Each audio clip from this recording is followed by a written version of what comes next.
Good afternoon, everybody. Welcome to the May 9th board meeting, the Charles County Board of Education. Can we please rise for the Pledge of Allegiance?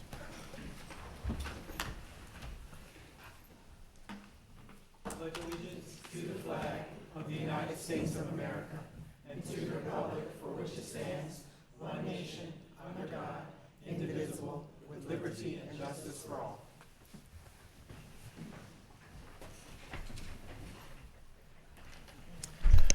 All right, good afternoon, everyone. We are going to start off with some recognitions of some state winners. And Mr. Riesinger, how are you, sir? Good afternoon. I'm well. And yourself? I'm fine, thank you, sir. Well, good afternoon, Chairperson Lucas, Vice Chair Morley, board members, and Dr. Navarro. My name is Kevin Reisker. I'm a career and technical education instructional specialist. And with me today is also the principal of Plata High School, Doug Dolan, and ProStart instructor, Miss Mary Winkler. We're delighted today to recognize and highlight an award that one of our ProStart students has recently received from the Restaurant Association of Maryland. Those of you that are unfamiliar with the ProStart program, if you allow me to give you a brief overview. The ProStart Food and Beverage Management Pathways recently expanded here in Charles County. It exists at every high school. And this pathway provides students with an introduction to a wide variety of careers within the restaurant, food service, and hospitality industry. Curriculum is driven in this pathway by the National Restaurant Association Education Foundation and the Restaurant Association of Maryland. Provides students the opportunity to gain real-world skills through classroom instruction, work-based learning opportunities, and a pre-apprenticeship program. Students complete a level 1 and level 2 exams on their way to national certification. So that's kind of a brief overview. But each year, the Restaurant Association of Maryland calls for instructors to nominate worthy students for the distinction of being Maryland's ProStart Student of the Year. And I'd like to share some highlights from Ms. Winkler's nomination of her student. Shreja has a genuine interest in the ProStart program and has a desire to learn new skills. She asks questions and is eager to learn and dive deeper into the content. She puts in overtime during lunch and activity periods to complete assignments and projects and keeps working until results exceed expectations. Her positive attitude is infectious and is a student leader by example. It's our pleasure to honor and recognize Shreja Patel, an 11th grade student at Plata High School as a Restaurant Association of Maryland as a ProStart Student of the Year. Shreja was honored and received her award at the Restaurant Association of Maryland's Awards Gala this past March. So congratulations, Shreja.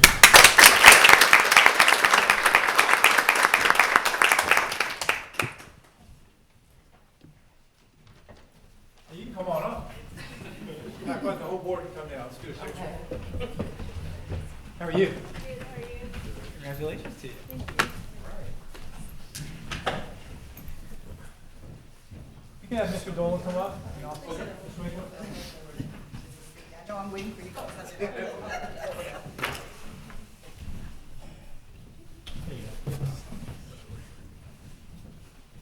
And you can hold that. You're going to slide down a little more. Ms. Winkler, you can stand right here.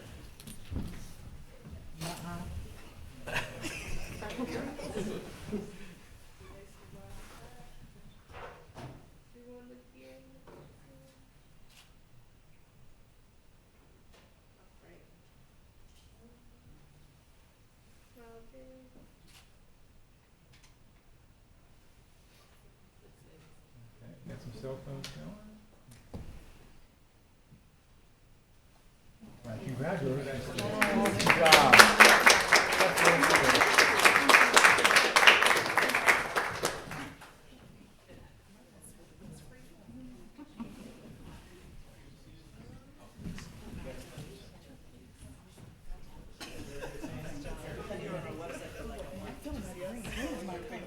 I forgot my ears. That's right.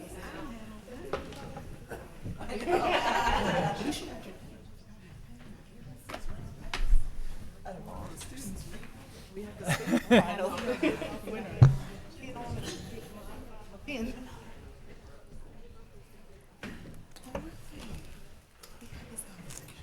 She's a really good person.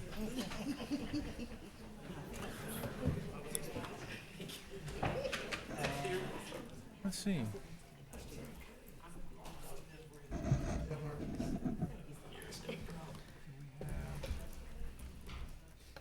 Here we go. All right, so next, we're going to recognize our student liaisons. Actually, Amira, would you like to do this? Oh, Yeah. So can you get that? You got all, I mean, you know the names. I have to look at the names, but, yeah. Do you want me to recognize everyone, even the ones who aren't here? Oh, absolutely. Yeah. So, yeah. So, actually, when Miss Abujima calls your name, just come on up front here, and then we'll take a picture and we'll give you a goodie bag. All right, so we're going to start off with our Lackey High School liaison. I know her as Tiwa, and I will not attempt to pronounce her name because I will butcher it. Next, we have Leslie Johnson from St. Charles High School. We have Christian Cotvey from Thomas Stone High School. We have Aaron Mays from Maurice J. McDonough High School, Cannon Reynolds from North Point High School, Todd Taylor from La Plata High School, and Janasia Thomas from Westlake High School.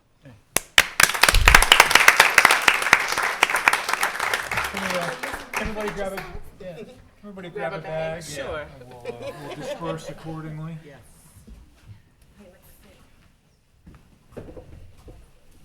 We have Lackey, Thomas Stone, La Plata, McDonough. Here. Not everybody's here, but that's okay.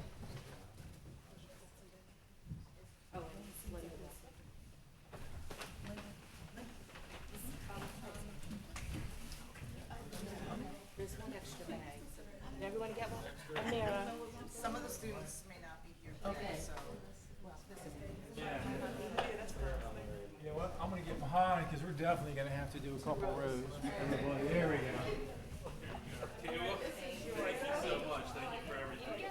And is Leslie here from St. Charles? No, she's not. Okay. Janasia.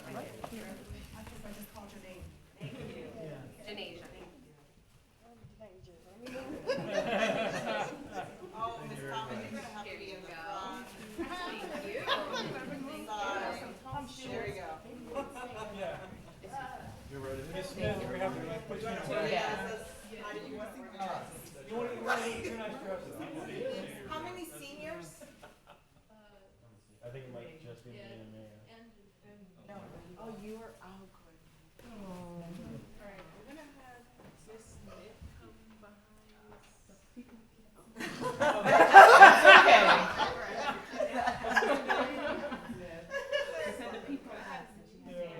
Thomas, come on over. I'll be behind.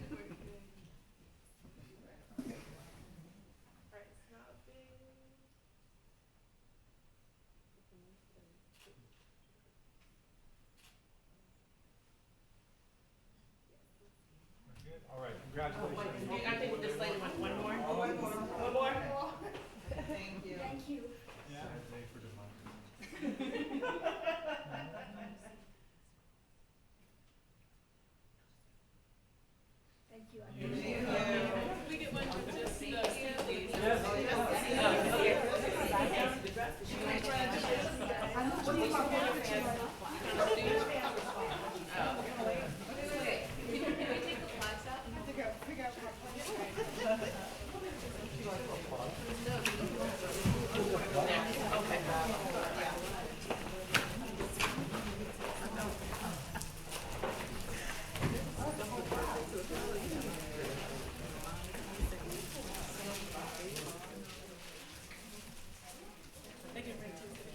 Oh, yeah.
Thank you again. Thanks for being here and for working in your school and with representing your school. Really appreciate it.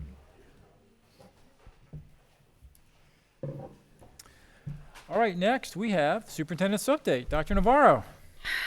Thank you, Mr. Lucas. I just wanted to do an extra shout out to our student reps. These young people I see all the time in our community. Some of the people that were photographed here have served in several forums that inform my work around student experiences. I was just mentioning to Ms. Kramer that several of them volunteer at our senior prom, where they were volunteering to support a prom for our senior citizens community. These guys are just overall amazing young people. So we are very glad to have them, and thank you for service, for the service that you provide the school system and for the engagement of students. Good afternoon, Chairperson Lucas, Vice Chairperson Morley, board members, staff, and the copious masses watching us at today's meeting, either here or in person. Today is National Teacher Appreciation Day, and we celebrate our, yes. And we celebrate our phenomenal cadre of talented and committed teachers. If you have not done so already, please check out our social media accounts to learn how you can quickly send a teacher an appreciation e-card by email to recognize their commitment to students. It's right on our website. While teachers are recognized in May annually for Teacher Appreciation Week, we highlight their commitment to students each and every day. On behalf of the school system, I share my thanks to each of our teachers today for choosing a career path that at times is challenging, yet so very rewarding. As part of Teacher Appreciation Week, I am spending some time doing what I love most, being in classrooms with students. This week, my calendar is full of co-teaching school visits with very lucky voluntold teachers across the county. Yesterday, I was welcomed by high school Spanish 3 and 4 students at McDonough High School. The respect and care they demonstrated for their teacher is admirable, and that makes teaching so rewarding. I then joined Ms. White, who teaches at Malcolm Elementary School, who as a former Charles County Public School student herself developed a passion for education as an education career student at North Point High School. She is an example of a homegrown educator from the school system who attended our schools, went to college, and came back to support her home community. Her first graders were practicing their thinking and speaking skills as scientists as they analyzed seedlings, and I could see the adoration they have for Ms. White as their teacher. I share my experiences with you all today because they are what all educators should experience daily: kindness, support, and a love for learning from students. Please continue to thank teachers for what they do throughout the school year, but most importantly, during this special week. Tomorrow is National School Nurse Day. Through our partnership with the Charles County Department of Health, Charles County Public Schools has a school nurse assigned to every school campus who daily looks out for the well-being of both students and staff. A day in the life of a school nurse consistently changes based on the medical needs of those adults and students around them, and they must be ready to manage emergency situations quickly. Please take a moment to thank your school nurse for their care of the students and staff. Charles County Public Schools also celebrates Pupil Personnel Worker and Mental Health Month in May. The school system employs 23 full-time pupil personnel workers, otherwise known as PPWs, who work with parents, teachers, counselors, psychologists, community agencies, and other educational specialists to support students and their families. Each is dedicated to ensuring students receive the best services and education possible. Please stop by the annual Community Resource Day set for next Thursday, May 18th, from 3 to 6 p.m. at St. Charles High School in Waldorf.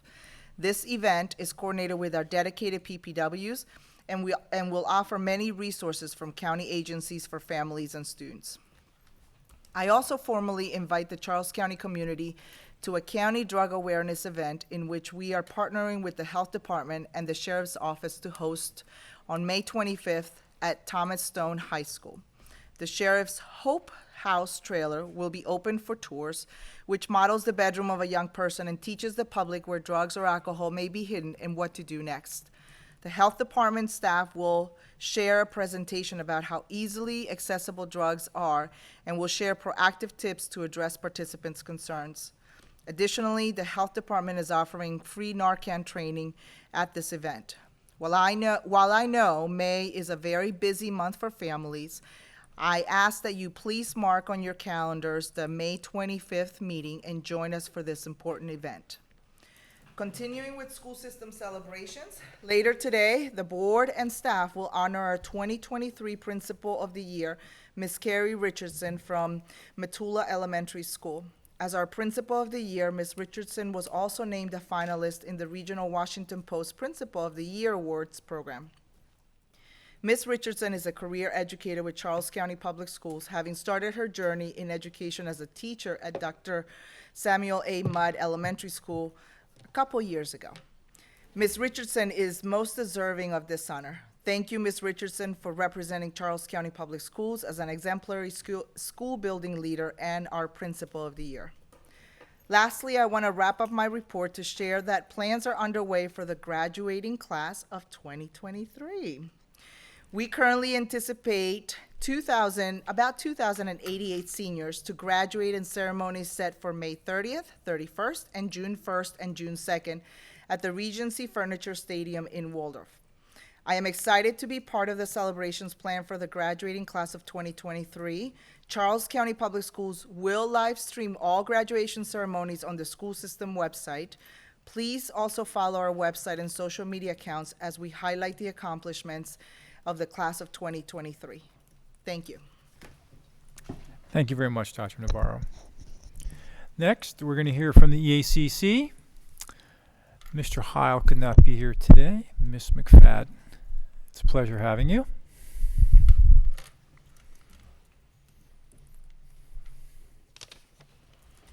Good afternoon, Chairperson Lucas, Dr. Navarro, and board members.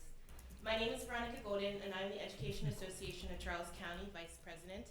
Speaking on behalf of the association while Sean Heil is attending the I Have a Dream Action Institute in Tulsa with our Minority and Human Civil Rights Committee and student leaders from St. Charles High School. EACC has had a busy month. We sent our elected officers to the Maryland State Education Association's Local Officers Advanced Training, and we came out and spoke up about funding for our schools at the Charles County Commissioner's Budget Hearing. EACC has also been able to continue to work collaboratively with several CCPS committees, including the District Committee on Assessment and participating in the Student Code and Conduct Committee. This collaborative work helps to foster community and transparency for the greater good of our schools. We are encouraged by the spirit of collaboration that exists in our school system currently, allowing educator voice to be an integral part of the conversation. There is no better time than this week to recognize the importance of including education professionals in decisions that impact them and their students daily. Today is Teacher Appreciation Day. To celebrate educators, I would like to share just a few examples of the work that teachers in our system do every day on behalf of our students. This school year has been dynamic in its challenges, but our teachers have been doing their best to rise to the occasion. While it has been a difficult year and teacher workload is at an all-time high, our teachers are doing what it takes to support their students and their colleagues. Teachers like Jennifer Winters. Miss Winters teaches SOAR and is the special education team leader at Eva Turner Elementary. When two of her teammates needed to go out on leave, Miss Winters took on their students, increasing her caseload.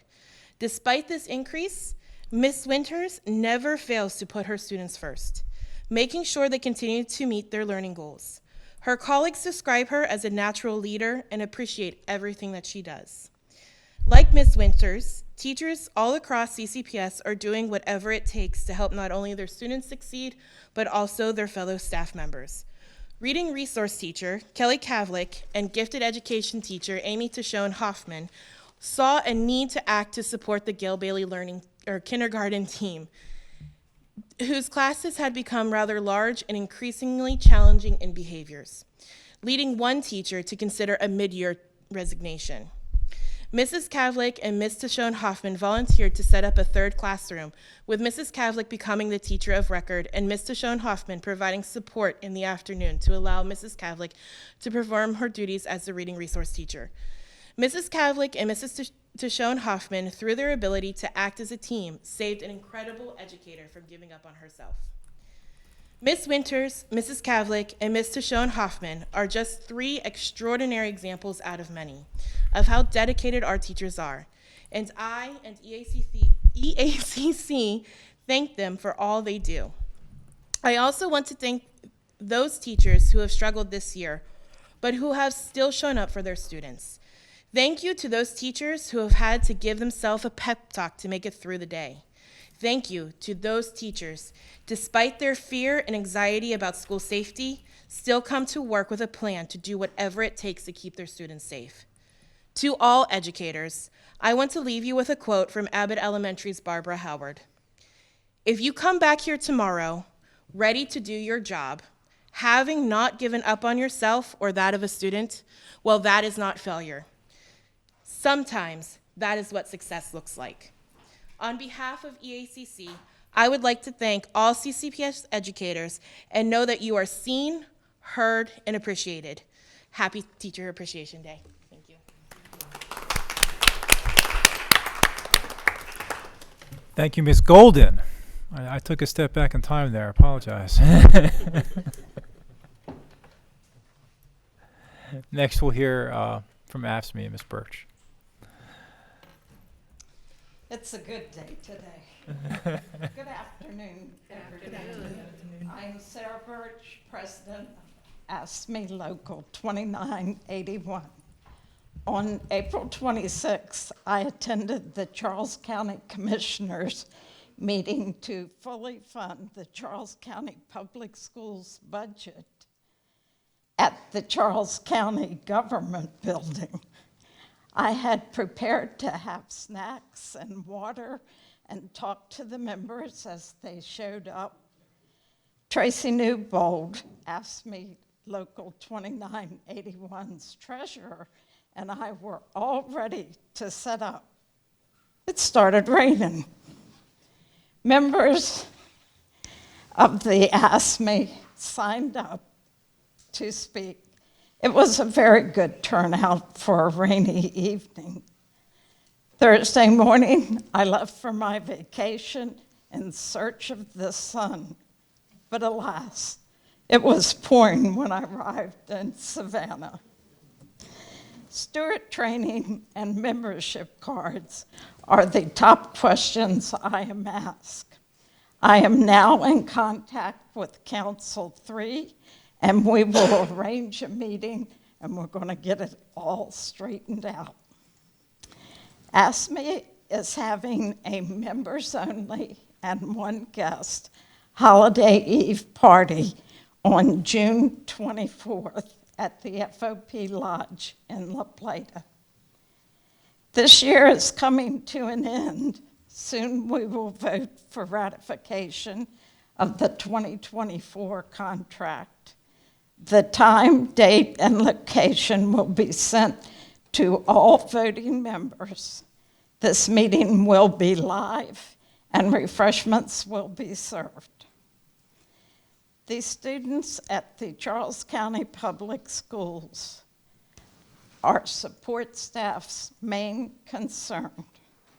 I would like to thank every support staff employee for a job well done.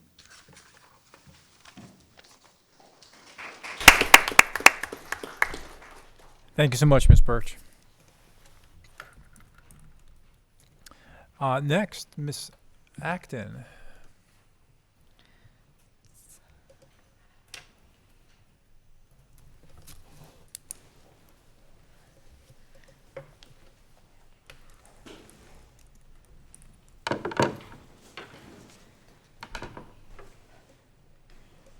Good afternoon. Afternoon. Good afternoon. Sherry's going to pull up the next slide, maybe where we have the chart. I think that's easiest for everyone. So the superintendent is requesting a budget increase of $146,920 in accordance with Education Article 5-105. The request is necessary to support the following. And this is a budget increase on the current budget fiscal year 2023.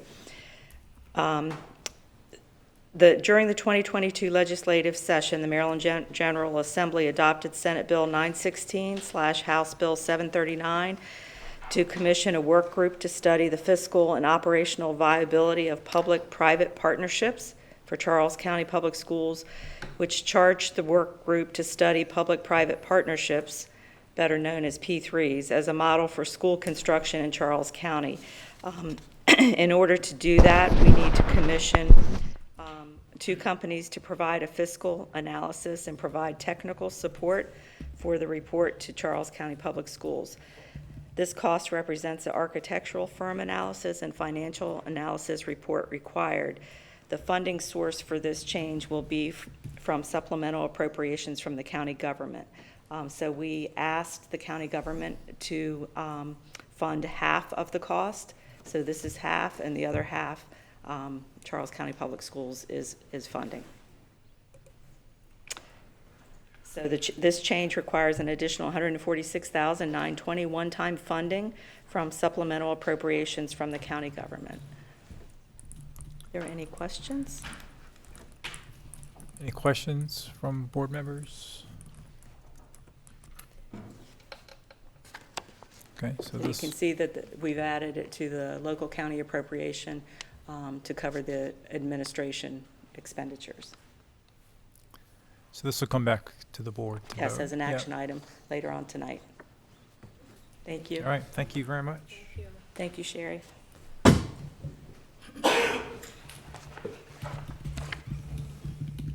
Next is Mr. Heim.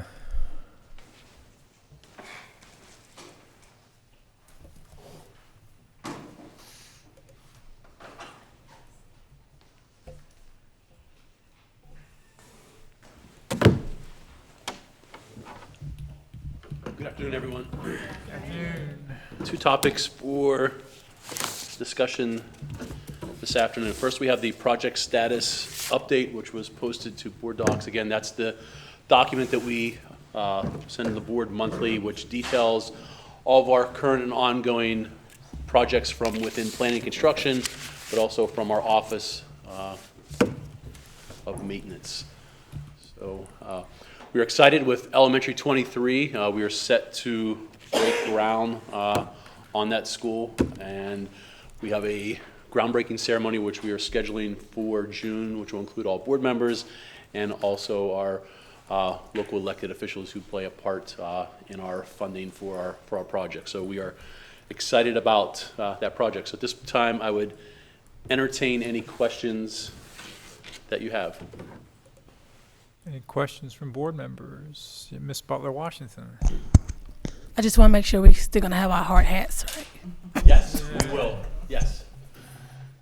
And you might want to bring not so nice shoes that day, because that is a site that is all dirt at this time. So it's either going to be dry dirt or wet dirt, which is mud. So please dress accordingly. We'll try to do photos from the knees up. Thank you. Thank you. It's good. Any other questions? Okay. Thank you, sir.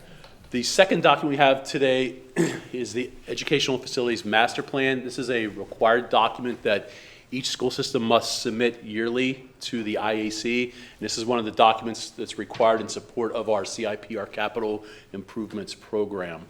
So today we are here to share this as a report item, and then next month it will come back as an action item, so we can submit that to the state before July 1st.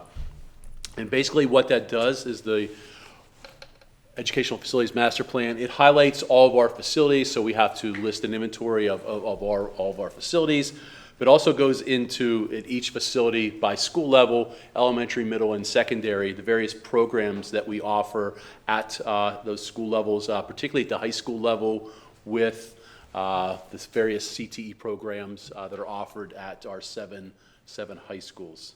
So that's a document that we had shared with everyone. So at this time, I would entertain any questions regarding this document. Any questions from board members?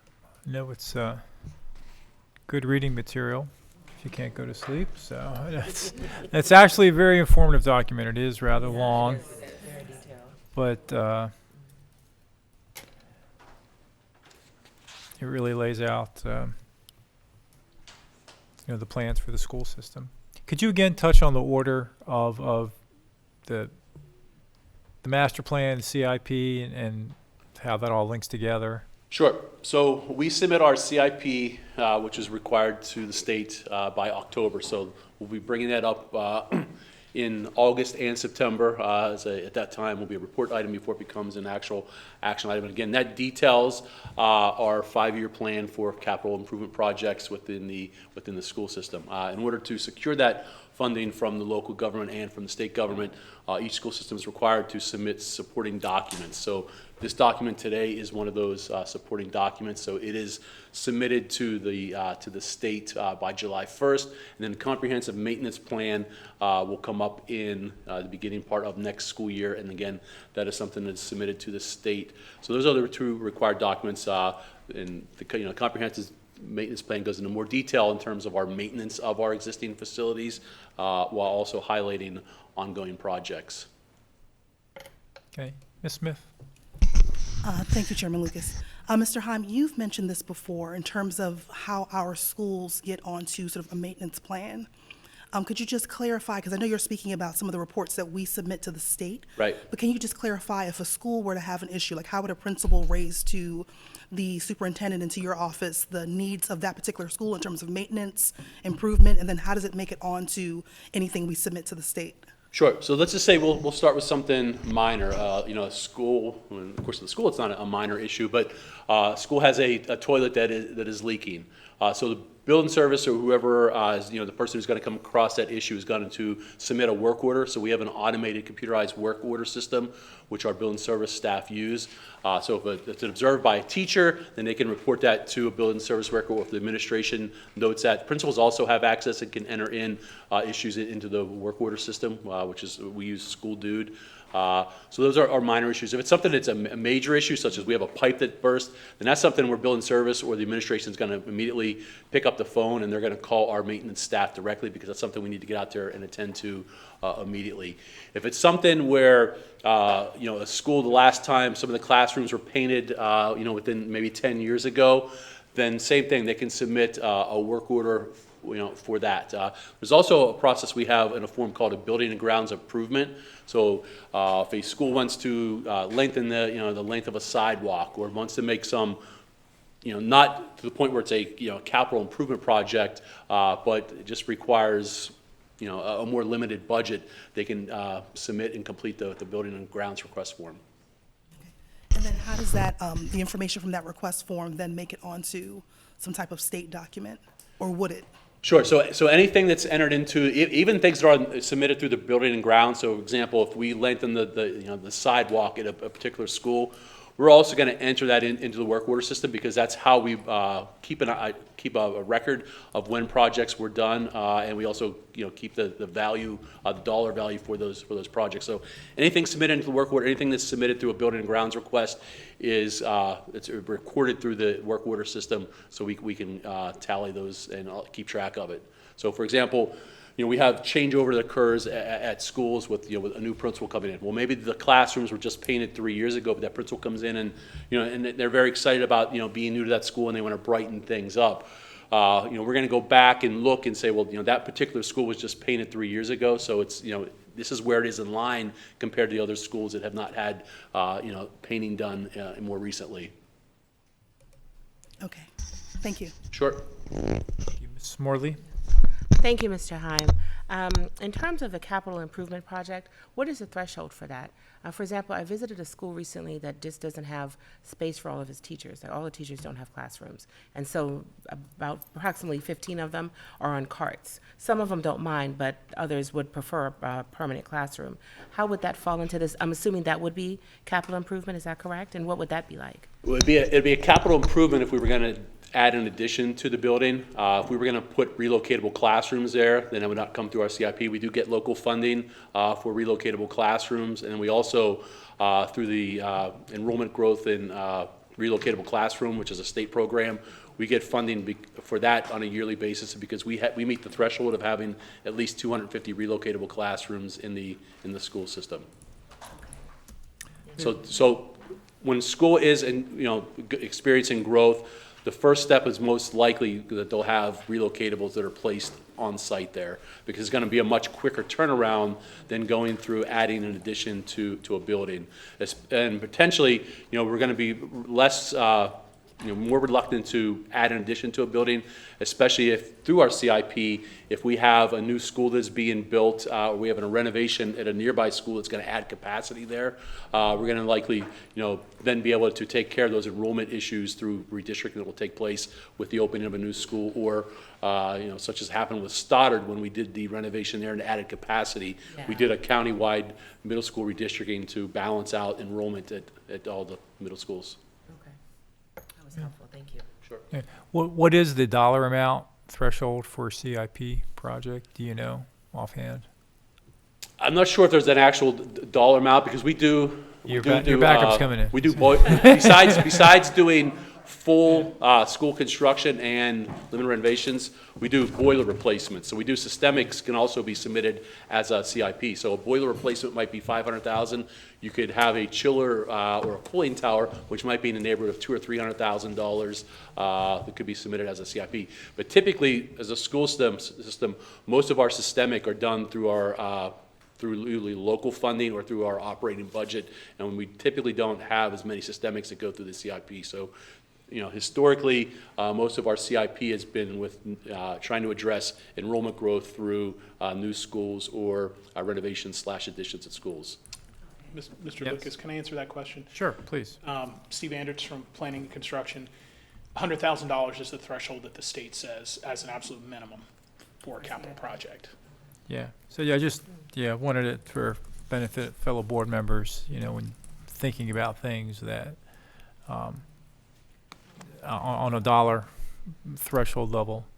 So, and by going through CIP process, you're eligible then for some sort of state funding. You also have cost share, which requires state funding and local funding, and you have parameters that go along with that for any capital project that's state funded for prevailing wage rates and for MBE requirements. Very good. And keep in mind with the CIP, it's not usually. I'm sorry. I'm sorry to cut you off. MBE is short for Minority Business Enterprise. I'm sorry. I should probably assume not all acronyms are known.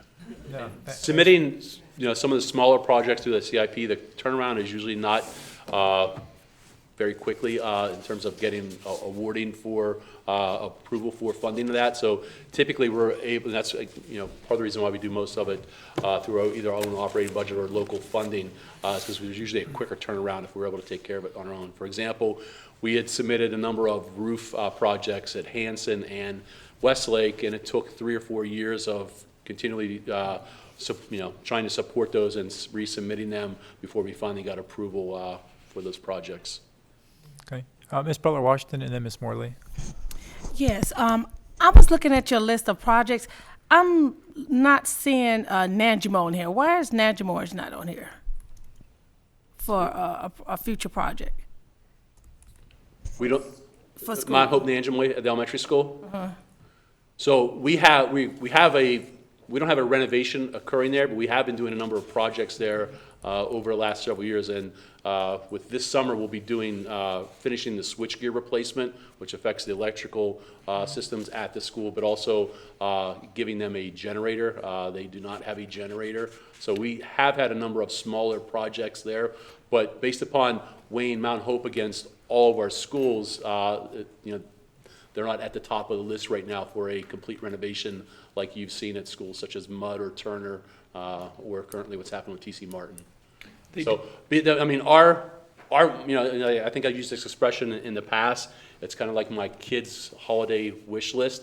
My own wish list is much higher than my budget. So if I had a magic wand that I could wave, you know, I'd probably be one of the most popular people in the county, because I'd be taking care of, and, you know, with our folks in maintenance and planning construction, we'd be taking care of all those issues.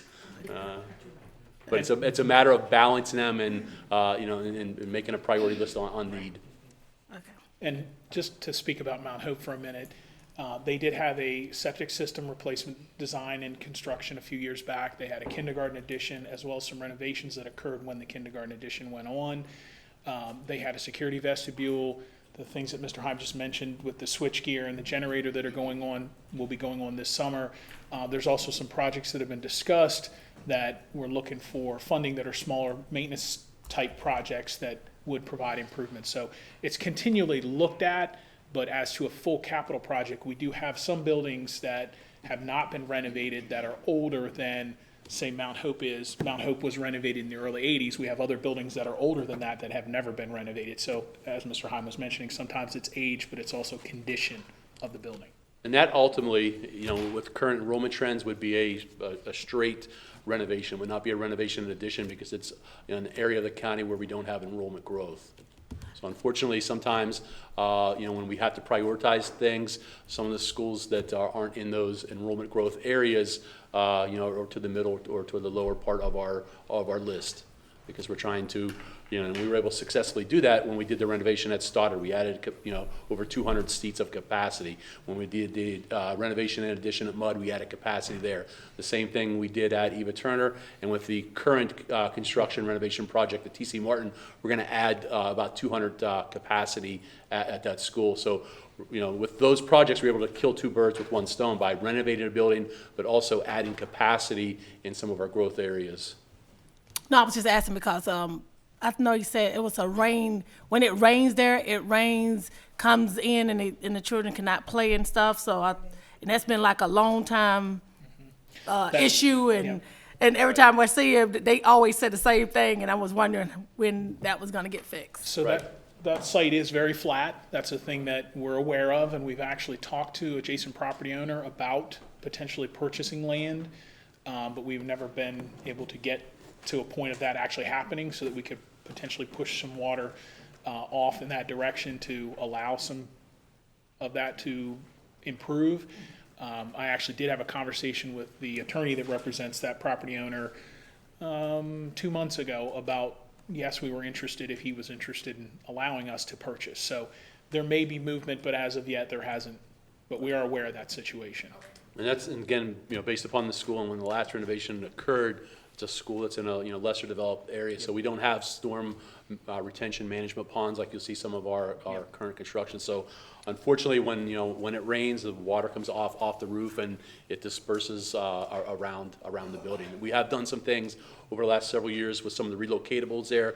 We had some issues with some standing water, so we were able to redirect some of that water away from them, because when we get water under the relocatables, it can lead to potential mold concerns. But we have done some things out there with the playground. But when we get periods of time when we get you know, a more than average rainfall over a particular week or a month, we do have issues with standing water near the playground. Ms. Morley? Yes, thank you. Just to follow up on the capital improvement project, could you explain or expand a little bit on, you talked about enrollment growth. How is that tied to I believe it's 110% capacity that schools have to be at before you build something new? So where do they have to fall in that?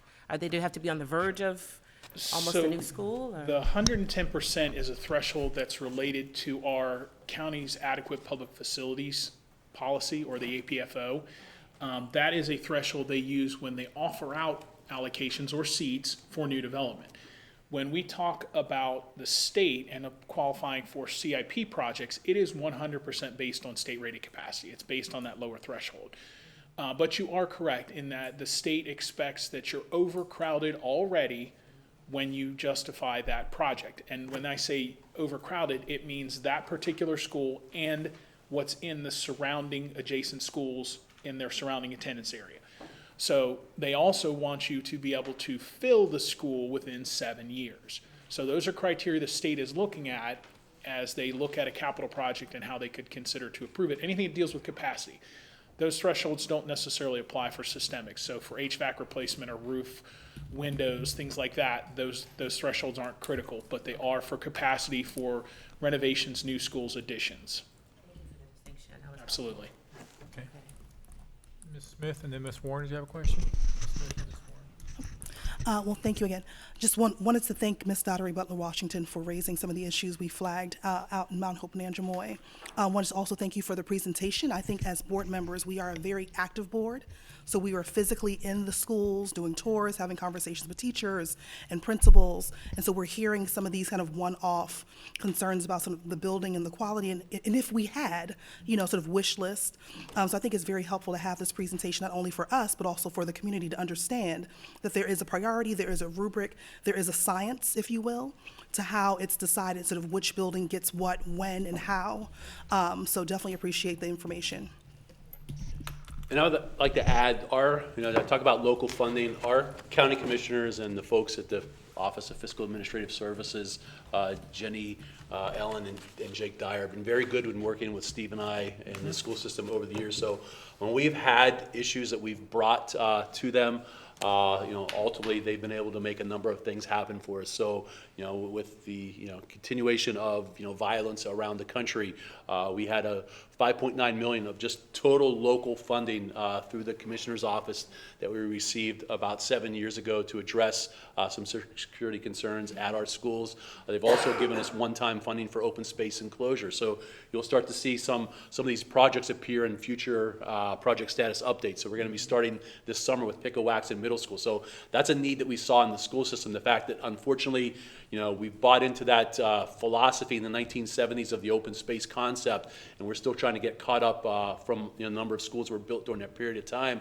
But Steve and I just through over the years of talking to them, and finally, we're very grateful that the commissioners gave us funding for that. So that will start this summer with the open space enclosure project at Pick-A-Waxen, to be followed by the one at Indian Head Elementary School, and then lastly the one at Craig Elementary School, which is into the millions of dollars. The Pick-A-Waxen itself is going to be between $11 to $13 million. Yes. And that's, again, that's just all local funding. They've also given us money over the years for playgrounds. So we've done a number of playground improvements. They've given us money for site improvements. Yeah. So we did a major site improvement at Jennifer Elementary School. We had done one about 8 years ago at T.C. Martin Elementary School, and more recently we'd also completed one at Gale-Bailey. And again, each of those over at least $1 million to address separating out buses from car rider traffic and expanding the parking lots. If you think back to Gale-Bailey about 7 years ago, you would go out there and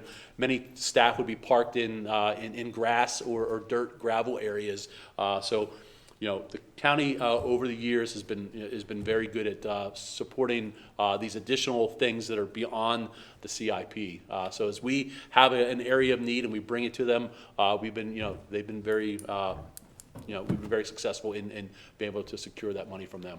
Yeah, Mr. Anderson, wanted to So add one on? other point I would like to add is that every time a capital a CIP is submitted to the state or to the county, it's prioritized. And we know how we want to proceed, but funding is always the driver.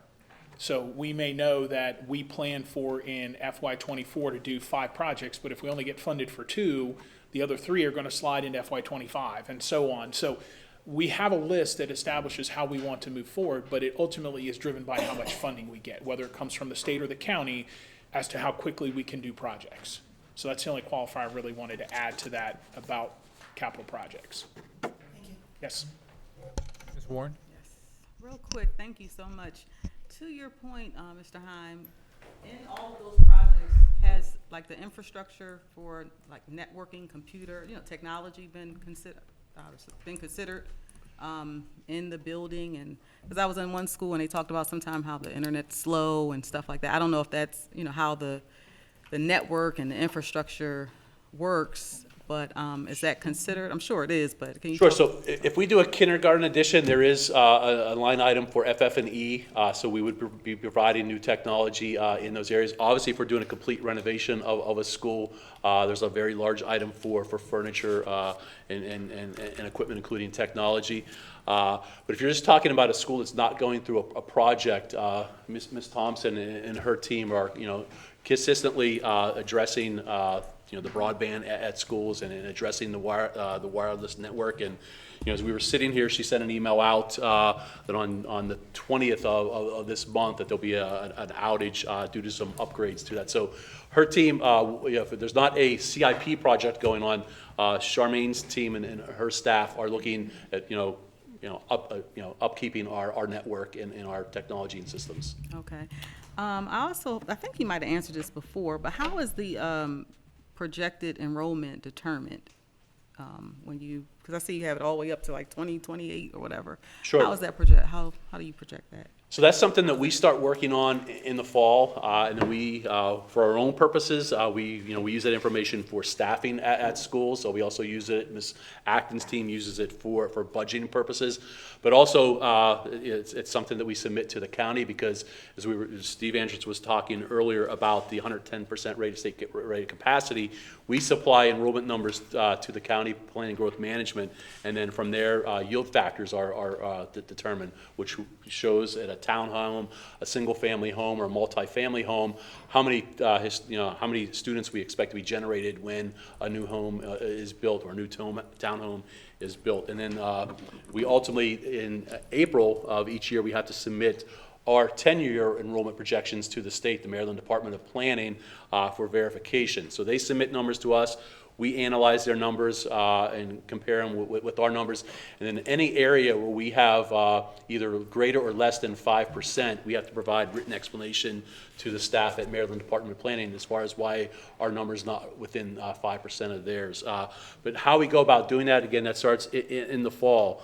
So we wait until we get to the September 30th. So our starting point is the September 30th enrollment for each school year. So once we receive that, then we start going. So we, if you take your kindergarten, you move the K up to first grade and so on. So you do all that matriculation.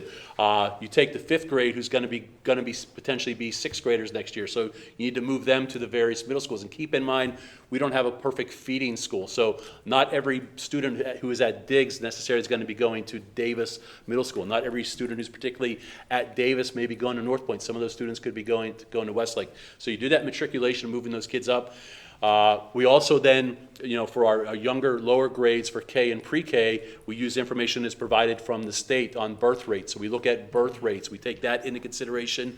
And then part of it is, looking at the yield factors that we get in working with planning and growth management, but then using some of our own historical knowledge. So if, we know that Pine Grove, which is a big, neighborhood that's a big topic of conversation in the town of La Plata and in other parts of the county right now. So we look at that and we try to, in working with, in this case, it would be the town of La Plata and how many units that they're going to allocate for a particular year, again, applying those yield factors. So we try to use those yield factors and our knowledge of growth areas based upon developments that are happening and apply it to those schools that are zoned for those areas.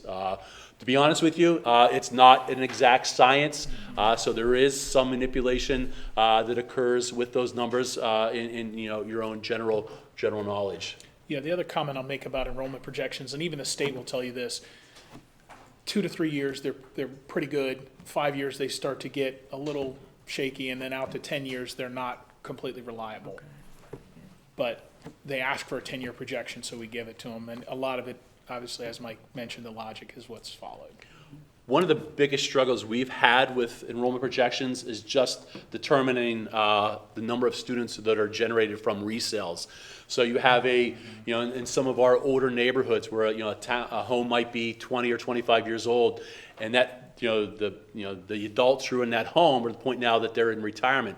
But the children they had they've already graduated from our schools. Now when they sell their homes and a younger family or family purchases that home with children, so that's where we start to see some enrollment growth. So that's one of the things that we've struggled with internally is projecting enrollment growth through existing home sales, not just through new home sales. Okay, thank you. Ms. Creamer and then Mr. Hancock. Thank you. To Ms. Smith's point, I really think this is really helpful, not only for us, but for the public to understand, because as she mentioned, when we're visiting schools, we do hear, oh, we've needed this for a while, et cetera, or we were slated for some type of renovation or project, a couple of years ago, and we've sort of gotten bumped or something like that. So this is really helpful for everyone, including the public, to understand how that process works. So thank you for that. I just have two questions. So one is about school budget for smaller projects. I know you talked about there's like a range. So you have the smaller ones and you have all the way up to capital, improvement projects. So for example, if I'm a principal and like the painting example you used, the whole building was painted 3 years ago, but I'd like to have a mural on this wall because, it needs something there. Are there smaller, like discretionary funds that buildings can use for smaller sort of enhancements that don't necessarily qualify as maybe a renovation or a major project or anything like that? Or does everything like that have to go through your office? So regardless of whether it's painting the entire building or just doing, a mural, that's gonna come from the same line item in budget, within the maintenance department.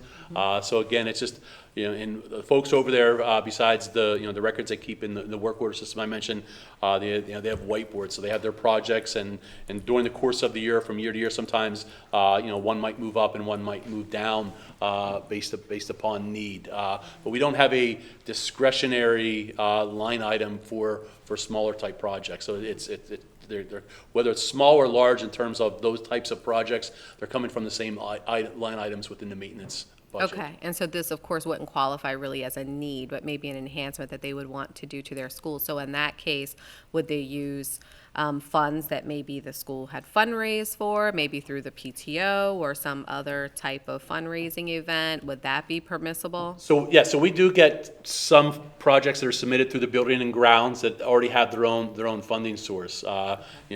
We've had a number of things that have been done through Boy Scouts and someone doing an Eagle Scout project. Or we've had some through some environmental grants. J.C. Parks is a school with an example. The teacher that had recently retired, but she was very involved in environmental issues and trying to make that building green. So when you go visit J.C. Parks, they have that mural on the outside of the building. So that was funded through some of their grants, and some of the other things that have happened around the grounds of J.C. Parks have been able to. So there are various grants out there.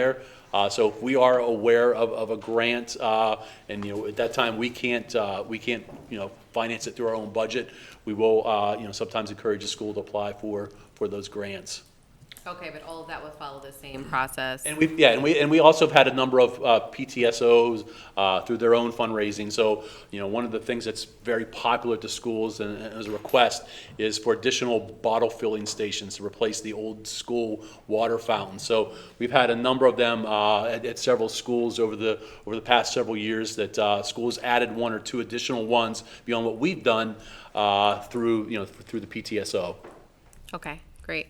And my second question surrounds security, and you touched on that a little bit about making security enhancements as we evolve, and one of the things that I've heard from schools that particularly use the relocatable classrooms is the safety issue of not having a restroom available there. And so just curious if you're looking at some way to secure that in a better way. I know at North Point, they kind of have something unique where they put the relocatables together and it kind of created an enclosure. So it's a little safer, so to speak. I mean, it's still relocatables. The walls are still a lot thinner than the main school building, but something like that where you could include a restroom, because particularly like the elementary school, they have to leave the relocatable and be outside and then be let into the building, and then to travel back. So just curious what the thoughts are there, if there's any plans to improve security from that standpoint. So a couple points. North Point is a modular building, so it's actually built to have that internal hallway.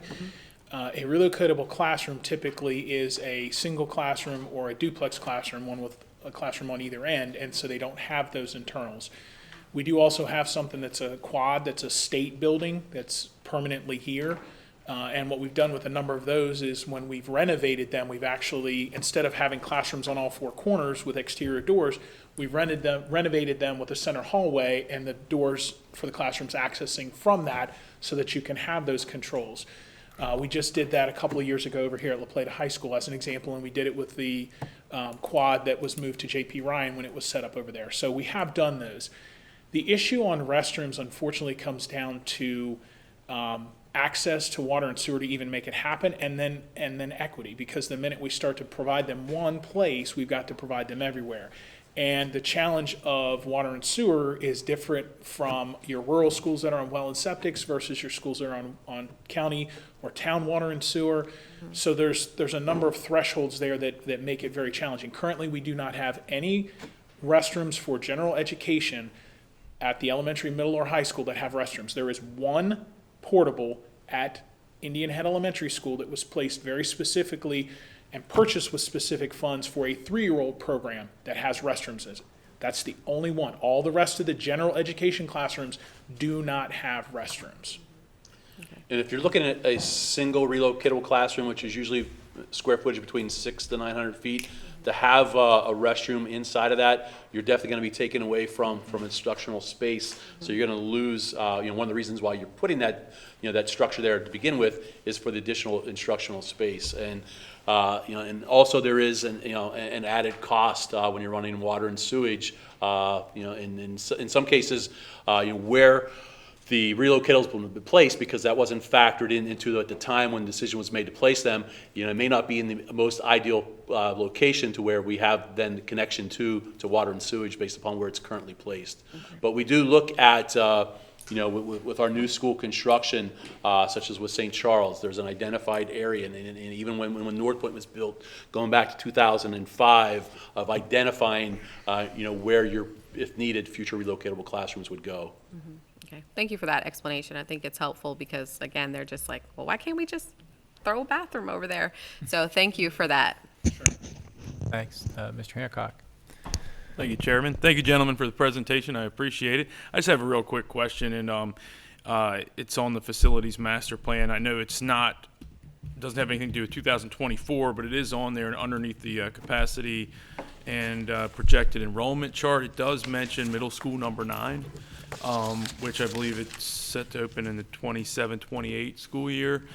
Just because it's a topic of discussion with the growth that's going on, I get that question a lot. So just curious about a timeline and how things are moving with middle school number 9. Okay. Thank you. One of the, and I'll address it.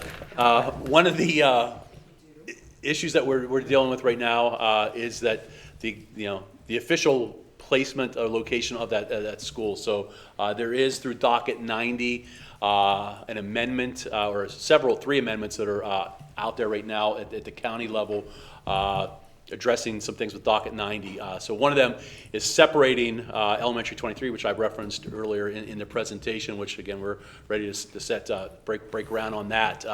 But the original document had it being a combined middle school 9/elementary 23. Due to some changes that the developer was required to make, it cut down on the number of acreage, and at that point it was not conducive for both a elementary and a middle school site. So we sat down with the folks from Lennar, who's the developer, and we have a verbal agreement on a school site, which would be on Punny Church Road, almost across from the Regency Field where the Southern Maryland Blue Crabs play. But that has not been finalized because that's up for as one of the 3 amendments to docket 90. But regardless of that process playing out, it is part of our CIP, and it was submitted. So we did request design funding for that, and it looks like as of right now, our through, and ultimately later this month in May, when the CIP is approved and all those allocations are made across the state. It looks like the two projects that we're going to receive funding for are two ongoing, or one project that's about to begin. So TC Martin and Elementary 23 are set to, we're set to receive continued funding for those two projects. Right now, we don't have funding for Middle School 9, and part of that could be, that we did do the countywide redistricting, which took effect at the beginning of this school year. So we did do and the committee and the board that recommended that plan did put and approve a plan that redistributed students. So in order for us to get that funding, we need to be able to show in the surrounding schools, which in this case would be Summers, Stoddard, that those would be the two closest schools, that we are over capacity. So right now at Summers, with the movement of students, we are not over capacity at Summers. So we will again in October, or ultimately we submit our plan, but in August, September, when we bring our FY25 CIP to you, you will again see Middle School 9 on there. Can I just bring it up? Sorry, Steve. No, I was just going to add something, if you don't mind. The master plan, as Mike mentioned, is before the commissioners. They had a public hearing. They left the record open for 60 days, and they'll come back with a work session to ultimately make a decision on that. Part of that, I do believe, is holding back some of what the developer is doing. We have to have any school site approved by the state, by Maryland Department of Planning, as a school site, and there's a process for doing that. We've been working with the developer to get that paperwork to submit to the state, and we just have not gotten everything we need. My belief is some of that is they're still waiting to make sure the commissioners are going to approve everything. So I did want to make that point as well. Can I just bring it up, because I know Summers is below capacity now since we've done the redistricting, but with the ridiculous amount of development going on in Pine Grove, the fear is that Summers is going to jump right back over capacity, and that's why that's a subject that's being talked about right now. So I definitely appreciate the update. So we're definitely observing what's happening with Pine Grove. We drive up in there, once a week or every 2 weeks to see, and the houses are going up quickly in that neighborhood. And again, same thing within the St. Charles, Lennar, the Glen Eagles, the Wooded Glen section for St. Charles. The growth continues there. The other thing to just comment about that is, as part of the redistricting, the county development, county planning growth management staff, as well as the planner from the town of La Plata, talk to the committees and advise them of the developments that are happening. It was all part of the factors that they considered, including Pine Grove, which at that time was called Heritage Green, but factoring in how much growth was going to be there in a window of 1 to 3 years, 3 to 5 years, so that they, as they adjusted the enrollments, they prepared for what was coming. So part of dropping that low at Summers was the planning that there was going to be a pretty good influx coming from those neighborhoods. Yeah. Cool. Thank you. Absolutely. All right.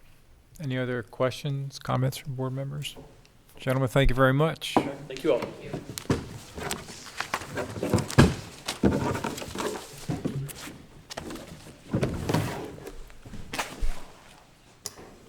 All right, it wouldn't be a board meeting if we didn't have a blueprint update. Ms. Miller?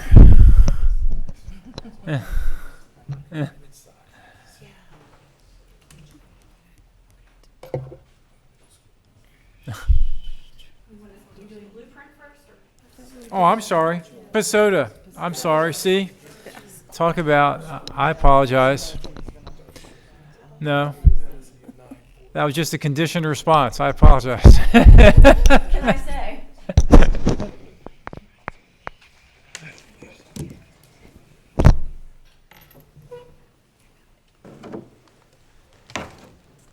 Good afternoon, everyone. Good afternoon. My name is Chris Mulholland Miller. I am the coordinator of District Innovation. As Mr. Lucas mentioned, I'm normally here talking about the blueprint, which I will after this. Today, I'm also going to talk to you about our first public charter school in Charles County. I'm here with Miss Angelica Jackson, who is the co-founder and chief executive officer of PISOTA. Behind me, I also have Ms. Brooke Colhorst, who works with us as well. We serve as the charter school liaisons here for Charles County Public Schools. In November, we gave an update to the board, and we are here to give you some exciting updates and lots of changes that have taken place since that time. To talk about staffing, to look at some pictures of the facility, to talk about some curriculum changes, the collaboration between Charles County Public Schools, some additions to the PISOTA governing board, and an upcoming timeline. So without further ado, I'd like to turn it over to Ms. Jackson. Thank you so much. Good afternoon, everyone. Good afternoon. Happy National Teachers Day, Teacher Appreciation Day. I think the most exciting staffing announcement that we have is that we have a principal, and he has been formally appointed to PISOTA, and our principal is Dr. Roy Dimitri Sermons. He is a longtime educator in both urban, rural, and suburban districts. His most recent experience is as a middle school principal in an urban district. So he will be starting with us next month, June 1st. And what's really exciting about him is that he loves to be able to get into a new school environment or into a school environment that needs some turnaround and needs some new ideas and structures. And so we are so excited for him to come to PISOTA and bring some of his new ideas to this new school. And he's already started meeting with families virtually and introducing himself. So that's been really exciting for our founding families. And also very exciting is the update regarding our school facility. Actually, these pictures are now outdated. Our school facility has been booming in terms of the renovation project. Our contractor is moving very quickly and is currently ahead of schedule. At this time, the date that we have that we would be finished with our initial project, so not the additional classroom, was for June 8th, and he is wrapping up the first part of this renovation. So you'll see here the entrance, which is that bottom left picture. All of the tile flooring is done. Currently in that picture, it's not, but you'll see that we have our new bathrooms. That bathroom picture is upstairs. I never thought I'd be so excited about bathrooms, but it is so exciting to see the vision for our school building come to life right before my eyes. And we have new water filling stations and things like that. So just a very vibrant building that we're creating for the scholars. And I do want to also highlight on this slide that we have been approved to bring on additional students. So originally we were approved for 150 scholars to be part of our year one school year. And now we will bring on 175 scholars, so an additional 25 scholars. And we do have the availability in the space to do that. To accommodate the addition, we are building out more of our facility than initially anticipated for year one. So we are adding another classroom. So we'll have a total of 8 classrooms in the building for the 175 scholars. And we are looking at around 25 scholars per classroom. Do you want to add anything about this slide? No, but it's really exciting. We do monthly facility walkthroughs with Angelica and her team, including Mr. Heim and Mr. Andritz and Mr. Stoddard. And I have to remind our staff that there's a limited amount of time. I have to hoard them all out because it's just so exciting to see. But the progress has been pretty amazing. The architect that they're working with and the general contractor, I would like to hire them because, it's a great team and who makes their construction timelines ahead of schedule. So it's very exciting. And so we have a date when the board will be there to do blue ribbon cutting of the building, Ms. Jackson, or not yet? We do have a date. Okay, good. So the Charles County Chamber of Commerce will host a ribbon cutting for us on Monday, August 7th. Noon to 3 p.m. So mark it on your calendars. We plan for it to be not your traditional ribbon cutting. We will have some festivities, and so that's why it'll be about 2 hours for the entire ribbon cutting. So we would love for you all to be there for small part or all of the program on August 7th. Thank you for, for that plug. Okay, we'll continue on. So the curriculum for the school, as you all know, we are using Cambridge International, which is an international curriculum. It's the most widely used in the world. It is new to Charles County, and so we are figuring things out, but what is good to know is that it does map with the Maryland State Standards for middle school. And however, we did, when we initially submitted our application back in 2020, we intended to use Cambridge International. Since then, some changes have been made to their curriculum offerings, which is pretty standard with curriculum development organizations. They make updates as new research comes out. And so with those updates, there are two that are going to impact how we implement the curriculum next year. One being the health program. There are two courses that we wanted to be part of our program at PISOTA, but they no longer offer those courses. And so with that, we found it most advantageous for us to actually use the school district's health program or health curriculum. In addition to that, there is social studies. Because Cambridge International is used around the globe, they recommend that at the middle school level, the social studies or history curriculum be implemented using the local district's curriculum so that the courses can be relate to the students, they can be relevant.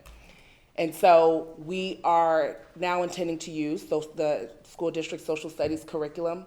I do believe, and correct me if I'm wrong, but I do believe that requires an approval from the Board of Education because it is different from our initial charter application.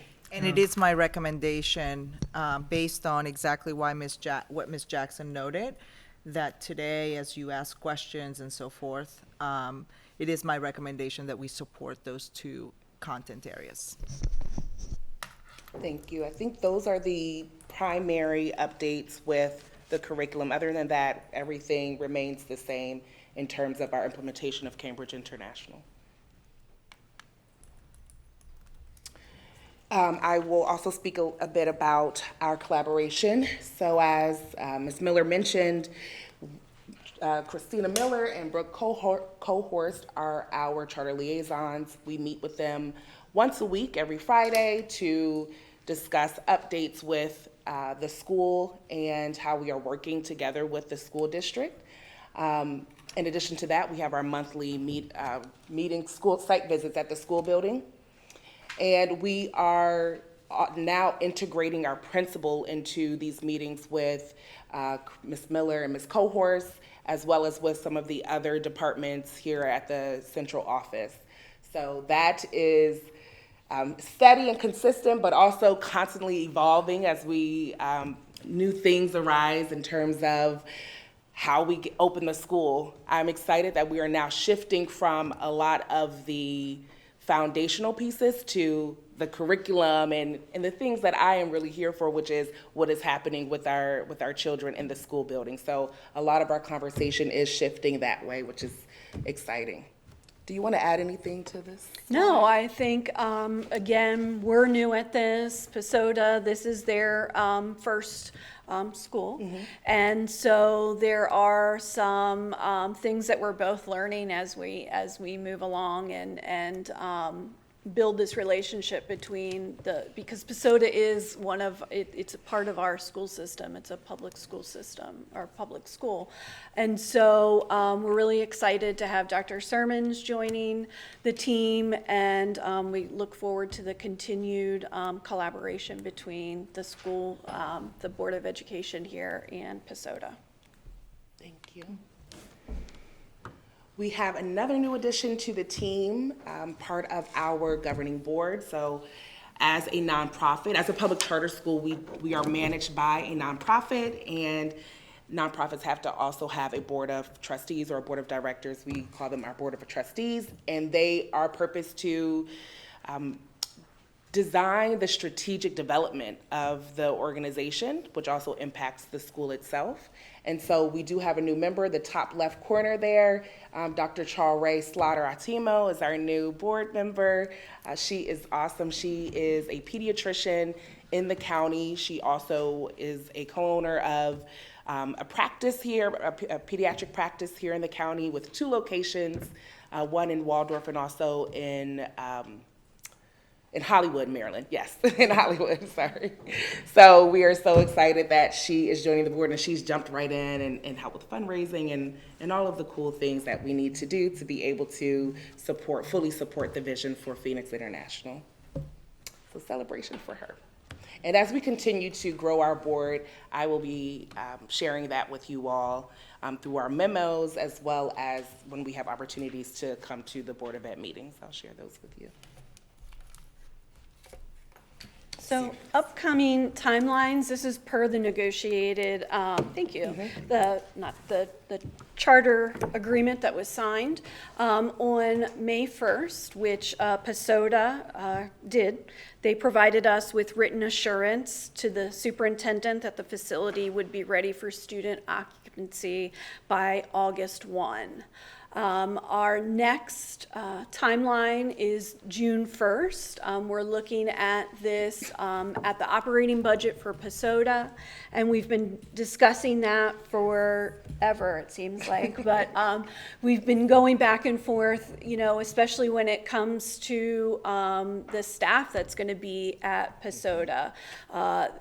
Their teachers and staff members will be employees of ours, and not everybody. It depends on the number of years of experience that a teacher has. So when PISOTA is budgeting for their staff, it's hard to come up with the correct number for the salary to budget for. So as PISOTA is hiring their teachers and their staff members, we'll be updating them when it comes to what the salary expectations are and the insurance and all of the fringe benefits. So we've been working closely with Ms. Acton and Ms. Sherry Fisher-Davis when it comes to that process.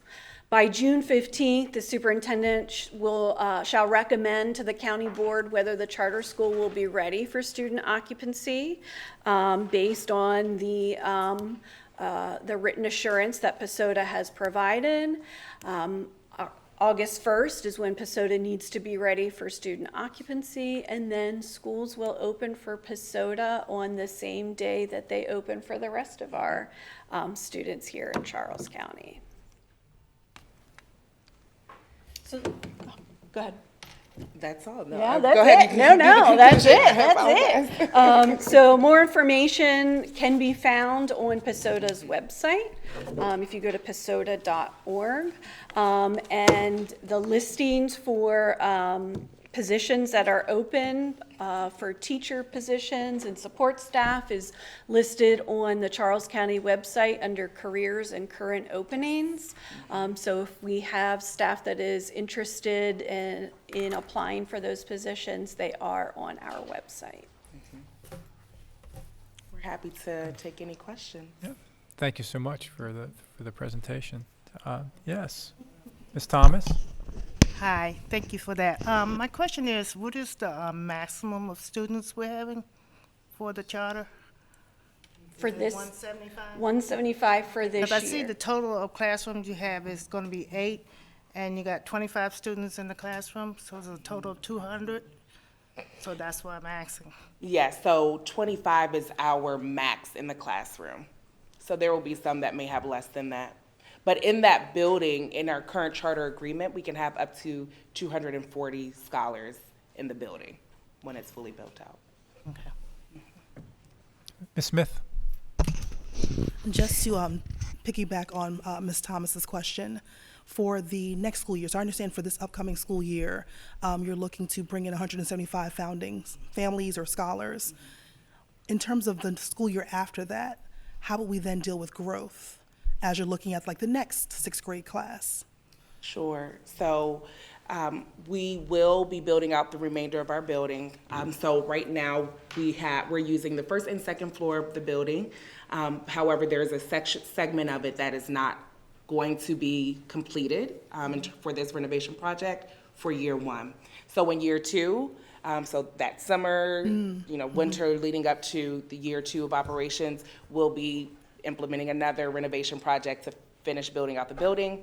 And then we can also bring in up to 240 children per our current charter agreement.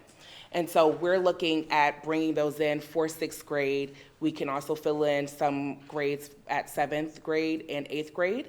Our goal, which we will be bringing to you later this year, is that we will extend to high school grades. However, our 8th grade class of 25 scholars will remain, that class will be basically contained to 25 as the first graduating class. So we will fill in for 6th, 7th, and 8th grade. With the new year one enrollment number at 175, we are now looking at where we will fill in, how many scholars we will fill in for grade 7th and 8th. Initially at 150, we were bringing in like another 75 scholars to 6th grade, so on and so forth. But now we are reevaluating that now that we are bringing in more students in the first year. Thank you. Just a quick follow-up before we move on. How do board members get one of those snazzy backpacks? Very pretty, very nice, right? Yeah. Soda swag, that will be available on our website soon. Okay. Yeah. But we'll make sure that the board members have little gifts if you make it to the ribbon cutting. Thank you. Thank you. Ms. Morley? Yes, thank you for this presentation, Ms. Jackson, Ms. Miller. This is fantastic. I'm so excited. Just a question. I've heard a lot about the wait list. Can you expand a little bit about that? And also, will there be any preference rather for siblings, and how would that be treated? Absolutely. Thank you for the opportunity to share about that, because there are several questions around the wait list. So the reason why we have a wait list is because it is mandated, legally mandated, that if we receive more applications than there are spots available in the school, then we have to do a lottery. Okay. And so we did receive more applications than spots available for our first year. And I'll just, quick aside, the way that we determine the number of seats that we have available is based on what we think demand will be, based on how many teachers we think we can hire, and just overall operational capacity that we believe we can sustain in year one. And then that's how we determine the number of spots that we would have available. And so we received more than 150 applications, which then mandated that lottery. Okay. And so then the lottery, we use a digital software that is standard across most charter schools, and that uses a fair and equitable system to then populate who will be accepted into PISOTA in year one. And so there are some preferences that I don't want to say weighted, but that was considered during that lottery. Okay. So one is the sibling. Okay. So sibling applying, we use that for if we have a student that applies and their sibling also is applying, then they would qualify for that sibling applying priority. And we do that to hopefully keep families together, because we know how difficult it is. One kid's going to one school and the other to another. So that's why we implement that one. And then we do also have priorities for our board members who may have scholars going to this at this age level where they can go to the school, as well as staff. But for board member and staff students, that is capped at 10% of the enrollment. Okay. We have much less than that. For this year, only 2 families qualified for that. Okay. And so after that, then it's based on the time they applied and submitted their application for the waiting list. So it's essentially first come, first serve. Gotcha. So those priorities that were implemented during the lottery are also considered on the wait list as well. So if a family applies, whether they applied before the lottery or after, if that family applies and they have 2 children who they're applying to go to the school, they will then be bumped up because they have that sibling applying priority. Okay. So they will be bumped up on the waiting list. Okay. Do you know about how many are on the waiting list right now? Yes, I don't have the exact number on the waiting list, but I do have the exact number for number of applications. We received 722 applications. Wow, yeah, I heard the demand was So incredible. There is certainly demand for a school that integrates the arts and things like that in Charles County. So that's what that showed us. That's awesome. All right, thank you so much. So, just so I'm clear, Ms. Kramer, after, so aside from the three things that you spoke about, it's just, if you applied when there was a seat available, then you got a spot? Am I correct in assuming that? Not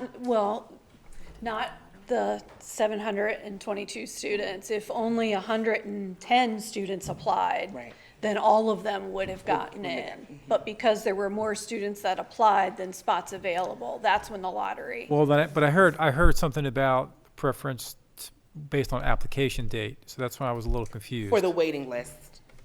So. But I'm sorry to interrupt you, but I thought so once you exceeded the capacity of the school, was everybody then? I'm not connecting the dots there. So there was an enrollment period. Right. And the enrollment period, I think, ended December 16th. 16th. And so everybody that enrolled up until December 16th was included into the lottery. And so those students that, those families that had more than one, or had a sibling that also, and correct me if I'm wrong, had more than one, had a sibling that applied, had preferential placement in the lottery. So of those 722 students that applied, there's now 175 through the lottery system that have been accepted. And so now you've had students and families that have applied after that enrollment window of December 16th. So those students, they go to the end of the waiting list? So the waiting list order now is open enrollment. So who applied before December 16th and were part of that lottery. So open enrollment period with those priorities that I mentioned. And then after those families, it's open enrollment period without those priorities that I mentioned. And then it's then after those two, then it's the whoever applied after the open enrollment period with those priorities. And then finally, whoever applied after the open enrollment period without those priorities. Okay. We need a chart next. Actually followed that. No, that was good. That's good. Okay. And I missed something there. So for the first two who applied during the open enrollment period with priorities or without priorities, their placement on the waiting list at the top are based on that randomized lottery. And then when we get to the waiting list, so those who applied after the open enrollment period with priorities or without priorities, they are on the waiting list based on first come, first serve. Yes. Yeah. Yes. Ms. Kramer? Thank you for that. Yes. I had a similar question. So thank you all for coming. I think this is really exciting for Charles County. So I appreciate you being here and giving us an update. So I have a couple of questions. So my first question is with regard to the waiting list. So for next year, I'm assuming you're going to be accepting more students, as you mentioned. Will that waiting list roll over to next year or no? There's going to be a new open enrollment period and all of that. So if they don't get admitted by what date, does that get wiped out? So it'll likely be by the first day of school.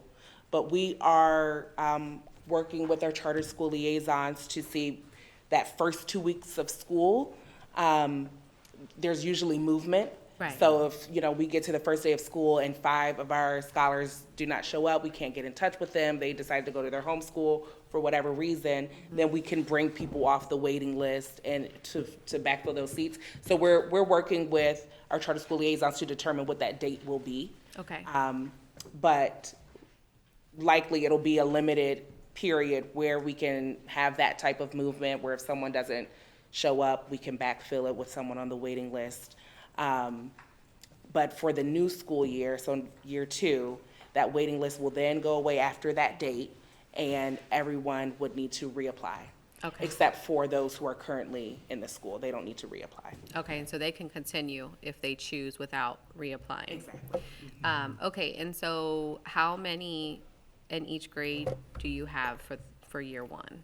So year one, we have decided to add all of the additional 25 scholars that we were approved to bring in to sixth grade. Okay. So instead of 75 sixth graders, we now will have 100 sixth graders, 50 seventh graders, and the 25 eighth graders. And the reason why, this was a discussion that we had with our new principal, Dr. Sermons, and the reason why we thought to add to sixth grade is so that we could have more scholars be able, well, one, that was the longest on our waiting list were the sixth graders, and then also so that they have more time to go through exactly all three grades at PISOTA. Okay, great. Thank you for that. Thank you for explaining that too. I think that's some of the questions that I've heard from the public.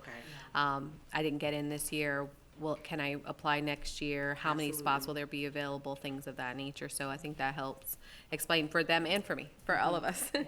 My next question is, what about fundraising? So I know, like, with charters, and this is all new for all of us, but I think for the public to understand too. So you receive partial funding from Charles County Public Schools, and then you can also do your own fundraising. So explain how that works and what you intend to use the fundraising proceeds for. Sure. So we do have access to the per pupil allocation, just as any of the other public schools in the district. However, 2% of our per pupil funding is reserved at the school district for administrative purpose. It's like an administrative fee for all of this support that we've been receiving through the school district. And so at that rate, then you'll notice that what we actually are able to bring in is less than what some of the other schools in the district are receiving. And so we intend to make that up with our fundraising. So fundraising is crucial, just like was shared earlier, some of the PTSOs, and they will do fundraising and apply for grants. It's the same type of process for us. However, we utilize our nonprofit status to kind of tap into fundraising outlets that are reserved specifically for nonprofits. And so that is the nice piece about being able to have a nonprofit that is kind of dedicated to this school.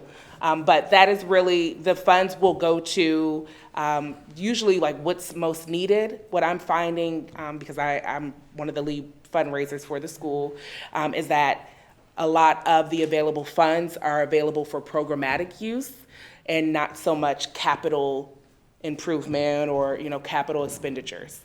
So a lot of the federal grants that we may apply to, or larger national philanthropic organizations, they are wanting to give directly to whether it's supplies and materials for the children or for fundraisers for field trips, things like that.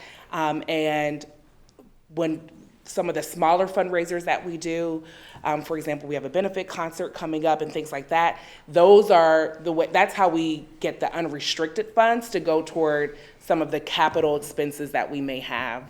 So if we need to pay the architect an additional fee, or there's a change order in our renovation and we need to pay and make up the gap for that, that's where we receive more of our unrestricted funds. But most of the dollars that we receive through philanthropy are going directly to, we want to build I'm just thinking some of our current fundraising goals, we want to build our film studio. So they're going to IMAX and things like that. So things that the students will use every day in the classroom. Okay, great. Thank you for that. And just one additional question with regard to next year, and I know you kind of touched on a little bit, but is there intention to bring on more of each grade, and we're just not sure how many, and that will, I guess you'll decide that at some point before the open enrollment opens? But it's not going to just be sixth grade. Right, exactly. Okay. So I don't have the exact number yet. We haven't determined that just yet for how many will be in each grade, but there will be more. So, for example, next year's eighth grade will be more than 25 scholars. So there will be more spots available for each grade. Okay, great. Thank you for that. Thanks. Ms. Warren and then Ms. Butler-Washington. You can go.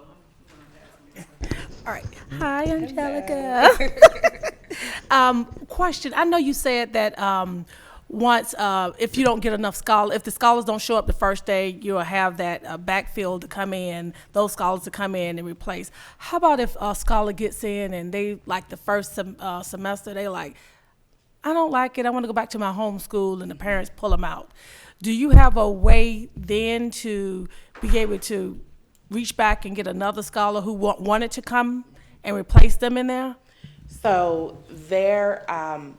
it's all at that point case by case. So we would have to go through Dr. Navarro to bring that case to the superintendent to be able to approve us bringing in another scholar. So that's outlined, loosely outlined in our charter agreement. After that initial period at the beginning of the year, say after the first semester, there's a spot that becomes available. We would then go to our charter liaisons who would bring it to Dr. Navarro to say, we have a spot available. We have folks on the waiting list who are willing and open to bringing take their child out of the home school to our school, and we would have to go through that approval process. So it is possible, but it is based case by case.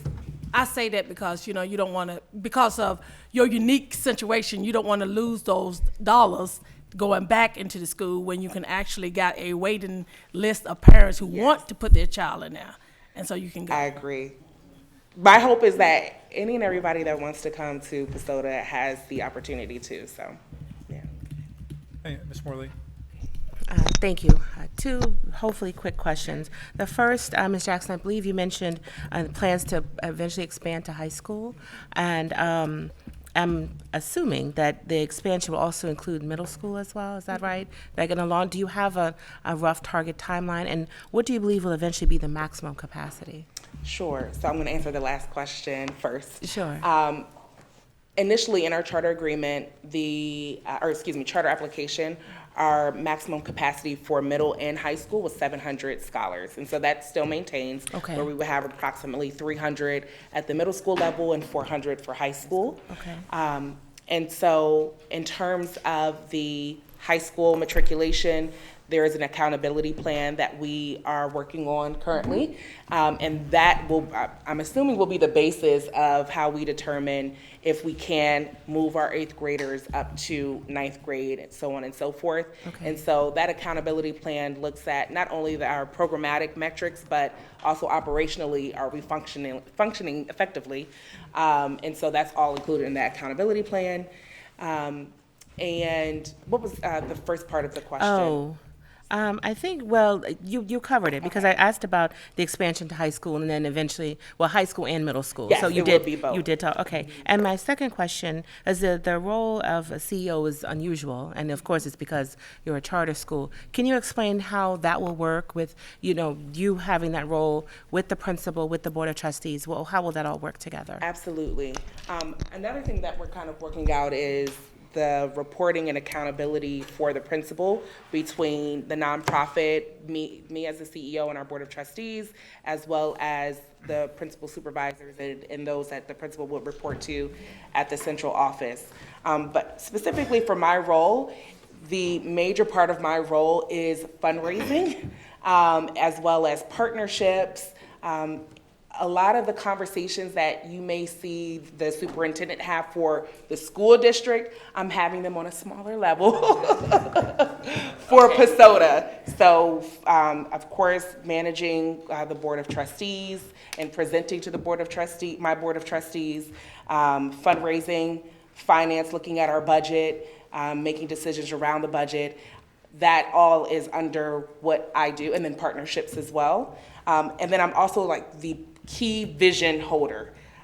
So as we develop our committee for the high school piece and growing into the high school, I play a key role in ensuring that the school is meeting all of the goals that we establish for the high school. So that is what I am doing, and of course working very closely with the principal to just align what's actually happening in the school building and with the children and with families to the goals that we have for the school and the vision that we have for the larger community. So that's what my day-to-day will be, right now I'm doing a little bit of everything. I'm so happy to have a principal.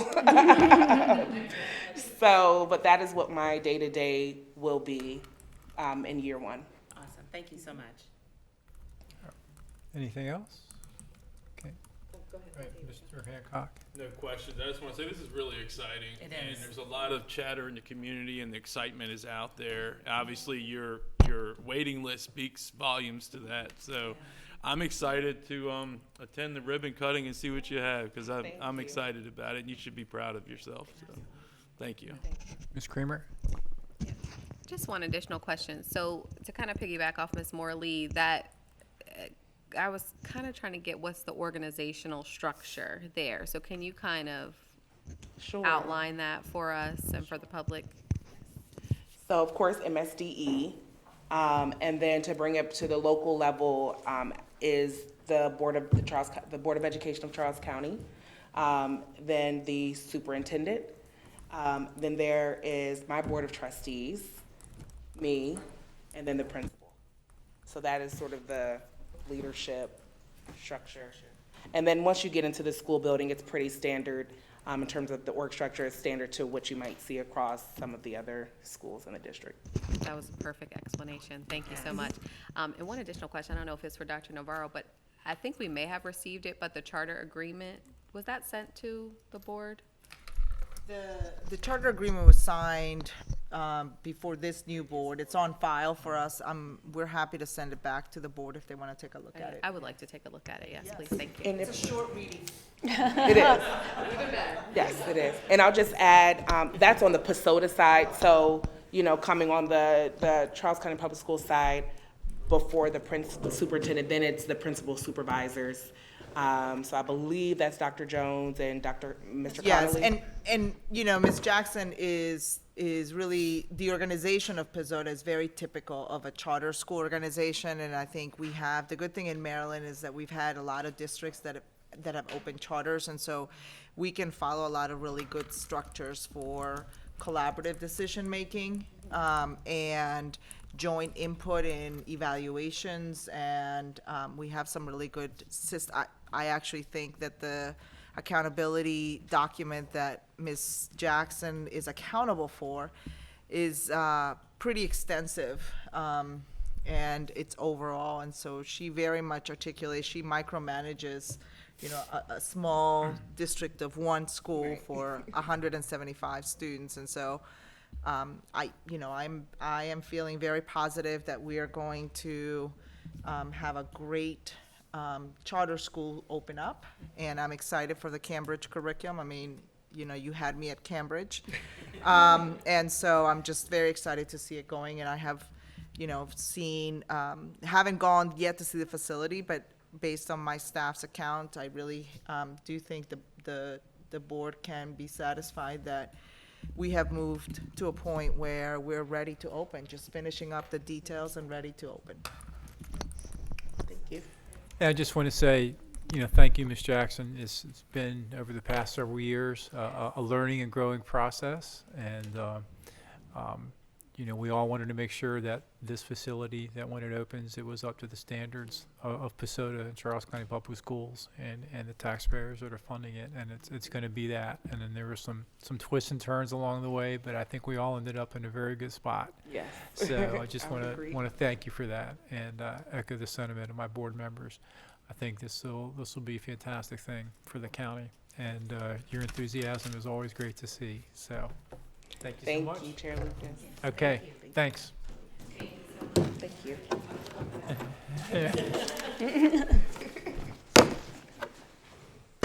So I just wanted to make sure that I cross the i's and dot the t's, or vice versa. And I just wanted to make sure that I have the okay and the approval, and so does Ms. Jackson, of the request that we jointly bring together for the curriculum changes, so that she would use our health curriculum and then our social studies, so that we can get some of that local curriculum in.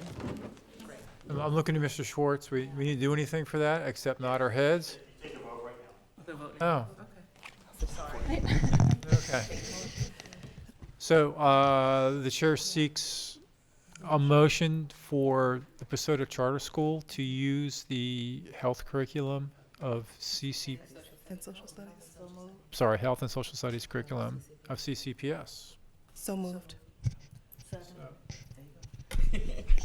Ms. Smith and Ms. Thomas. Okay, any discussion? Can a student board member vote on that? Curriculum, yes. There we go. Okay. Oh, I love it. All right, any discussion? All those in favor, please raise your hand. That's a unanimous vote. All right, there we go. Thank you. Thank you.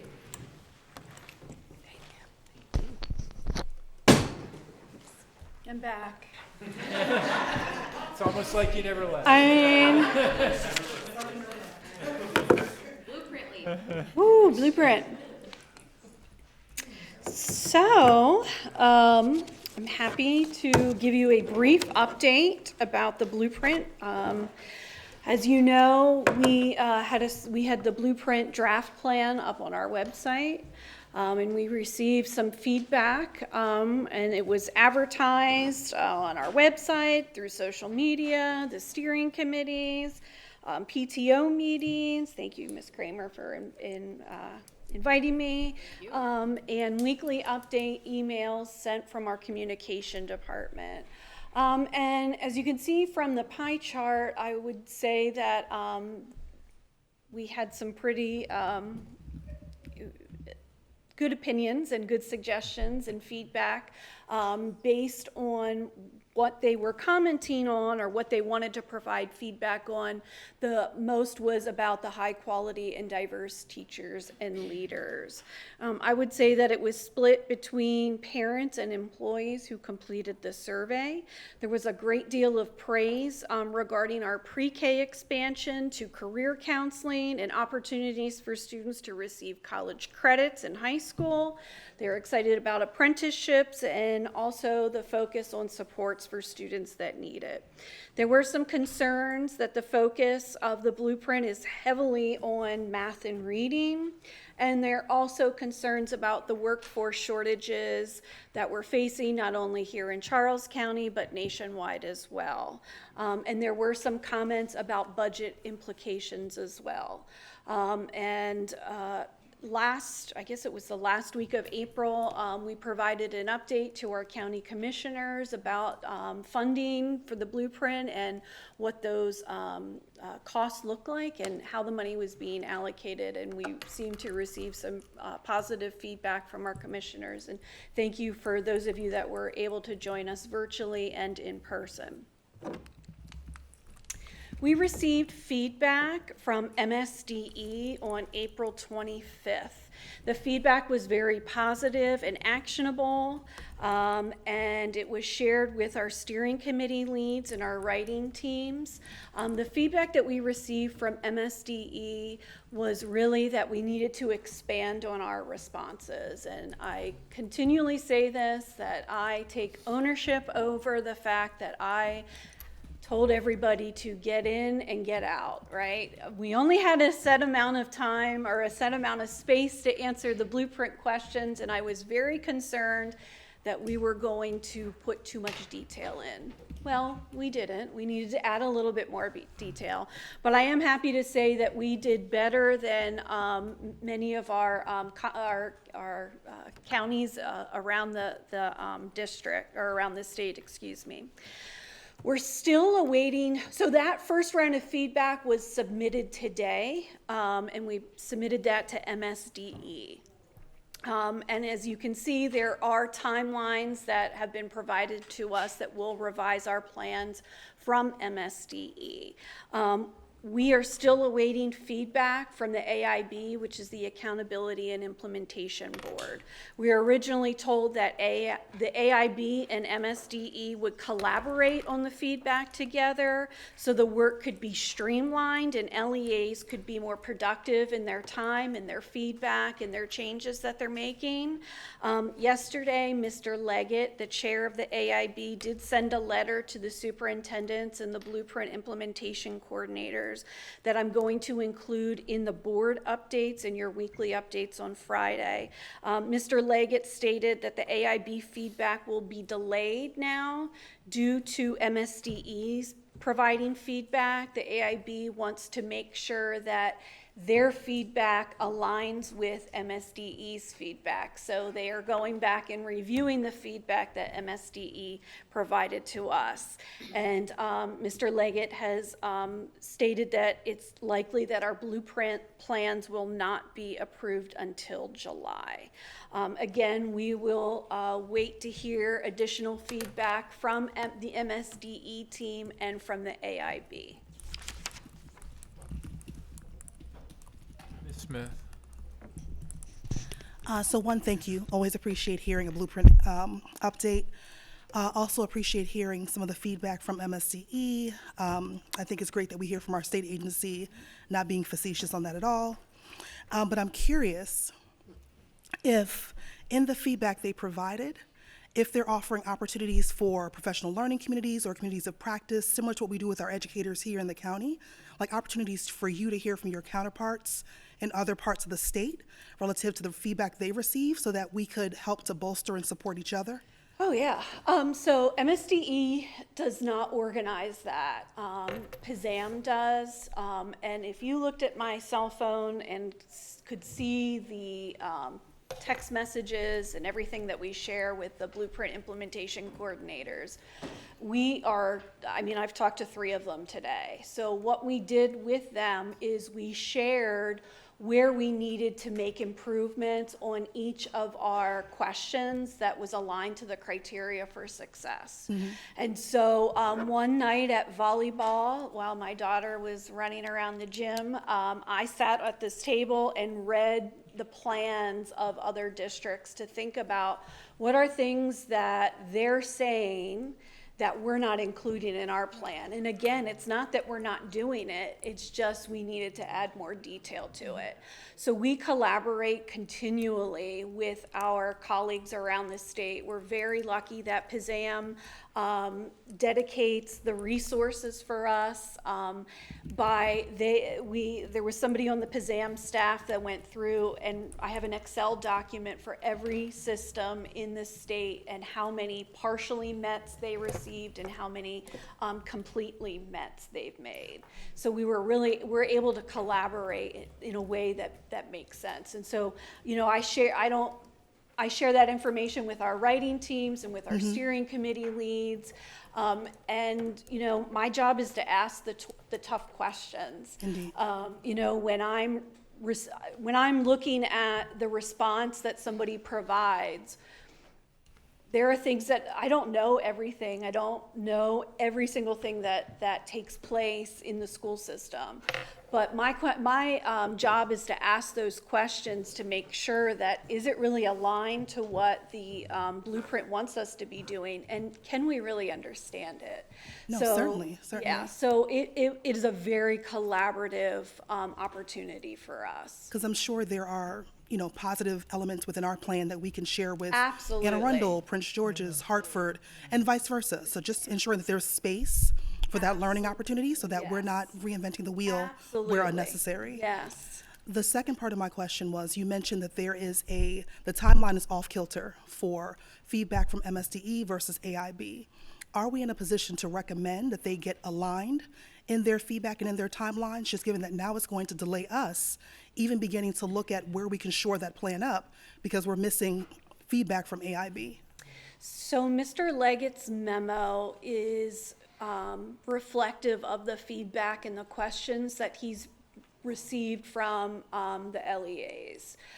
Ultimately, while MSDE can provide the feedback, and we welcome the feedback, feedback makes us better, right? The AIB has the ultimate authority when it comes to the blueprint and when it comes to the plans.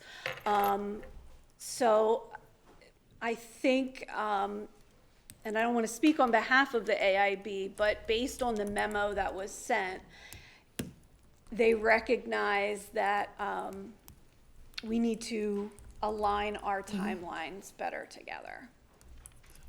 Well, thank you. I would also just add that, as school boards, so the superintendents are very, very invested, and we added a position through PISAM to coordinate with all of the school districts, blueprint coordinators to do that sharing. So we're not trying to hide anything, and we want to make sure that every plan so that we can learn from each other. One of the things that you as school board members can do is have the conversation at your level at MABE around the importance of aligned feedback that comes at a timely piece. I will say, Mr. Leggett's email or communication assured the superintendents that there wouldn't be a delay in funding releases for this year while they're still working through the alignment of giving all of the school systems feedback at the same time, hopefully. Great. Thank you. So, if I heard you correctly, you said that Mr. Leggett said that there was a delay so that they could align with MSDE. So is that what I thought I heard you say? So what does align mean? Okay, so I'm hearing align used two different ways. I'm hearing align used in, okay, let's get it both at the same time, so that, to Ms. Smith's point, so there's no delay moving forward. But then there's a line, well, we want to make sure that our feedback kind of says the same thing that theirs did. So I'm a little confused there. No, you're right.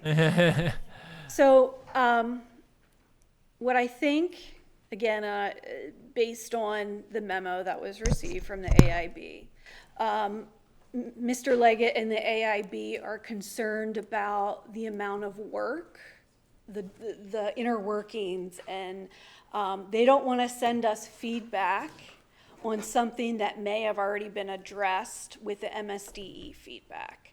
So they're making sure that their feedback isn't repetitive.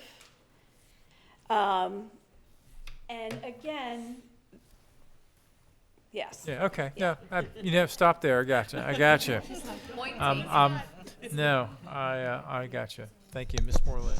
Yes, thank you, Ms. Miller. And so just to clarify, in the event of any conflict or, around the whole issue of feedback, AIB would trump. So that is, if the, MSD feedback is, do 1, 2, and 3, but AIB actually says A, B, and C. So you're not necessarily acting on it until you receive feedback from AIB? We did act on it. We did make corrections. And again, it wasn't so much that we were changing what we were doing. Okay. We were just explaining things in more detail. Okay. So we didn't have to make adjustments and for them to say, no, you can't do this. This is not.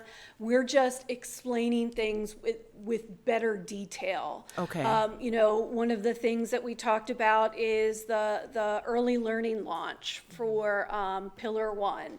They wanted to know more information about how we're targeting students who may not know about the early learning launch or may have trouble using Synergy. So we explained in our response about how we have representatives from CCPS that are bilingual, that how we're advertising with our PPW workers about this opportunity. Okay. So again, it's not that we had to make any major changes to the plan, we just needed to add more details. Okay, so any major changes is only going to be after the AIB feedback? Yes. Okay, yes. Understood.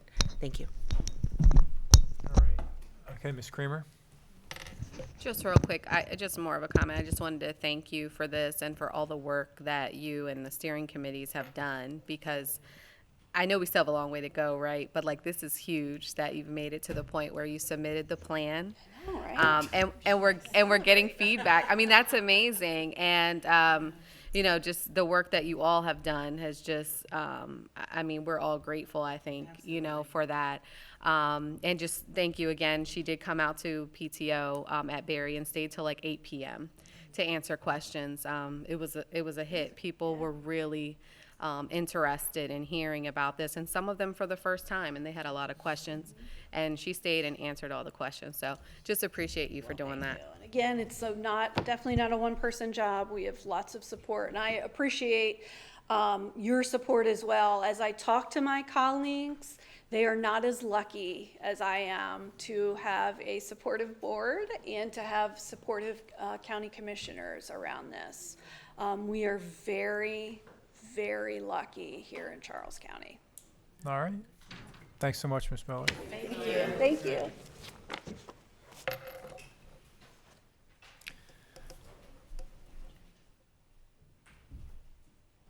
All right, Ms. Mackey and Dr. Gill. Okay.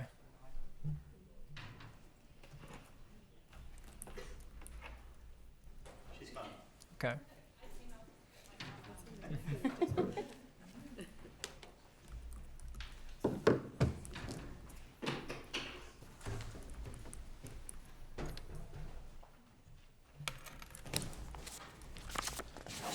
And wanted to spit it out, Yeah. You left and I was stricken. Sorry. Wait a minute. Aye. Make sure this works. Right, okay. Good afternoon, Chairperson Lucas, Vice Chairperson Morley, board members, Dr. Navarro, staff.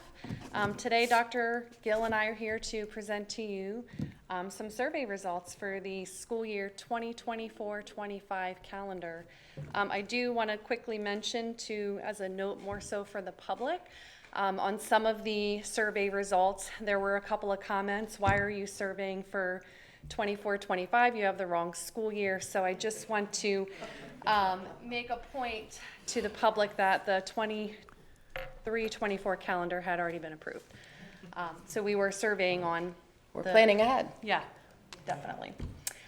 So the charge of the calendar committee and Dr. Gill and myself was to conduct a stakeholder survey to gather opinions on the calendar models, the fair day schedule, parent conferences, the availability of winter break meal service, and preferences on the start and end of the school year. The survey was available for 2 weeks. It was shared multiple ways through multiple methods with different audiences, including parents, staff, and students. We sent the survey information out to local media outlets for publication, highlighted on social media, posted it on our website, sent it out by email. So multiple different ways in which we made that information available to all of our stakeholder groups. The survey data, it was open for 2 weeks.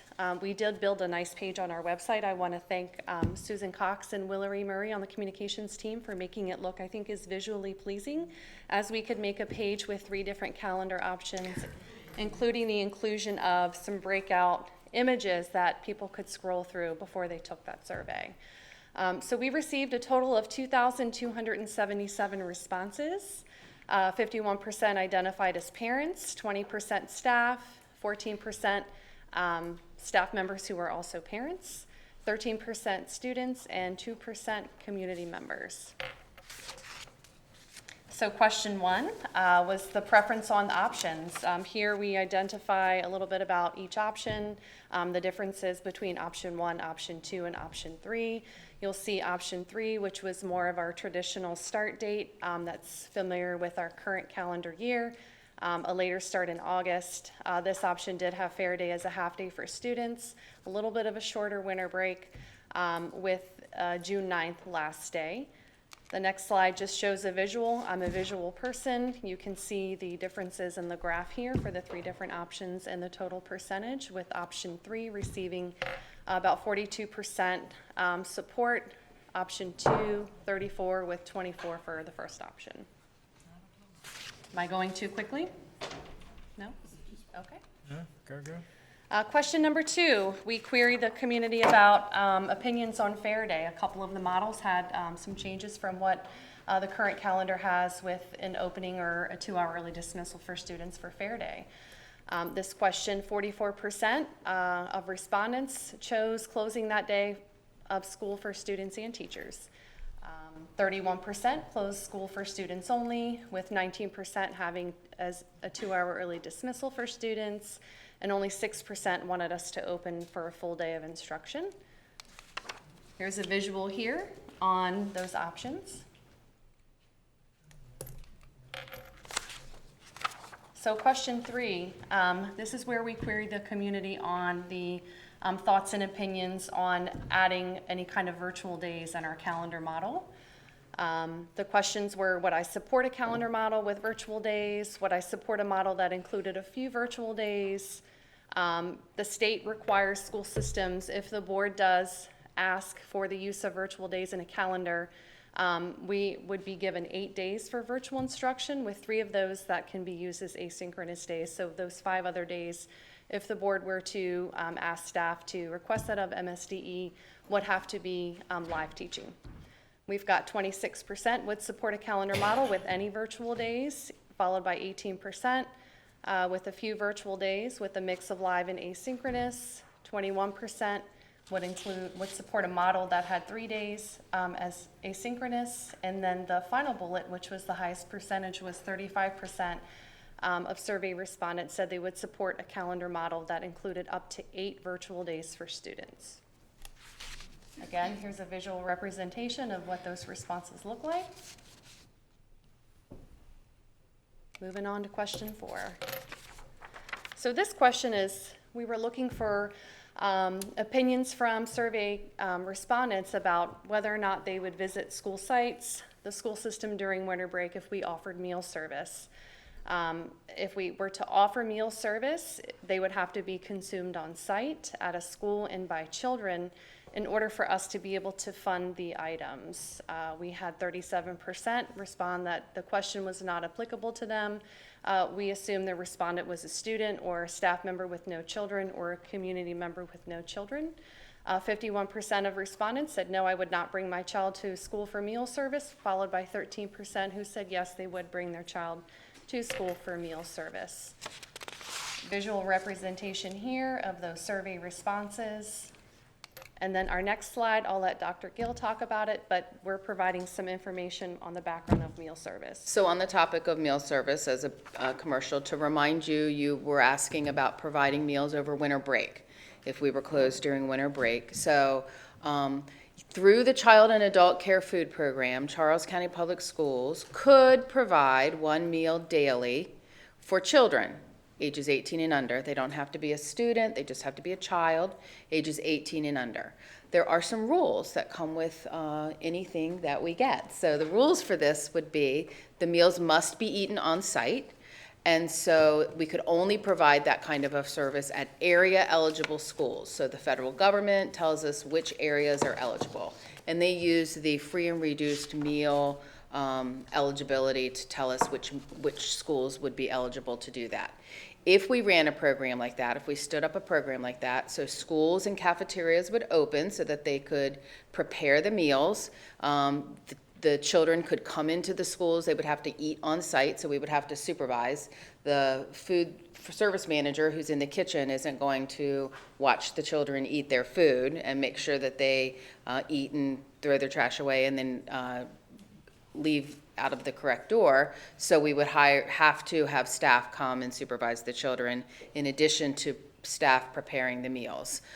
If we said, well, we'll do a grab and go option, grab your bag lunch and go home, grab your bag lunch and go home, we could do that, but we would have to pay for it. That would not be something that the federal government would reimburse us for that food at all. So that would be something that we would have to figure out how to fund and do that. And we would have to, again, hire staff to prepare the meals and distribute the meals. Now, as a little bit of data, if you remember a year ago when we returned from winter break, the children came back asynchronous, on virtual for 2 weeks. The first 2 weeks of January, there was a COVID outbreak, and so they didn't come into the schools. They stayed home for 2 weeks, and they learned through their computer at home. So since they were at home, we did provide curbside meals. We can't do curbside meals anymore because those COVID waivers have expired. But at that time, we have the data of how many meals we served and who took advantage of it. So while the children were at home during that extended period of time, we stood up 16 sites for breakfast and lunch. So people could come and do a drive-by, pick up breakfast and lunch, and then take it home. We provided 660 meals over 3 days. And so that's 220 a day. And then so we served about 14 children per site per day. That's the math for that. Any questions? Okay. Question 5 on the survey was about inclement weather dates. None of the options included inclement weather dates, which Dr. Gill and I shared with you all last month. These dates would be added to the end of the school year. That's typical with our calendar models. We would announce these dates in advance. The question here was to just ask preference. 45%, yes, they would prefer the dates be added in the calendar in advance, which I think we're actually required to report to MSDE. 28% said they would support adding any makeup dates onto the calendar, and there was no preference for 27% of our respondents. One of the questions, and here's a visual for that question as well. One of the questions we asked was about parent-teacher conferences. We build that date in October historically, so we asked for opinions on having a school closure day for students on a date in October. We asked respondents to select the best answer that represented their role with us and their preference for using that day as a school closure day. 55% said they would prefer that we close schools in a date in October for students to have parent-teacher conferences. 12% said close schools fully for students and teachers. That date typically in October falls with a federal holiday. Close schools on October 14th as a full system holiday, which means students and staff would be off. And then 18% said consider opening schools on that date in October because they don't participate in parent-teacher conferences. A visual representation of those responses. So this slide has some other feedback shared. One of the questions that we asked at the end of the survey was, do you have any other survey or feedback for the board to consider in reviewing these calendar proposals? A lot of respondents provided less testing for students, a lot of movement to preserve Fair Day as a student day off, move parent conference day in the fall closer to the quarter end, have asynchronous snow days, include a parent-teacher conference day in the spring. We currently have one in the calendar in the fall. Some respondents would like for us to add a second in the spring. Move all early dismissal days to Friday. A lot of folks would like for us to start school after Labor Day. Add a mental health day every quarter for students. Close schools on Jewish and Muslim holidays. And then there was a lot of respondents who provided a response of, let's build an asynchronous day back into Wednesday as the school system operated during the pandemic. So those are just the higher percentages in those open-ended response questions that were pulled from the survey. So this is a quick review of the process for the board's review approval of the calendar. Dr. Gill and I first joined you in April to present the draft options, to pull any directives from the board. We shared that we typically do complete a staff survey, or excuse me, a calendar survey. We came to you again last month to present the proposals, to talk about the proposals. We discussed developing a survey to get some feedback from the community, which we have brought to you today. And then in June, typically we would have that third item where the board would take action on the calendar. And I think I jumped ahead of myself, said last month, but I was referring to today. May 9th is our second time here, so. It's a lot of data to share within a brief update, so. Do you have any questions? Comments? Make a comment before entertaining questions. It seems that the response to several questions is kind of definitive, but it doesn't necessarily fit one of the three options. So I think for me, it's gonna take a little longer to look at that and at our next meeting, hopefully come up with something that is agreeable among board members. Now, there is a hard date that we have to have this done by June, or no. Well, I'm thinking, I mean, let's say it happened in August. I mean, are we mandated by policy or just practice? Practice, Yeah. okay. Just providing our community as much notice as Yeah, possible. no, as we've always done. Yeah, but just understanding everything we've seen here, it's a lot of good information. Thank you. Ms. Butler-Washington. Thank you for that survey. Lots of information. Did we survey, we didn't survey them on the Veterans Day? No, I don't think we did in this particular survey because the calendar models, I believe, have the All school of them had system it off. closed for Yeah. students and staff for Veterans Day in all three models. Yeah. Mr. Hancock. Thank you, Chairman. Thank you for the presentation. And I agree with the chairman's sentiments. It seems like a lot of people support option 3, but then if you get on the question, especially the fair day question, it's overwhelmingly the amount of people that support fair day being all for at least students, and if not students and teachers. So I know we're not voting on this today, but something that I would consider would be amending one of the options that doesn't have fair day as an off day to making it an off day, moving down the road. Yeah, I think for all of us, we need to, when we come back to the next meeting, just really look at this and you know, have our number 1, number 2, number 3, because we may not be able to agree in an initial one. Ms. Smith and then Ms. Morley. Thank you, Chairman Lucas. Briefly, one, thank you for all the work you've done. Always appreciate going out to the community and hearing directly from them what's preferable and what sort of works best for the families in our community. Quick question around the other feedback that was shared on one of the slides around the parent conferences and the request to have the fall conference closer to quarter end. There was also a request to have something more in the spring around parent-teacher conferences. Where does the authority fall? Is that something that building leaders themselves can dictate, or is that something that, Dr. Navarro, you would have to have sort of built into the calendar in terms of when those parent-teacher conferences are? I would suggest that we have a standard as part of the board's interest in the calendar to have that if that's an interest of the board. Sort of as you, the reason all of our 3 options were closed for Veterans Day is because when the board gave some recommendations, you guys were pretty aligned. It was definitely a vast majority of you. So you may want to think about that as you're digesting the information. It's like the community came and gave you perfect like fourths in all your responses. So I think it's something to think about. What is the underlining messages that the community is giving you as you think about what are the important pieces? And great data here. Absolutely. Thank you. That's very good. Ms. Morley. Yes, thank you all so much. The survey, although some of the answers may have had some conflict, I think in general it gives you a good idea of what the community is thinking, what's important to them. Clearly, most people wanted a later start date, and there's definitely some feedback about not adding the days for potential snow days, but having those already built into the calendar. This is more of a comment.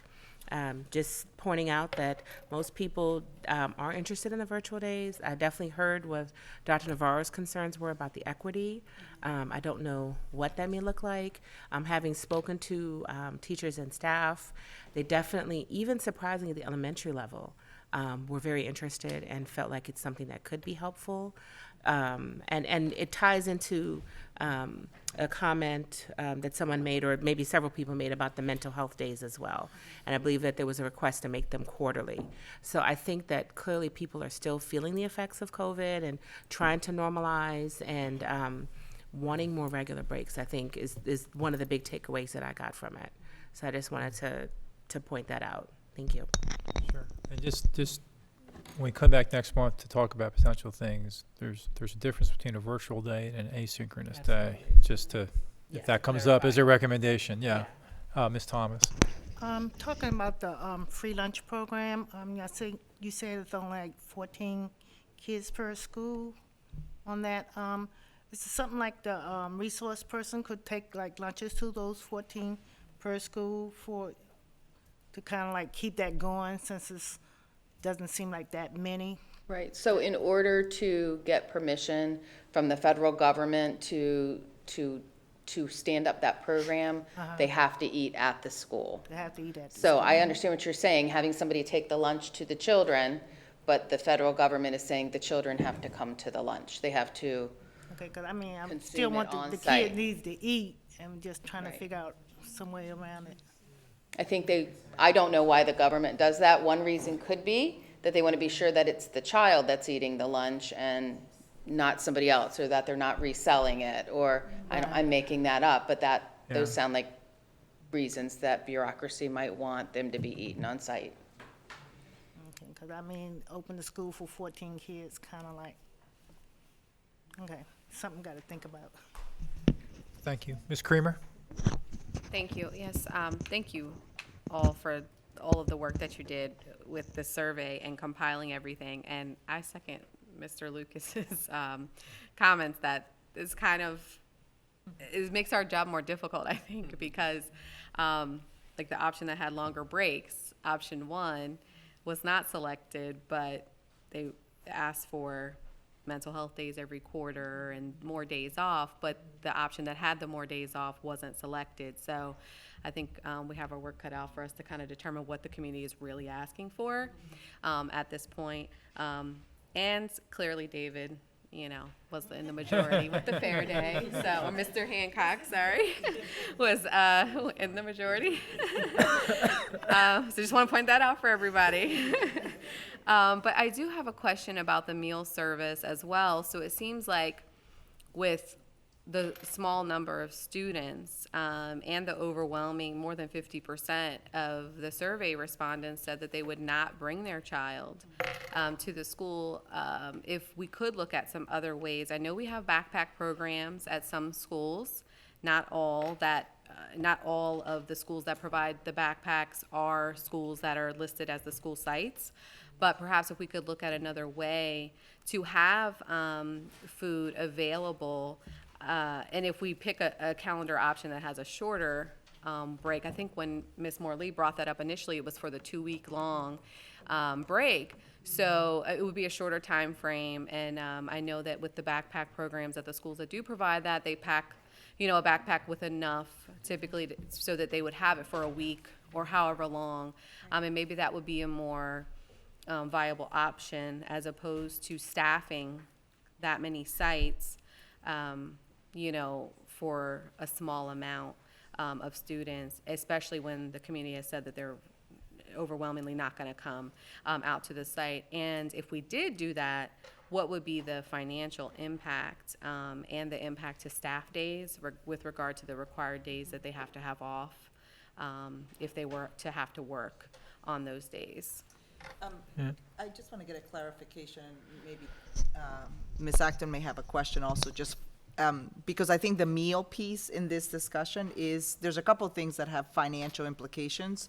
If the board is interested in researching some of those things, and we need to get some data to you.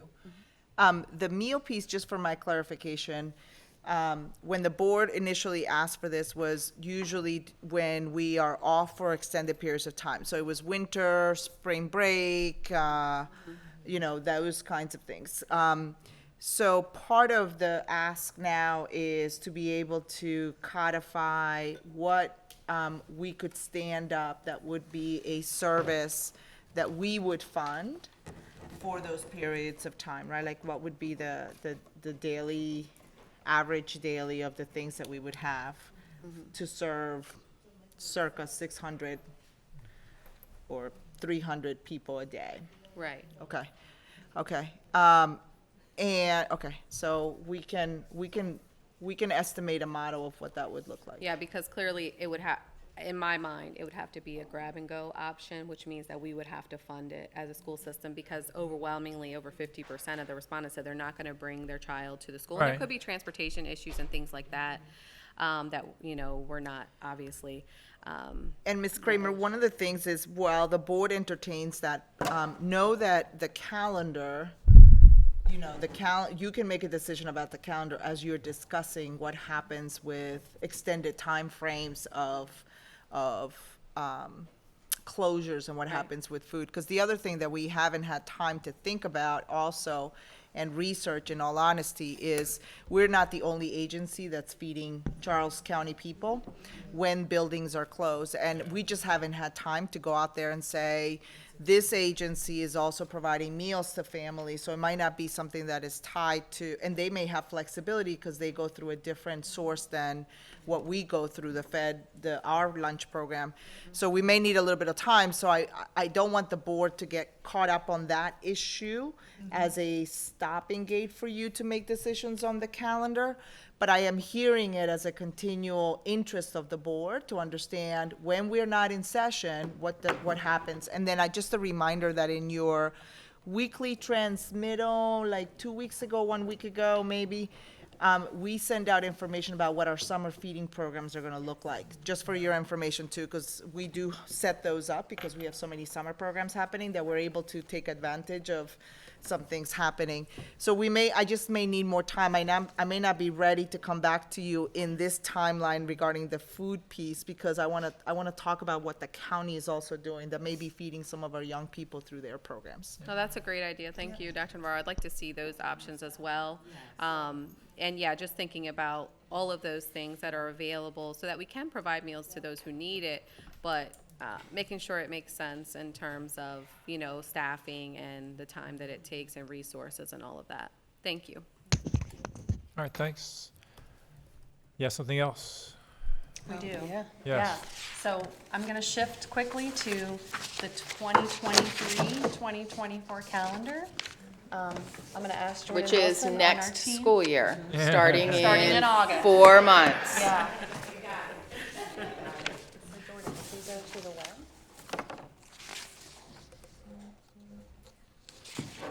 I'm going to ask Ms. Wilson to pull up the file that we loaded to board docs that gives a visual layout of the month format for the, if you go under board docs. And so just as a reminder, this calendar was already approved by the board.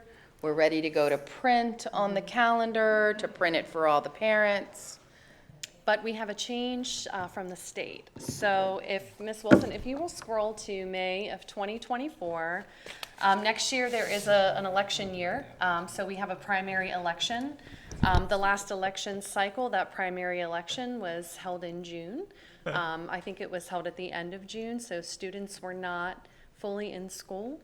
The election cycle prior to that was during 2020, and we didn't have students Right. and the majority of our staff or teachers in schools. So the Maryland General Assembly this spring just voted to approve a change in primary election day to May 14th, which falls on a Tuesday in May 2024.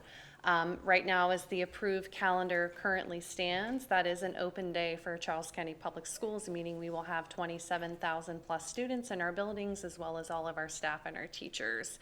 As you all may be aware, the majority of our schools are used as polling sites. We have lots of traffic coming in and out of our buildings that day that are not our students, that are not our staff. So typically during election years, we historically close schools at least for students, so that students are not in the building when we have voters coming in.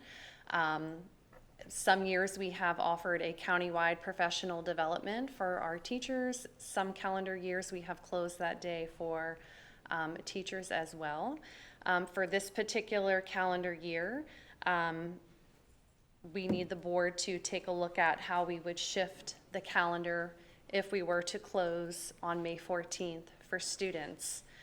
If we were to close only for May 14th of 2024 to accommodate that primary election day, and have a countywide PD day for teachers, Ms. Wilson, if you will flip to June 2024, that would shift that last day of school for students because we're adding a closure day, so students still have to come for the 180 days. We would be shifting that last day of school for students to Wednesday, June the 12th. Typically, we try not to have the student last day fall on the same day as the last day for teachers. Not only are teachers trying to close out the school year, but that last day of school for teachers typically includes 2 hours of negotiated grade prep time for teachers. So that's just a little bit of background there. So if we close May 14th for students only, their last day would fall on June the 12th. Our recommendation, according to the report and the information that was shared with board docs, is we're asking the board to consider closing schools for students and teachers on May 14th so that the calendar year shifts for both by 1 day, which would push the student last day to Wednesday, June 12th, and the teacher last day to Thursday, June 13th. That's way teachers could have that day after students leave for the year to close out the school year, as well as they would have that grade prep time. That's part of the negotiated agreement.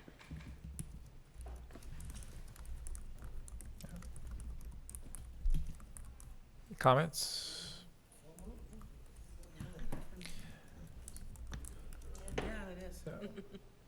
Would, I'm looking for Mr. Schwartz. So the entire system would be closed that day? Students and teachers? We would just close for students. That's and our teachers. recommendation, students and teachers, but 12-month employees would still work. It would be a work Okay. day. So I'm just wondering if we move the board meeting, that's why I was asking. Yeah, that a board meeting would historically fall on the second Tuesday of that month, which And would be May 14th. I'm looking to Mr. Schwartz, when that is, We moved the board meeting in November of 2022, if I remember, in the final election. we did. Yeah, and May is typically a meeting, as today, where we have resolutions coming in, either a teacher of the year, principal of the year, so recognition is typically a little heavy. So I think in prior years, the board has moved the meeting to accommodate at least that part of the agenda. I mean, if you're going to print the calendar, then if it's the will of the board, then that should be in the calendar. Yeah. I'm sorry? Thomas had a question. EACC okayed it? Which, Talk to EACC, about concerning, the May 14th closing.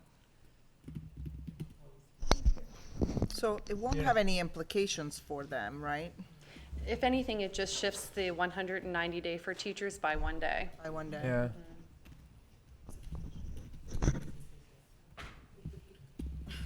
I won't say who, but I see a nod in the back of the room going up and down. All right, so, I think you were headed in that direction, so I'll wait. no, I was just going to say, Mr. Schwartz, can we entertain a motion now to do this? Is it an action item at the end of the meeting? I think it is. No. No. No, it's not. We were gonna do it Oh, now. it's the budget change, sorry, yeah, that's not it. So, yes, you can vote now. All right, so Chair will entertain a motion if it's the will of the board. Make a motion that we accept the staff recommendation in regards to the moving the days on the calendar. Second. Made by Mr. Hancock, seconded by Ms. Butler Washington. Any discussion? And so just for clarification, schools will be closed. The motion is that the schools will close on May 14th, 2024 for teachers and students. And also that the board meeting will move to the 21st.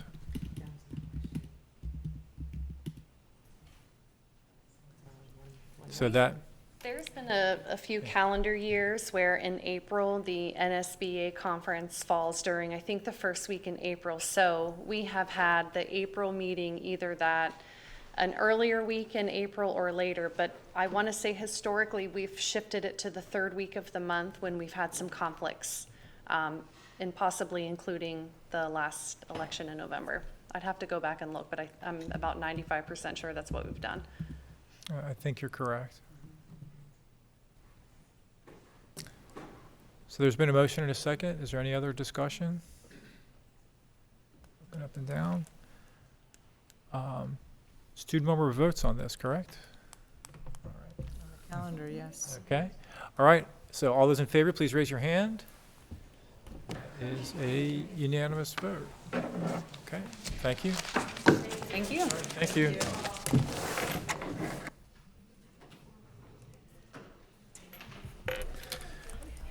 Okay. All right, we're on to unfinished business. Is there any unfinished business? Oh, okay. Miss Kramer. Thank you, Chairman Lucas. I think this is the right time, but you'll tell me, about the D1 vacancy. So there was an announcement that went out. Just wanted to make sure that Sure. the public has seen the announcement. It is on the Charles County Board of Education website regarding the filling of the D1 vacancy. So just wanted to point that out for the public to make sure that they review that and make sure Okay. that everyone's aware of what is going on currently with that process. All right, yeah, no, thank you very much for that. Ms. Morley? Similarly, I know that we don't have a presentation now, but around the school renaming, if we could just. That's future agenda items. Okay. Yes. Ms. Smith was going to bring that up. But thank you, though, I'm sorry. Okay. So any other unfinished business? Any new business? Anything that we need to take care of immediately? Okay. Now, future agenda items. All right. I'm sorry. Fanfare. So in terms of the school renaming policy, several board meetings ago, Chairman Lucas nominated both myself and Member Hancock to serve in a small sort of subset group to sort of think through the renaming policy. We have come to consensus and believe we have reached a point where we are prepared to brief the larger board on what we've come up with, and we are requesting that this be a future agenda item on an upcoming meeting. Okay, very good. I'm glad you're able to get that done, and we'll work that in. And we'll let the board know. Thank you so much, and thanks for your work on that, and for staff who helped you. Ms. Creamer? Yes, thank you, Chairman Lucas. Something that I would like to look at in the future, because I don't know if we have or if even the previous board had in recent days, is parent view data. So I don't know if we have any, Dr. Navarro, in terms of like usage data for parents and students. I feel like it would be helpful because it is a fairly new tool that the county has been using, and just would like to see if we have never looked at before, how many of our parents and students are actually engaging with the tool, and in as much detail as possible. I don't know if you could look at what they actually look at in student view or parent view, or if it's just a matter of number of users, but I would definitely like to have that information. I think it would be helpful for the public to know. Yeah, so I'm happy to provide you. There's people like Shelley and Steve upstairs who are constantly watching, because part of their communication metrics is improving the number of families that use it. So I'm happy to provide an overview in the future. It can be, I can give you some data, and then if you want something more than that or in a different format, then you can request for it, but I can provide you some information. Perfect, thank you so much. Yeah, maybe we could work in just other forms of communication as well, the CCPS app and Twitter and such. Yeah, that would be good. Yeah, Ms. Butler Washington. Yes, I wanted to ask, could we also look into some of all the fights that's going on and stuff, some restorative practice, about some new things that Dr. Navarro can look into, so we can remedy some of the, the fighting in the school system, so we make sure, that we're getting a handle on this before it becomes bigger than what we think it's going to become. And so just to look into that, just to make sure that restorative practice that we can do inside the school, something like in-house intervention, where there's restorative practice teachers come in and say that show the students how to treat one another, respect one another, how to make sure that they are actually doing conflict resolution instead of fighting. They coming up with some of those things. And then, a positive thing, they can come back to the school and share with their colleagues, with their students, what did they learn. So when they come back to the school and say what they learned, they can also tell the other students why they shouldn't do it, and they should continue their learning and stuff. Because we want to get a hold of this before it gets too big. So we can work on something. We've had presentations before in various restorative practices and talking about discipline and the discipline matrix.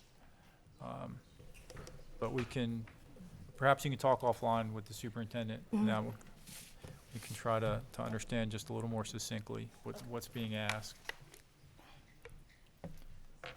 Anything else? Yes, you do. So you mentioned wanting to have possibly a town hall next month. Yeah, there we go. So, yeah, so, So this wouldn't necessarily be a town hall. Its official name would be called a coffee and conversation, and essentially what it is just a chance for students to come to the Board of Education and speak to board members one-on-one as if it were to be a conversation. Because a lot of times students come to me and they tell me, I wish I could talk to them directly instead of in such a formal setting like a town hall. They just want to have a back and forth conversation. So I feel like this would be a good opportunity to do so, and I wanted to know if you guys were interested in doing that. okay. But specifically, you wanted to do it next month, correct? Either this month or next month. So I was thinking. Oh, no, yeah. this month, yeah, May, it was this month, yeah, yeah. Before school ends is preferable. So I was thinking before our work session, which is on the 23rd, I believe. Yeah, so that is soon. So Mr. Schwartz, you mind coming up here for a second?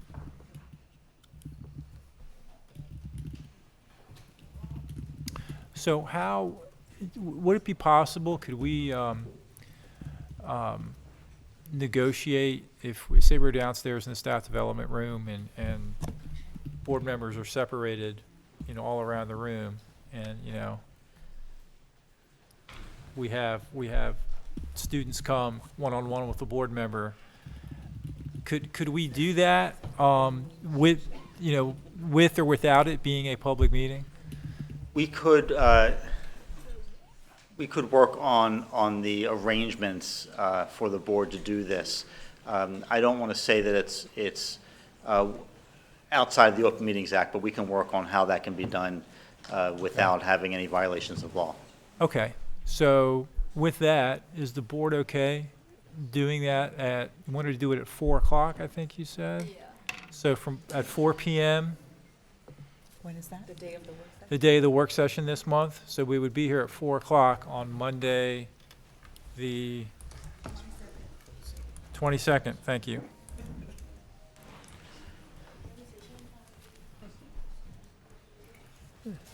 Does that work? I see nods here. We're good? Okay. All right, so you and I can talk and we'll figure out the logistics of everything. All right, got it. Okay, perfect, thank you. Okay. Anything else good? All right, so we can take a break and we'll come back in 10 minutes.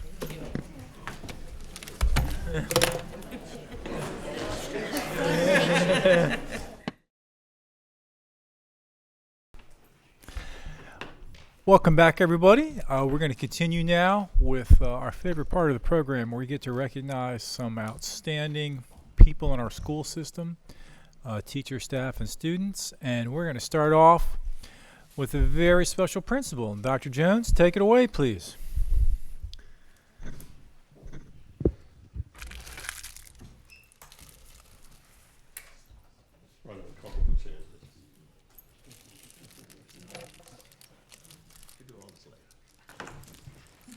All right, well, good afternoon, Board Chairman Lucas, board members, Dr. Navarro, and staff, and special guests. This afternoon, it is my privilege and honor to introduce the Washington Post 2023 Principal of the Year finalist for Charles County Public Schools, Ms. Carrie Richardson, Principal of Matula Elementary School.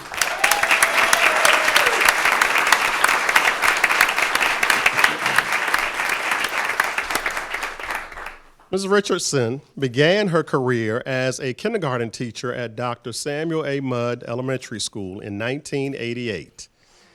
In 1996, just over 8 years after her career began with Charles County Public Schools, Ms. Richardson was appointed vice principal, and in 2002, she was appointed principal of Gale-Bailey Elementary School, where the magic all began.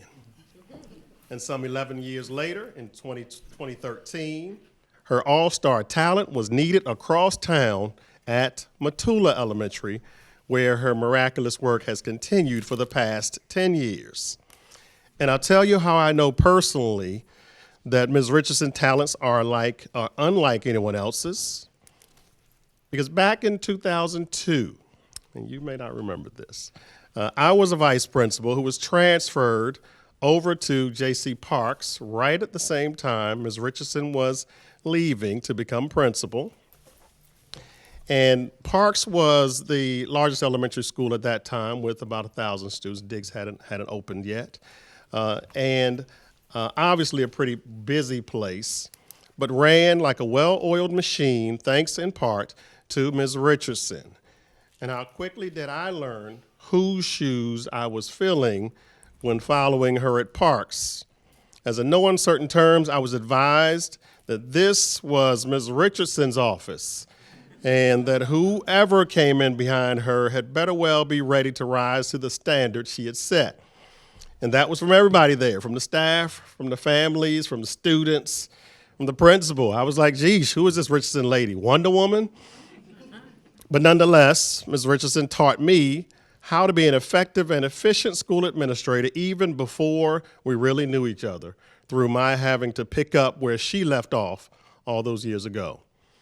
It was pretty clear even back then that Mrs. Richardson was destined to do great work with so many students and families in our school system, and as expected, it has all panned out. Mrs. Richardson is as good as advertised. This is also one of the reasons we were glad to put those R-word rumors to rest. Yes, word on the street gave us a scare recently that Ms. Richardson was contemplating retirement, but thankfully, the Washington Post Principal of the Year finalist will be with us a little longer, right? Okay. Good deal, good answer. All right, so I could go on and on about Ms. Richardson and all the great work she has done and how she has so faithfully served the students, staff, and families of Matula and Charles County for so many years. But her body of work and the ultimate recipient of this honor speaks for itself. Ms. Richardson has modeled the highest level of professional leadership, focus on children and academic excellence, and dedicated loyalty from day one, and is still going strong. Thank you to the nomination committee for putting forth such a compelling portfolio, but this recognition was a no-brainer. If anyone deserves to be honored as the Washington Post Principal of the Year finalist, it is, without doubt, Mrs. Carrie Richardson, AKA Wonder Woman. Congratulations on this honor.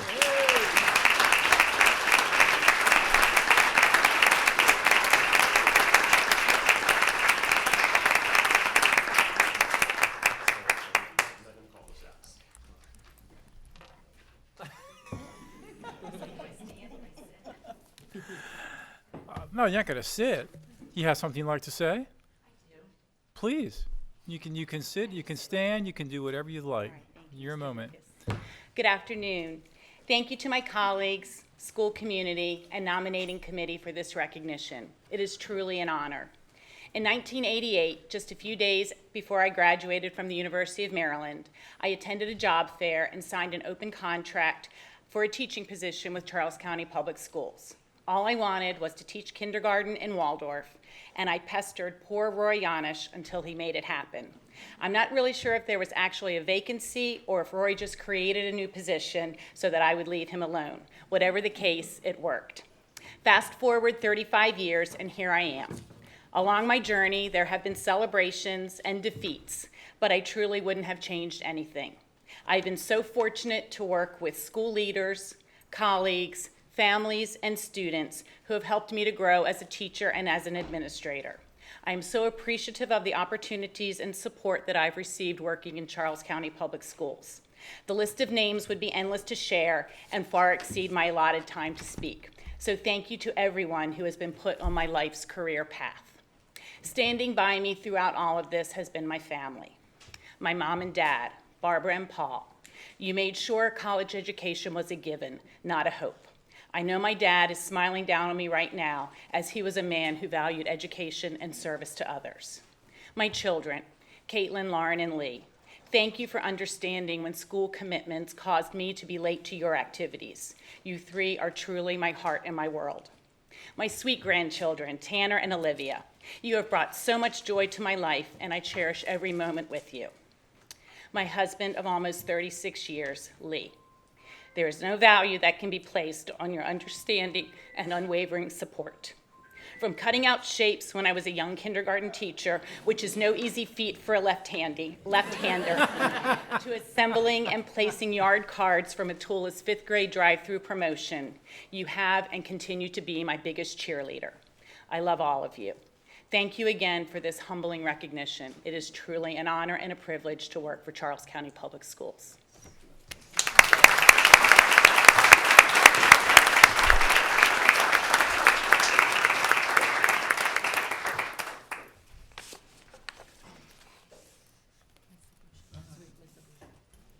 Oh, thank you. Okay, I thought I missed. No, I was looking. I thought we had something for her. No? Okay. Well, that's kind of anticlimactic. I thought we had something. Didn't we have something? We do have to do a picture too. Yeah. We don't have a plaque or something? Okay, we're going to get a picture. Okay. So come on up front. Or do you want her to read the resolution first? Okay, yeah. Let her come up.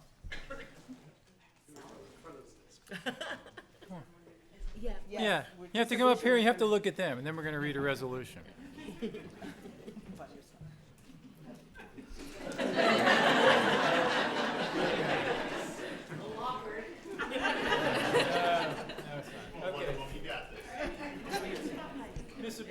Miss Abujima, if you would, please. Of course. The Washington Post Principal of the Year Award, Carrie Richardson. Whereas Mrs. Richardson was selected as the recipient of the Washington Post Principal of the Year Award for Charles County, and whereas in selecting Mrs. Richardson for this honor, the Washington Post cited her for demonstrating excellence as a principal, and whereas Mrs. Richardson has established a record as a principal in Charles County and has served as an excellent motivator and leader of students and staff, and through her efforts as a principal has established programs of excellence at Mary H. Matula Elementary School. Now therefore be it resolved that the Board of Education of Charles County congratulates Mrs. Richardson, recognizes her achievements as a principal with the public school system, and expresses appreciation for her dedicated service to Charles County students. And be it further resolved that a copy of this resolution be inserted in the minutes of the Board of Education. By order of the Board of Education of Charles County, this 9th day of May, 2023.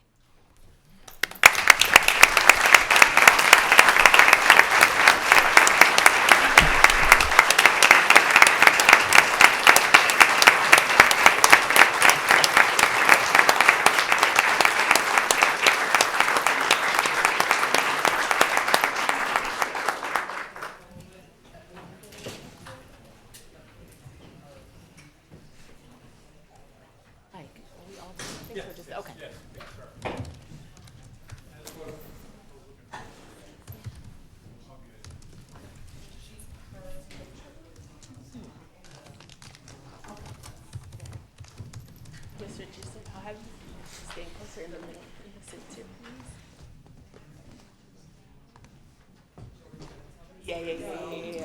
No, you're in the right spot. You're going to the right spot. Yeah. All right, smile big.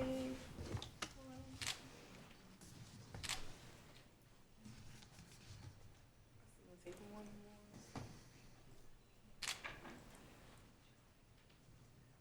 Okay, let's go.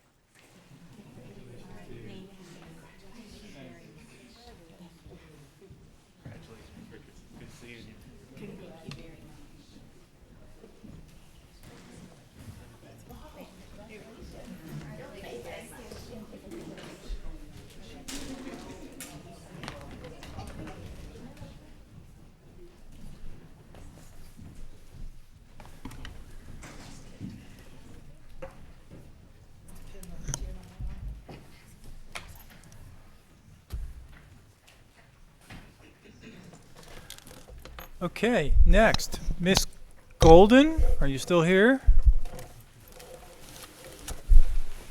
I got it right this time? Good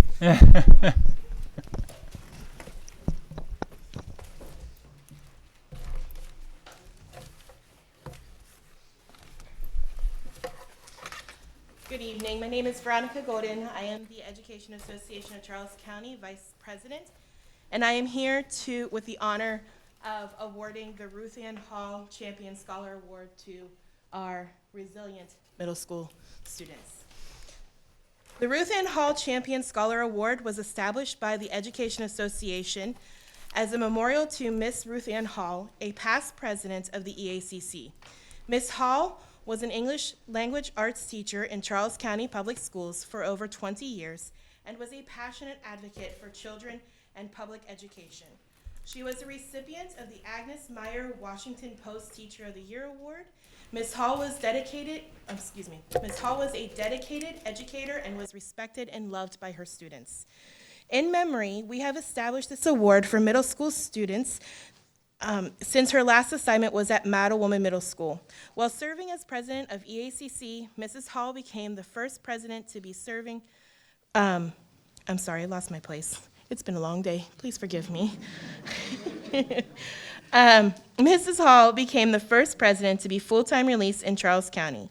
Ruth Ann developed leukemia and fought a brave and long battle with the disease. She passed away in 1999. In her memory and as a tribute to her love of her students and her tireless efforts as an advocate for both teachers and students, the EACC created the Ruth Ann Hall Champion Student Recognition. Students are nominated by their teachers and selected by a committee to receive this award. The committee selects winners based on dedication to schoolwork, improvement, and positive attitude towards learning. This award recognizes those students who have worked hard despite facing difficulties and have persevered to become champions in their own right and therefore worthy of recognition. If you can't fly, then run. If you can't run, then walk. If you can't walk, then crawl. But whatever you do, you have to keep moving forward. Martin Luther King, Jr.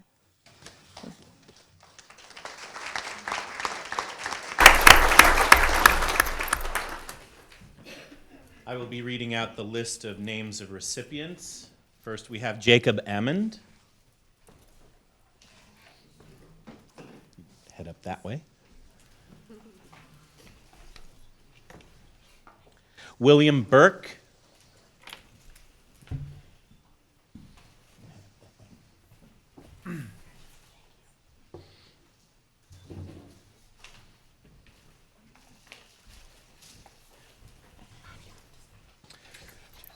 Ewa Dayake, Dayake. I hope I pronounced that correctly.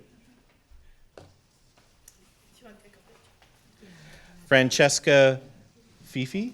Mom was in the audience. Okay. Josiah Harley. Is that Francesca?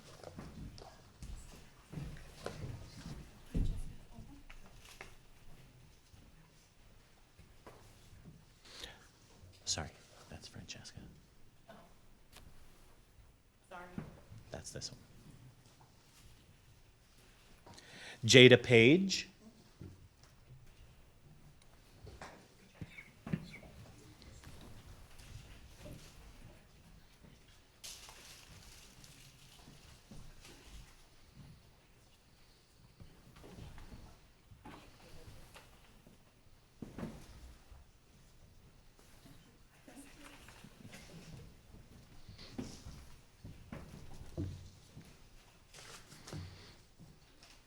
Anna Steckno.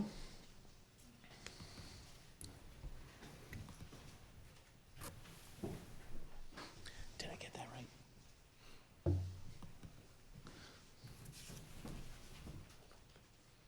Jaja Thomas. Sorry, go ahead and clap. They've earned it.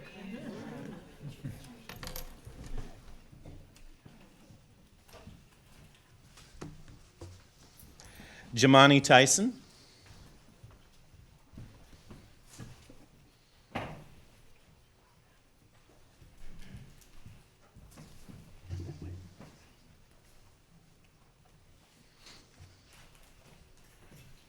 And Tyquez Tyson.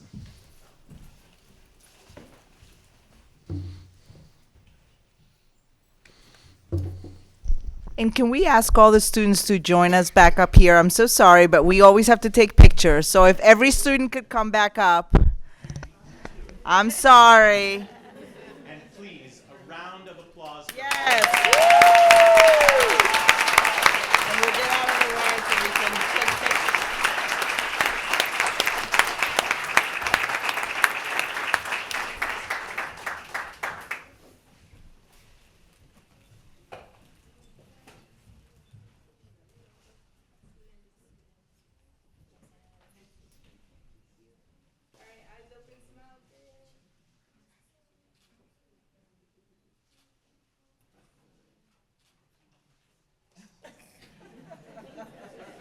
That's not gonna make the official picture.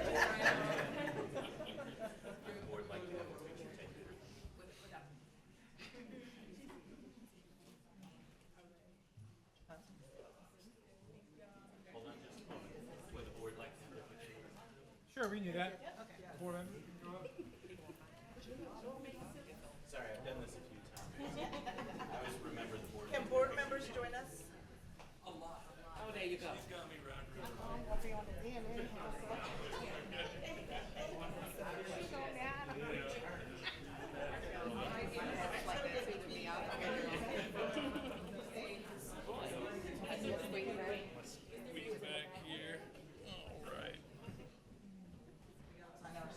I know. Find your window. No, you're okay, you're okay. We're used to doing it. Kind of spacing between all the tweets. Where you want me to go? Over here. Oh, right here.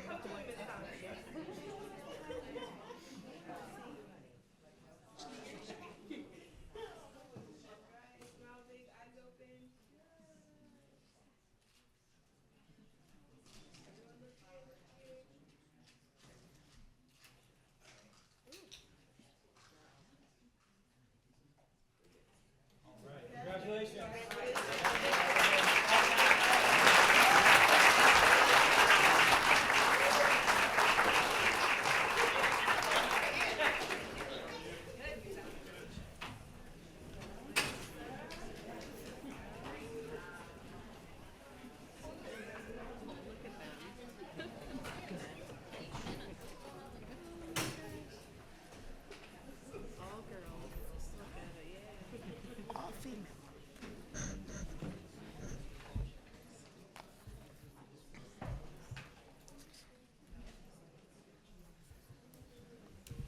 All right, Dr. Gill. Did you think I wasn't going to recognize you? Good afternoon, Board Chairperson Lucas, Board Vice Chairperson Morley, Board members Dr. Navarro and staff. Today, it is my honor to turn the spotlight onto several Charles County Public Schools students who have been identified by their school principals as exemplary student models in the areas of academic achievement, personal responsibility, and career readiness. Students being recognized this afternoon are Isabel Diaz, 12th grader from Maurice J. McDonough High School, Miriam Eunice, 8th grader from Milton M. Summers Middle School, Sophia Blocker, 5th grader from Gale-Bailey Elementary School, Isha Kadayala, 5th grader from Mary H. Matula Elementary School, and Jasani Bennett, 5th grader from Arthur Middleton Elementary School. Jasani was unable to be here in person, but is watching us, so welcome, Jasani. These outstanding students will be recognized in this order by their school principals. Darnell Russell, principal at Maurice J. McDonough High School. Sandra Taylor, principal of Milton M. Summers Middle School. Tangela Scales, principal of Gale-Bailey Elementary School. Carrie Richardson, principal of the year from Mary H. Matula Elementary School. And Nicole Hawkins, acting principal from Arthur Middleton Elementary School. First to join us to the podium this afternoon is Mr. Russell.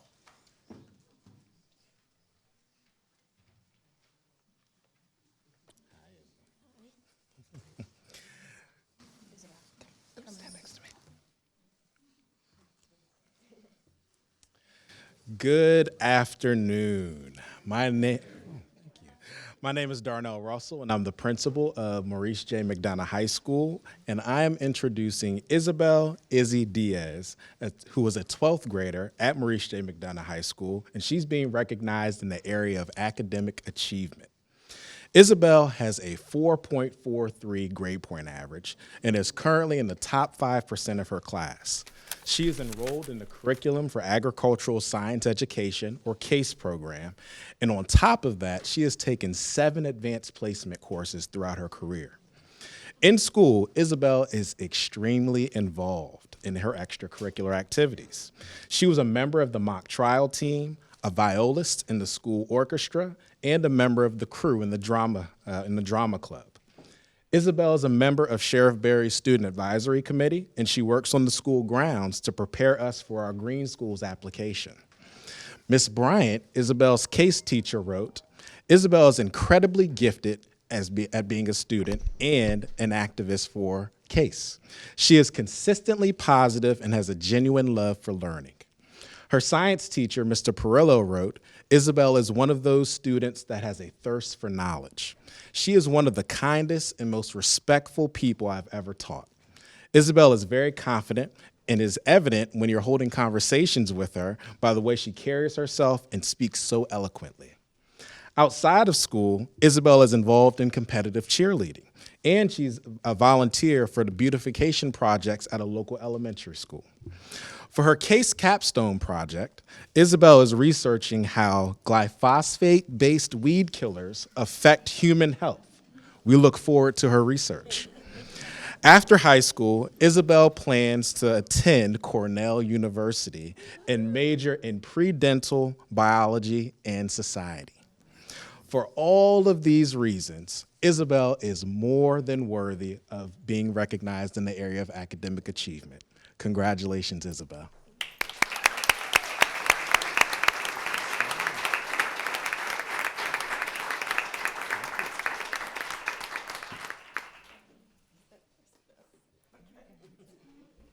Please welcome Principal Sandra Taylor from Milton M. Summers Middle School.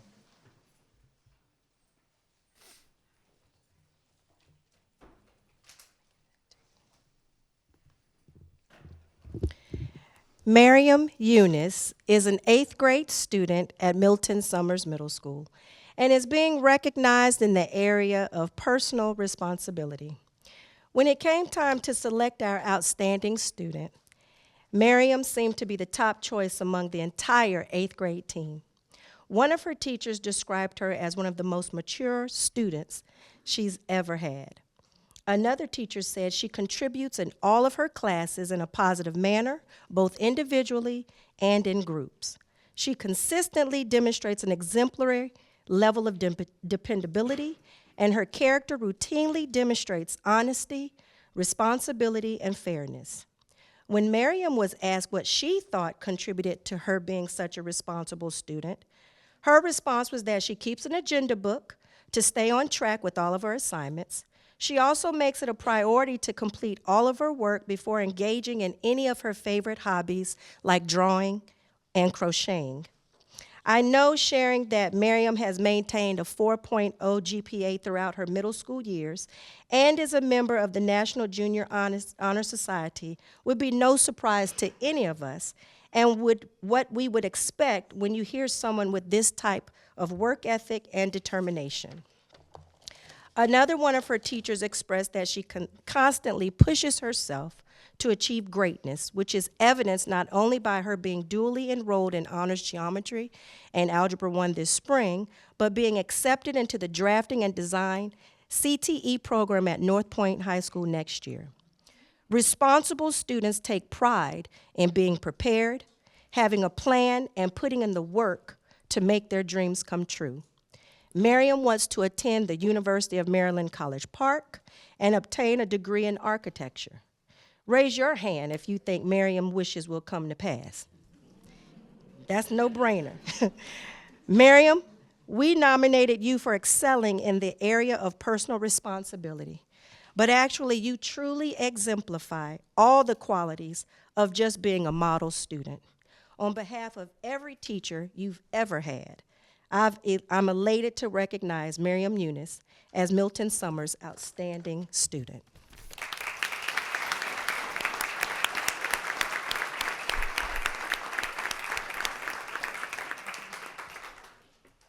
Please welcome from Gale-Bailey Elementary School, proud principal Tangela Scales.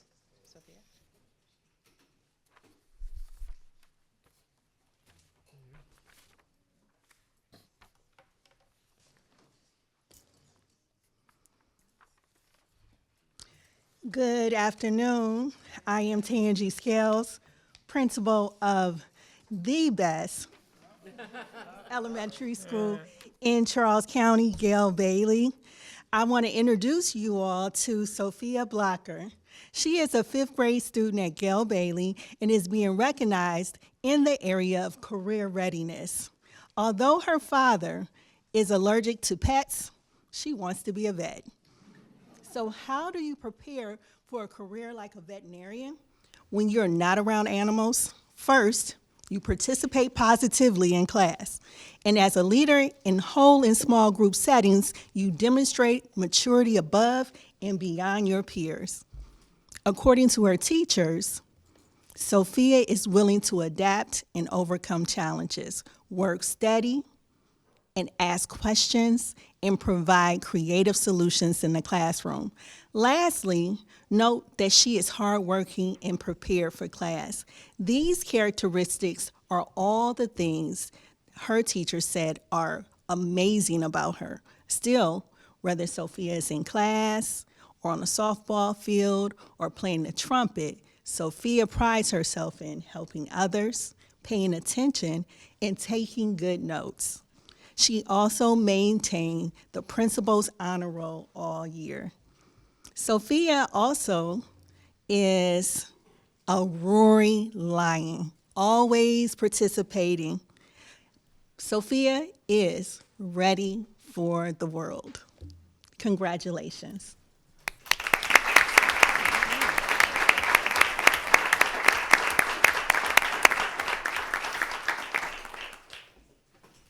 And once again, Carrie Richardson, principal from Mary H. Matula Elementary School.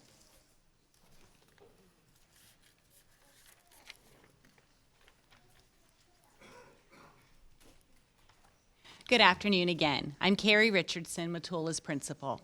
Isha Kadiala is a 5th grade student at Mary H. Matula Elementary School. A gifted learner, Isha has attended Matula since kindergarten, and she has earned principal's honor roll each quarter since 3rd grade. An avid reader, Isha enjoys reading whenever she has the time. When she's not reading, completing supplemental online math problems through Torito, or writing for pleasure, Isha can be found on the soccer field. She's played for LPYSA for several years. Isha said she plays different positions based on the needs of her team. In school, Isha participates in several extracurricular activities, including math team, VEX robotics, and Just Say No. She's been a very reliable safety patrol this year and was selected to represent Matula at the All-County Orchestra concert.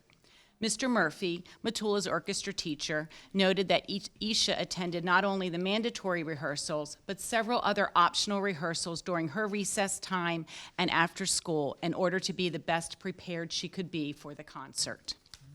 When talking with Isha's current and previous teachers at Matula, several common threads, such as enthusiasm for learning, dependability, detail-oriented, perseverance, positive spirit, and kind-hearted, were evident and have no doubt contributed to her academic success.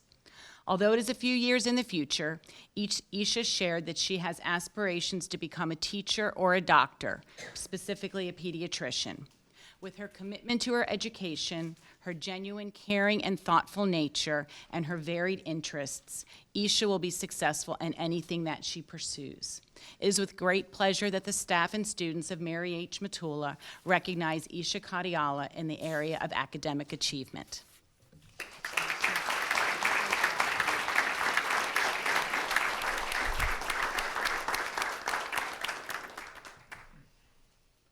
So our next student was unable to be here tonight, but her family asked us to continue recognizing her. So please welcome Nicole Hawkins, principal of Arthur Middleton Elementary School.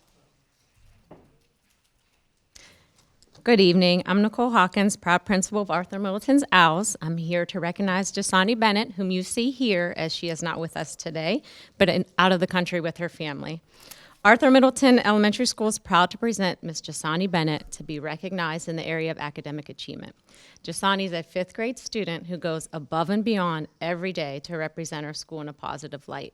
She consistently demonstrates what it means to be respectful, responsible, and safe. She's respectful with her peers and adults throughout the school.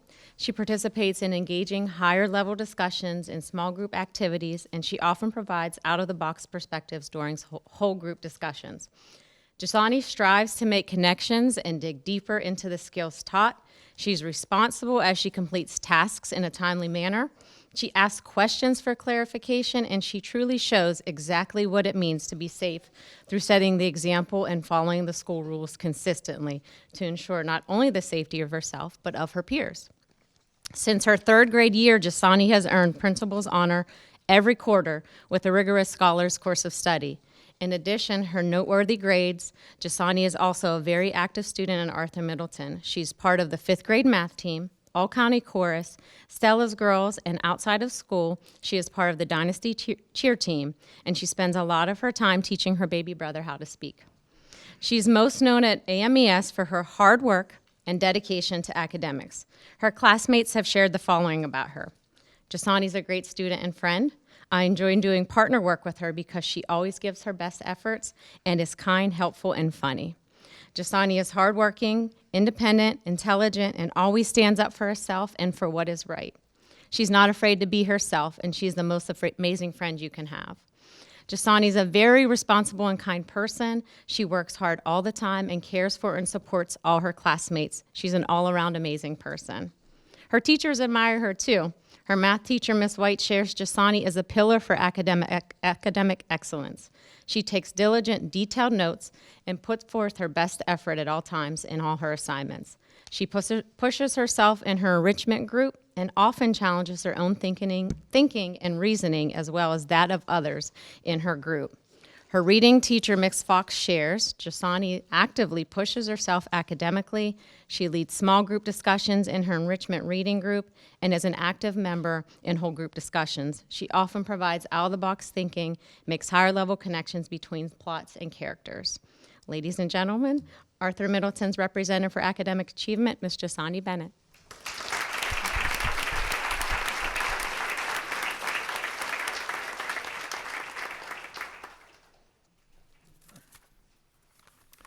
Thank you very much, Dr. Gill and principals.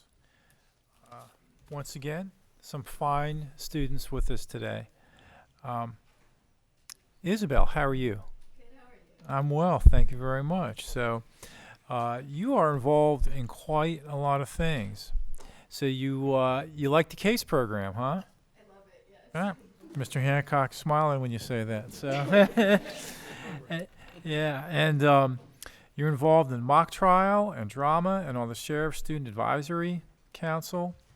And you're going to go to Cornell, did I hear that right? Yes. Boy, I bring some warm coats. It's it's chilly there.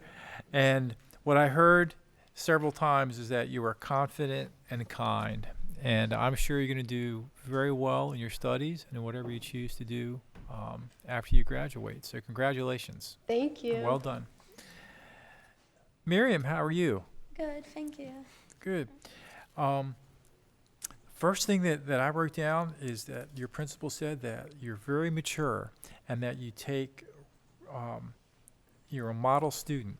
And that's a pretty high accolade. You should be very proud of that. Thank you. And that you have an agenda and you keep very good notes and agenda. And before you do things that aren't associated with school, you make sure you always get your schoolwork done. So good on you for doing that. And you're on National Junior Honor Society, and you want to go to Maryland? Is that right? Yeah, I want to stay nearby and get it. Awesome. Well, that's where I went to school, so I got nothing but good things to say. And their architecture program has always been very good. So hope you continue to do that, and good luck. Thank you. Thank you. Sophie, how are you? Good, how are you? I am very well, thanks. And you want to be a veterinarian, huh? Yes. Wow, what made you want to do that? I love animals. That's a good answer. If you didn't love animals, you wouldn't want to be a vet. So, and you play softball and you play the trumpet. And what position you play in softball? Pitcher. Ooh, man, okay. That's a very hard position. Especially very hard. And your principal said that you adapt and overcome challenges. That very, very high accolades, particularly for someone your age. So congratulations. Thank you. And Isha, how are you? Good. And you are, as your principal said, an avid reader. You've been on the principal's honor roll from the very beginning. You're on the math team, Vex robotics team, and patrol. Oh my gosh, dude, how do you have time to do anything else? You don't know. You just and you play soccer. Yes. What position you play in soccer? Depends on the game. Sorry? It depends on who we're going against. Oh, okay, okay. You have a favorite soccer player or soccer team? Not really. You just okay. So I like soccer, so I always have to ask. And you want to either be a teacher or a doctor, is that right? So you smiled when I said that. So that's great. Two very noble professions. So congratulations to all of you. You are worthy of the accolades that you're receiving today. So your principals have talked, and I've said a little bit. So now it's your turn if you'd like. Yes, and we're going to start with you, Isabel. So you'd like to say a few words, and then we'll make our way down. And before you start, though, and you're not here, but Jasani, congratulations. Respectful, responsible, sets examples, and follows the rules. You know what? I wish we could just stamp that on every student in the school system. But I hope you're enjoying your vacation. So with that, Isabel, if you'd like to say anything. I guess I'll say thank you to Mr. Russell, Miss Bell, and all my teachers at McDonough for instilling in me that confidence that I've needed to be successful in school and in the future. So thank you. Okay, awesome. Thank you. Miriam? I'd like to thank my family for inspiring me, my friends for supporting me, and you guys, of course, the Board of Education, for recognizing me today. So thank you. Thank you very much. And Sophie? I would like to thank the Board of Education, my principal, Ms. Gales, my teachers, Mr. Hawkins, Ms. Gilroy, and Ms. McGuire, for the special award. Thank you very much. Thank you. And Isha? I'd like to thank the board and my principal, Mrs. Richardson, who was nominated the best principal of 2023. And I'd like to thank my teacher, Mrs. Gomez, and I'd like to thank all my family who supported me for the past few years. Oh, well, round of applause to all of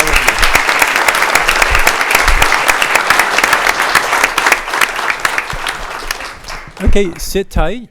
We have a couple things for you, and then you're going to get your picture taken up here. Good? Yep.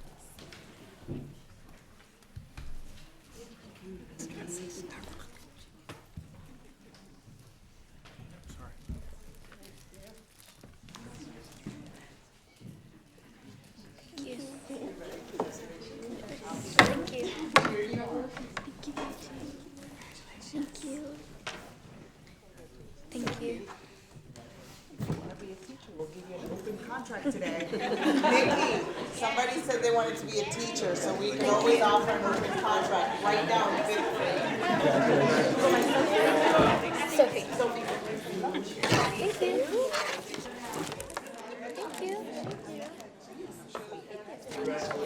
Great job.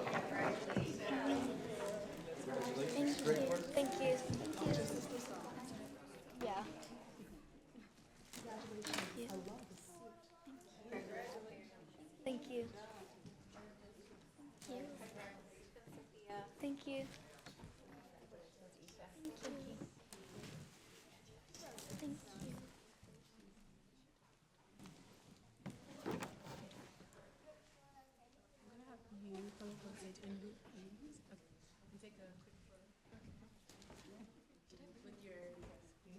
Thank you.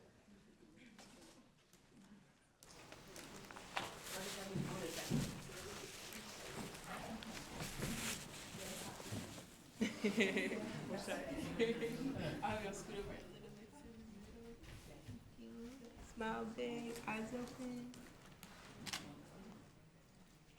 Hold the certificate down. There you go.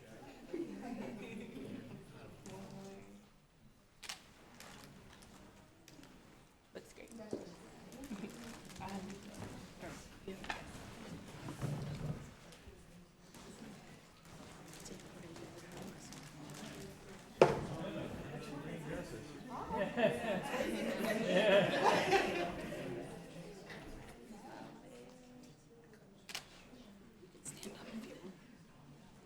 scoot over just a little. And Mason too. Thank you. Perfect. All right, let's see.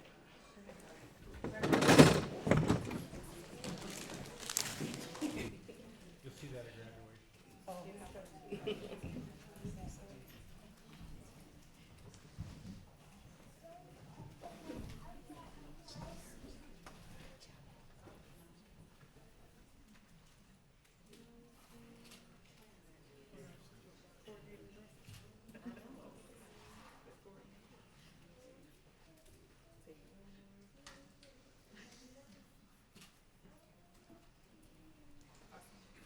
Did you get one? Do you need to take it? Yeah. No, I'm sorry, the lady behind you. You want to take one? Oh, you're done. Okay. Yeah.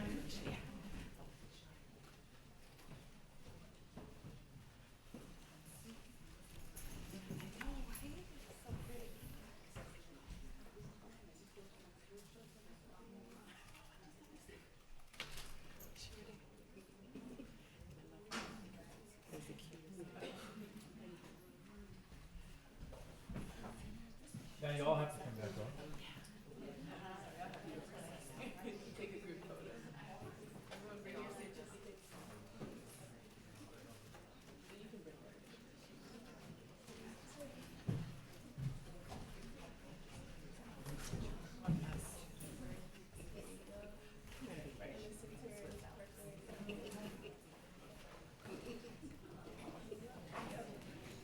And I'll have everyone fold yours back to see how it fold yours.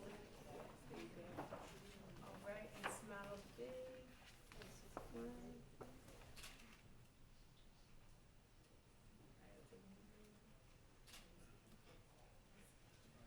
Looks good. Thank you. Congratulations.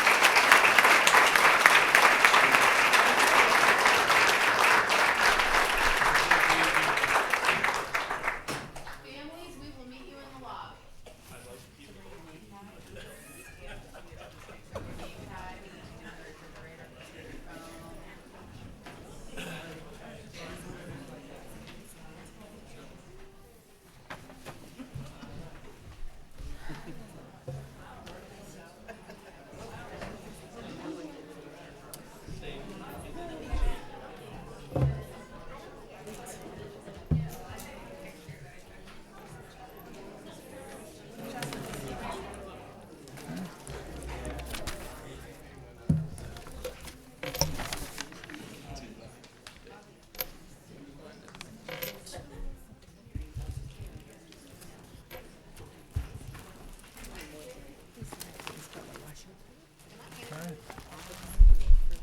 Miss Butler Washington.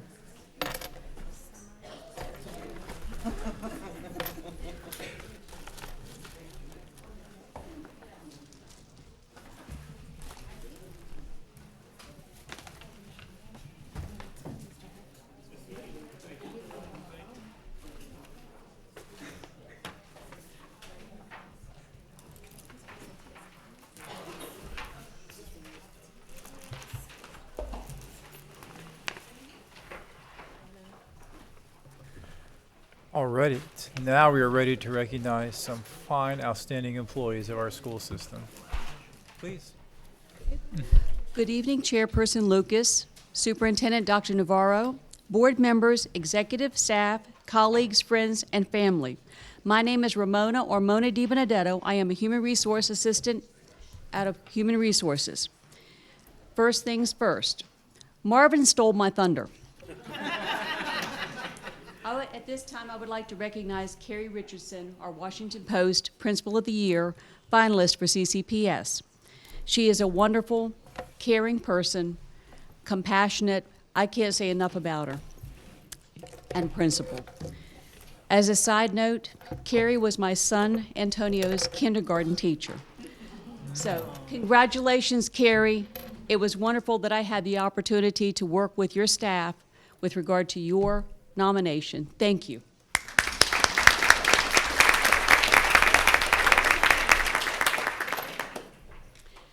Today we will be acknowledging 5 exemplary employees.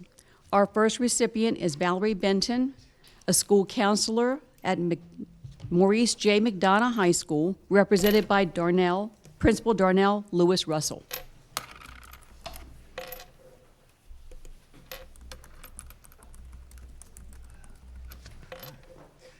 Good afternoon again. Hello.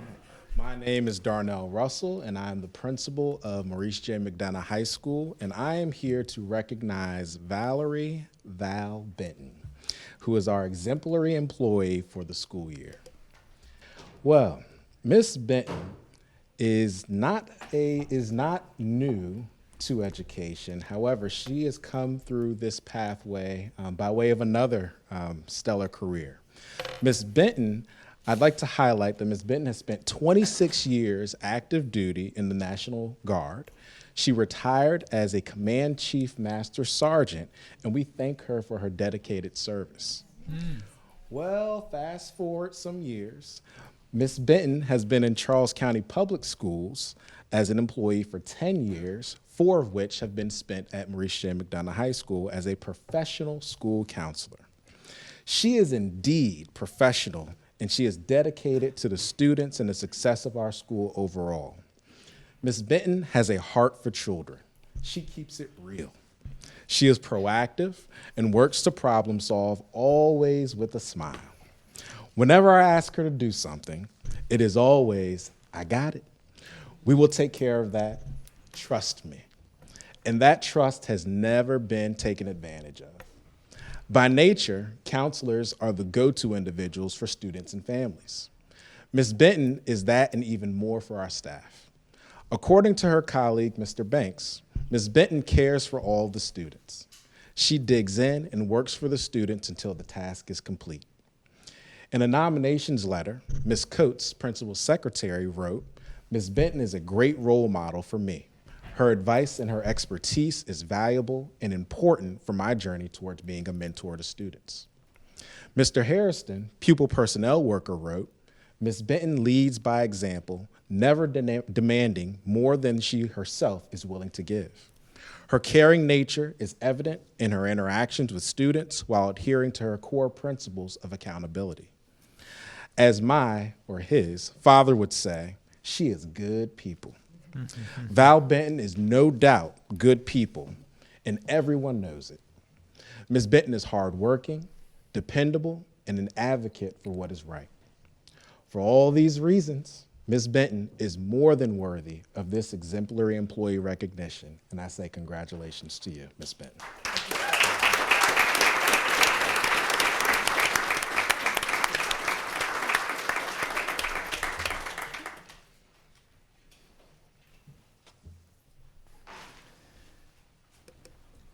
Our next exemplary employee is Mr. Glenn Ball, an EA mathematics teacher at Milton M. Summers Middle School, represented by Principal Sandra Taylor.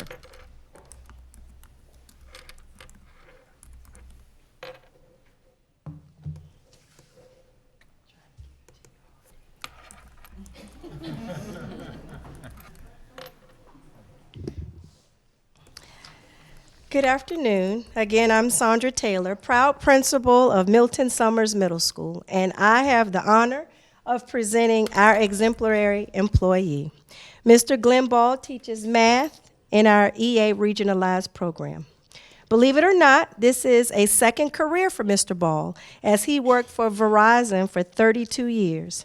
He became employed with Charles County Public Schools as a long-term sub. He took classes towards certification and became an instructional assistant. He continued to persevere and eventually secured a math teaching position in our EA program and remained in this position for the last 5 years. Mr. Ball is truly a rare breed. And I don't know where he gets all of his energy, because he basically is our co-bus coordinator. Every year he has taught in every session of Great Recovery. He always shows up to assist with after-school dances and events. You'll normally find him monitoring our bathrooms for us. Outside of school, he is just as involved. Much of his time is spent fulfilling his role with his church, teaching classes, being an usher and a Eucharistic minister. He's also a member of the Knights of Columbus. Mr. Ball truly is a jack of all trades, so it doesn't surprise me when he announced that he was retiring at the end of the year. I'm glad that we are able to recognize his dedication and hard work in this way by selecting him as our 22-23 exemplary employee. And I feel this is a perfect ending to his long journey. Congratulations, Mr. Ball.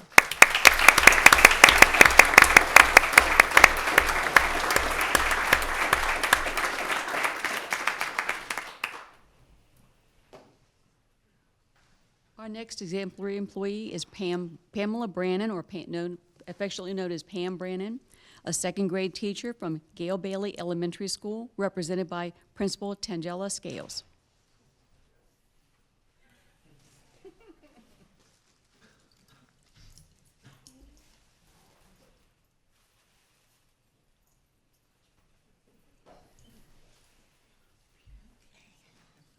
Take two.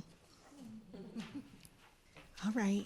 I'm Tangi Scales, principal of the best elementary school in Charles County, Gale-Bailey. And we have here Mrs. Brannon. It is with great pleasure that I present to you second grade teacher, Mrs. Brannon. Her school spirit is why we're here today.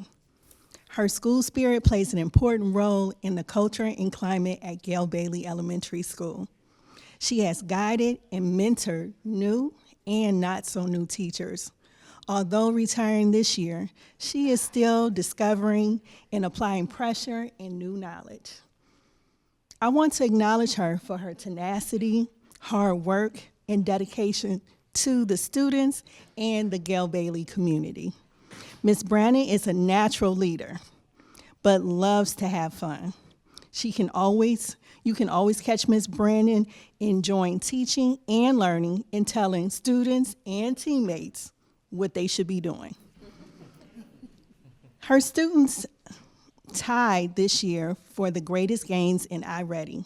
Her students made 143% of their typical yearly growth by January. So, doing this all while having fun. You will catch her doing brain breaks, dancing, allowing her students to create because she is an artist as well, dressing up for every Spirit Day with a smile, and flying kites with her students. In the 4 years I've known her, she continues to learn, grow, and try new practices that she learned in professional developments. Some people do like them. In the morning, when I greet staff, she often asks me, "Do you have a minute? I want to tell you something," or "Let me show you something." And everything is usually about what she's about to teach that day, or what she discovered, or how her students impressed her. These conversations are wonderful, and they always lead to something more. Although she wanted to be in the empathetic leader group, when we did the compass exercise at the beginning of the school year, everyone pushed her out, saying that she was a true north, a true leader. She has a winning, caring, loving personality, and that is how we will remember her. For she makes the Gale-Bailey family so proud, and that's why we honor her today.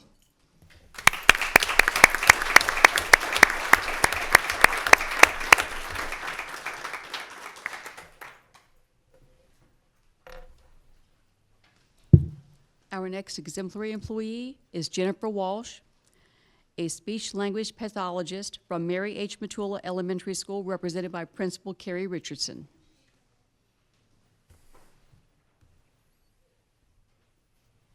Good afternoon. I'm Carrie Richardson, Matula's principal.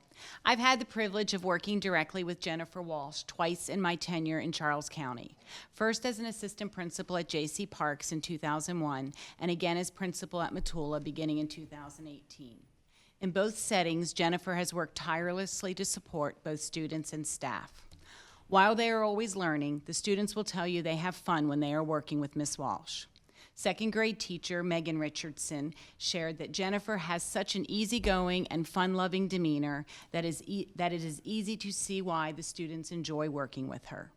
Jennifer not only delivers services via a traditional classroom approach, but she can be found working with students in the cafeteria, at recess, and even on field trips, as she knows how important it is for students to be able to apply what they have learned in real-life, authentic settings. Parent and colleague Jolene Honeycutt shared, "My son had a special speech disorder, and Jennifer researched about it with another colleague to come up with a plan on how to help him even when they weren't around." Jennifer went one step further and made materials for her son, as well as many other students, to use at home with their families. Supporting her colleagues continues to be an area of strength, and Jennifer's approachable demeanor and willingness to help make asking her for assistance so easy. She is truly a teacher's teacher. So if you would like to meet one of Charles County's best, stop by Matula at arrival any morning, where you will find Jennifer Walsh's smiling face greeting our students as they exit their buses or cars ready to start their day. The staff and school community of Matula are proud to recognize Jennifer Walsh, speech-language pathologist, who demonstrates the highest degree of pride in her work as well as an exemplary work ethic.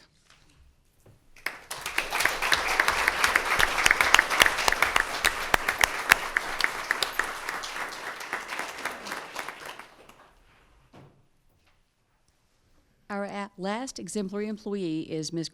Christiana Byers, a kindergarten teacher from Arthur Middleton Elementary School, represented by Principal Nicole Hawkins.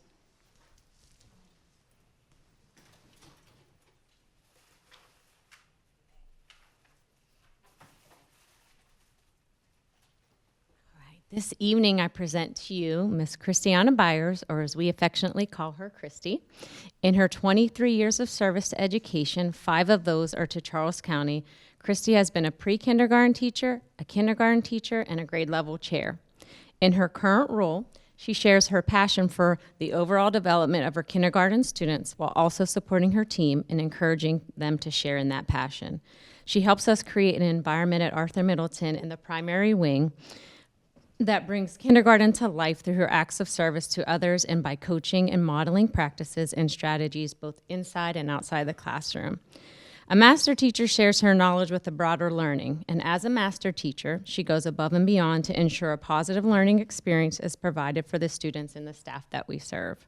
She makes herself available because she sees the big picture. Christy's impact resonates throughout our building. Ms. Byers was recently asked, "What are you most proud of in your work?" And she simply stated, "I am most proud of the relationships I form with my students and that my students feel safe, loved, and have fun learning in my classroom." A few of her teammates have shared the following. Ms. Byers is extremely dedicated to her students, her team, and the school. She took on the position as an inclusion kindergarten teacher with full force. The students absolutely love Ms. Byers. She's always focused and has the children's best interest in her heart and mind at all times. She keeps the students engaged in activities both in small and whole group, and she continually advocates for all the children in her room. Ms. Byers teaches with love and patience, goes above and beyond for all of her students. She is an amazing team leader and is always willing to help and problem solve, and we are very lucky to have her. Ms. Byers is courteous and enthusiastic towards everyone she meets. She always helps and genuinely cares about everyone's well-being. Ms. Byers forms great relationships with her students and motivates and encourages each and every one of them. She exhibits patience and understanding with her students and her teammates, and we would not be the team we are without her. Ms. Byers has been a supportive colleague and team leader, and she goes above and beyond in her role, and she volunteers her time outside of her normal work hours for school events. She's very caring, compassionate, and a selfless educator, and has been extremely supportive to me in my new role. Some of her students in her class have shared the following. "I like Ms. Byers' classroom. She does a lot of things for us, and I like how she does fun snack Fridays because she is so nice. I just love Ms. Byers. She is fun to work with all the time." Christy gives so much of her effort, of herself, and so much effort to Arthur Middleton. She never complains. She always ensures she advocates for and supports her team, and to see her in action is to witness greatness. I am in constant awe of her work ethic. She is the true definition of a servant leader, and each day Christy comes to Arthur Middleton ready to serve and does just that. Ms. Christiana Byers.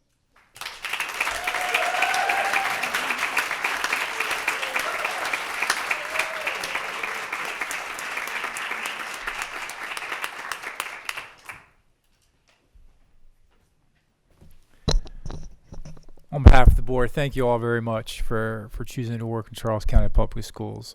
It's always great to hear the tremendous things that our employees do. And I'm not kidding when I say this is always the best part of the evening, because we get to recognize the people that make our school system great. So thank you so much for doing that.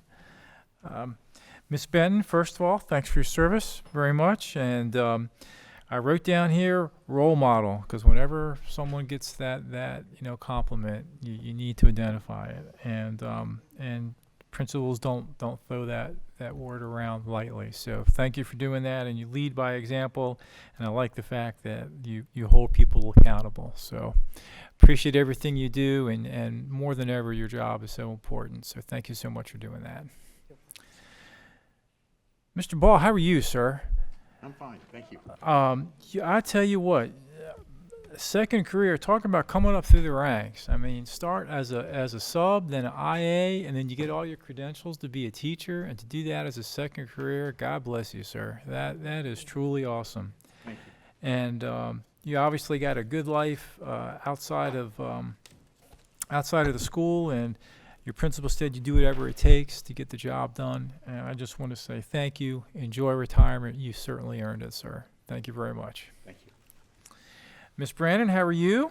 I'm great. How are you? On behalf of the superintendent, she thanks you for having the greatest jump in I-ready scores. And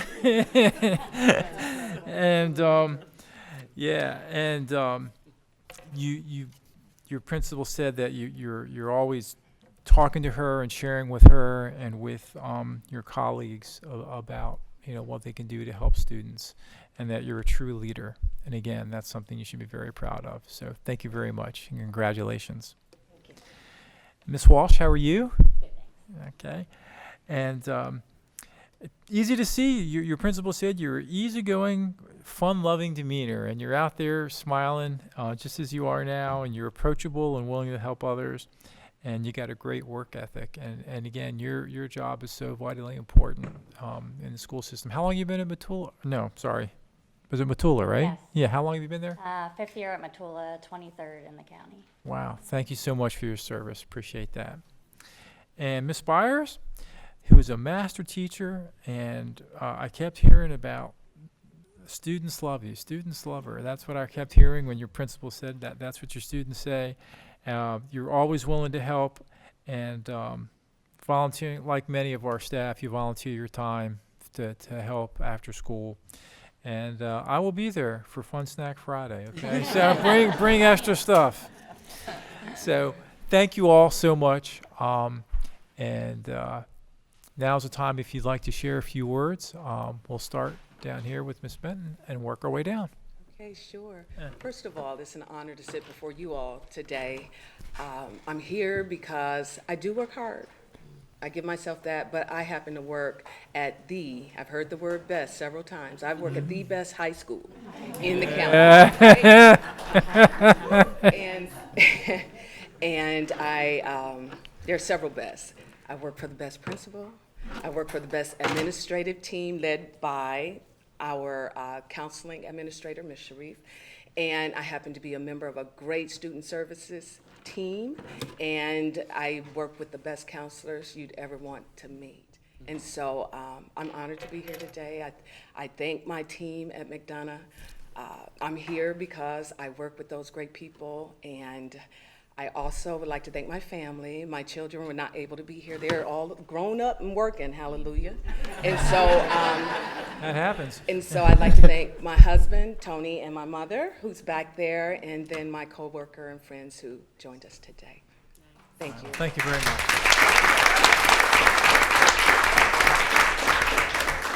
Mr. Ball? I'd like to echo what Ms. Benton said. It is a great honor to be here in front of you all today, and that you're honoring us. I am very, very humbled and feel very, very privileged to have the opportunity to work in Charles County. Like they said, I started as a long-term sub, and I started at Thomas Stone, and Mr. Russell was there when I was there, and what a great guy.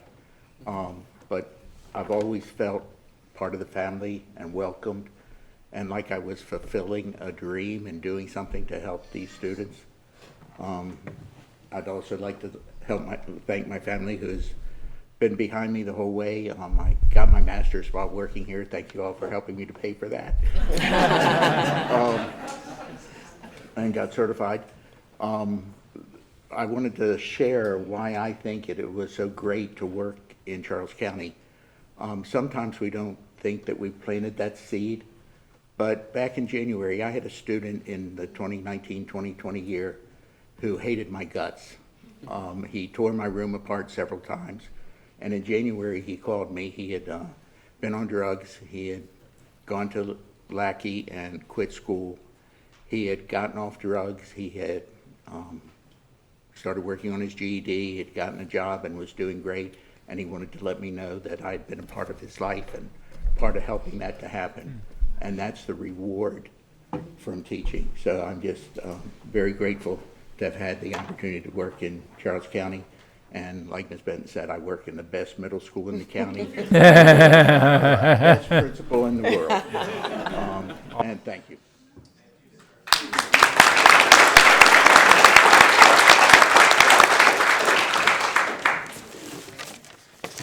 Hi, I'm going to read something that, and I'll try not to get emotional. I decided I was going to have to write it down because I didn't want to deviate and go all over the place. Good evening, Dr. Navarro and board members. I truly appreciate your recognition this evening. It's been an honor and a privilege to be an elementary school teacher for the last 34 years. 30 of those years, I have been a first and second grade teacher at Gale-Bailey Elementary School. Our school is full of many caring and dedicated teachers and staff. I've had the fortune of having many close, lifetime friends there over these years. I believe that I have tried my very best to give every child the best daily instruction possible, along with giving them love, kindness, and a desire to love learning and have fun while they're learning. I'm retiring this June with many joyful memories of teaching young children. Give me a minute. My plans after retiring from teaching are to be a teacher mentor in Charles County Public Schools, continue to volunteer at Linden Horse Farm, enjoy the beach, boating, and some time with a grandchild that's on the way. I would like to especially thank Mrs. Scales tonight, or this evening, for all her kindness and support. Also, I would like to thank the staff and my friends that are here this evening. Especially want to thank my husband, Richard, my sons, Thomas and Daniel, and my sister, Liz, for all her patience, understanding, and most of all, their love over all these years. Thank you all.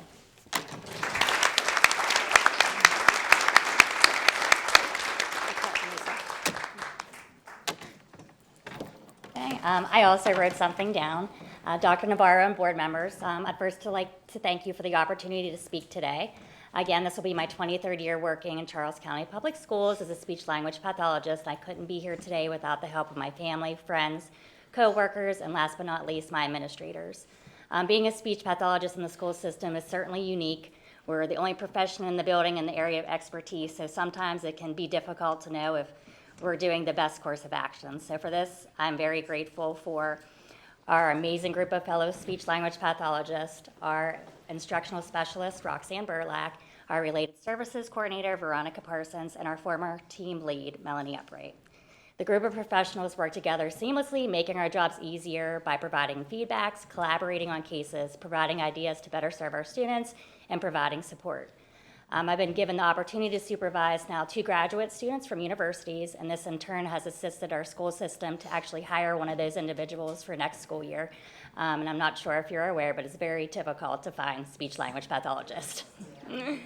I'd also like to thank my administrators, Carrie Richardson and Jennifer Posey. They've always supported the needs I've requested. I've worked in plenty of closets. They've given me a classroom, a smart board, and even cases for my students that have assistive technology devices.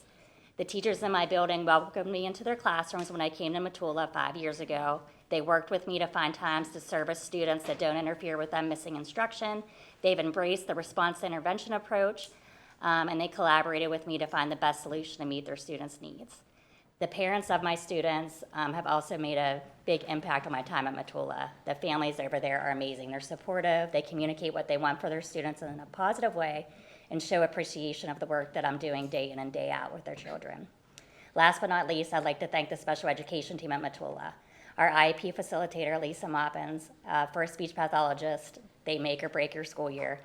She has been amazing with scheduling our meetings. All our special educators and special education IAs who have all worked to support one another as we have many specialized programs at Matula Elementary. I truly appreciate the recognition, but I know this award is for the entire team of professionals who help to facilitate the day-to-day work put in for all our students to make the biggest gains possible. So thank you.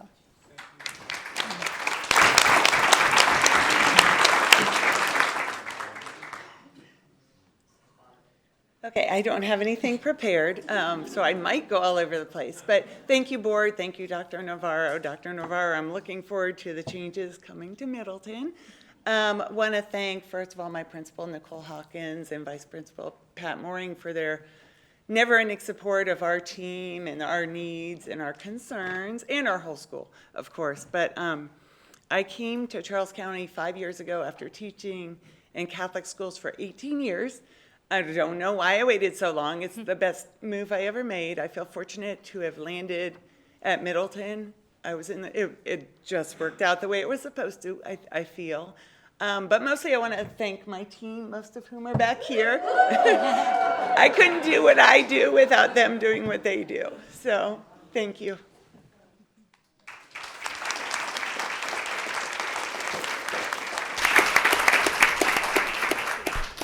All right, so we have some things to give to you, and then we're going to take some pictures. And board members, when we finish, and Kyle as well, we're going to go on a little break, but we'll be back ready to start at 6 o'clock. So let's get some pictures done.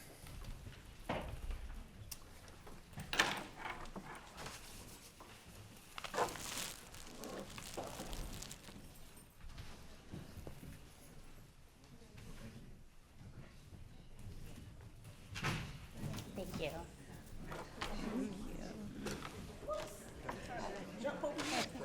Thank you so much. Oh, thank you.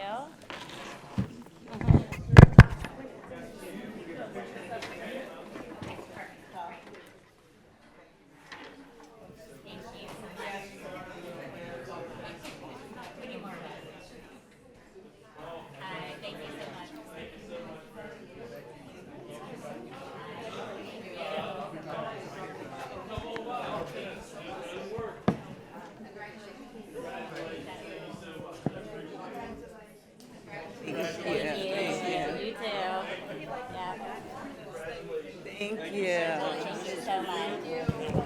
Okay, thank you. All right, thank you. Thank you. Thank you.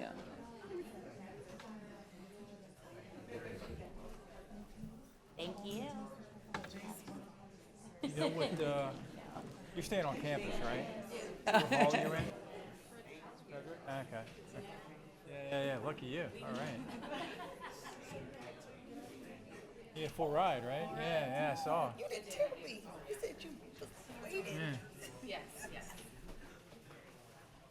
Who's first up? Oh, okay.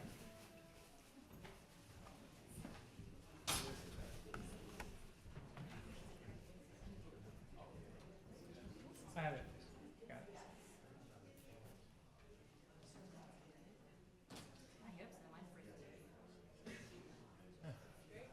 Okay, thank you. Thank you so much.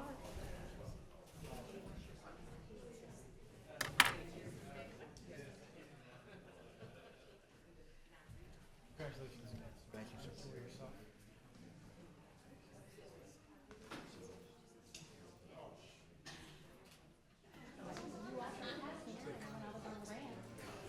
Thank you for everything you do.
Good evening, everybody. Welcome back. It's now time in the evening to have public comment. Mr. Schwartz. I'll read the rules for public forum. Speakers should identify themselves. Statements should be brief to the point and limited to 3 minutes or less. Board members should not be expected to respond during the forum to statements made by speakers. When appropriate, CCPS staff may address the speaker's concerns directly.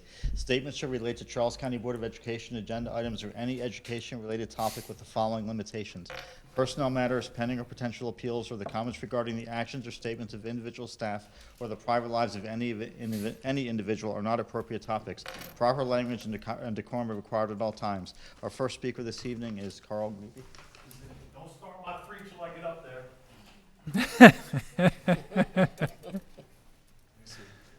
Good afternoon or evening, or whatever it is, to all the new people that I've never met other than Dave and Mike and Ms. Navarro.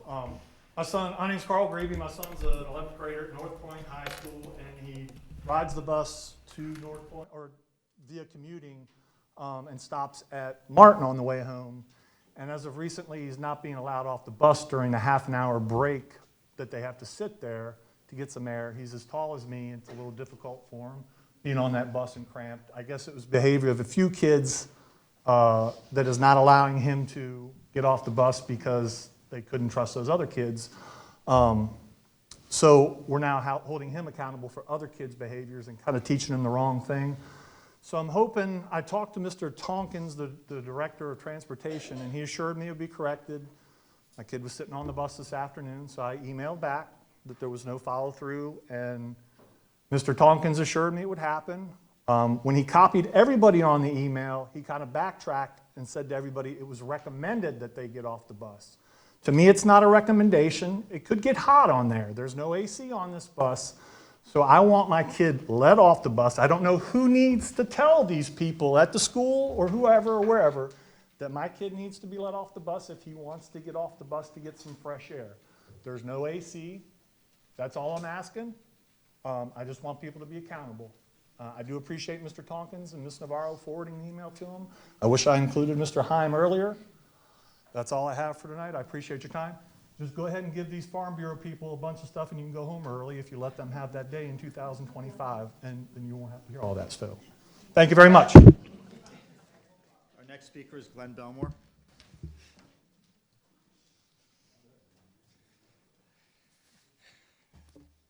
Good evening. My name is Glenn Belmore. I'm the president of the Charles County Fair, and I have the privilege and honor of representing my fellow director and thousands of volunteers of this nonprofit 5013C corporation. The fair is not affiliated with the Charles County government or any other agency. The mission of the Charles County Fair is to promote safe, friendly, and atmosphere and encourage and promote agriculture, education, commerce, and entertainment to the citizens of Charles County. For the past 99 years, thousands of dedicated residents, teachers, students, civic organizations, and other agricultural members have made our fair possible. Organizations like the Agricultural Fair Board, the Maryland Association of Agricultural Fairs and Shows, Cooperative Extension Service, Farm Bureau, Soil Conservation, 4-H, and many others. Without all the volunteers, the fair cannot provide the many programs and events to you and to our community throughout the year. Currently, we provide a farm museum, an historic African-American McConkey one-room schoolhouse, numerous commercial buildings, exhibit buildings, stages, and pavilions.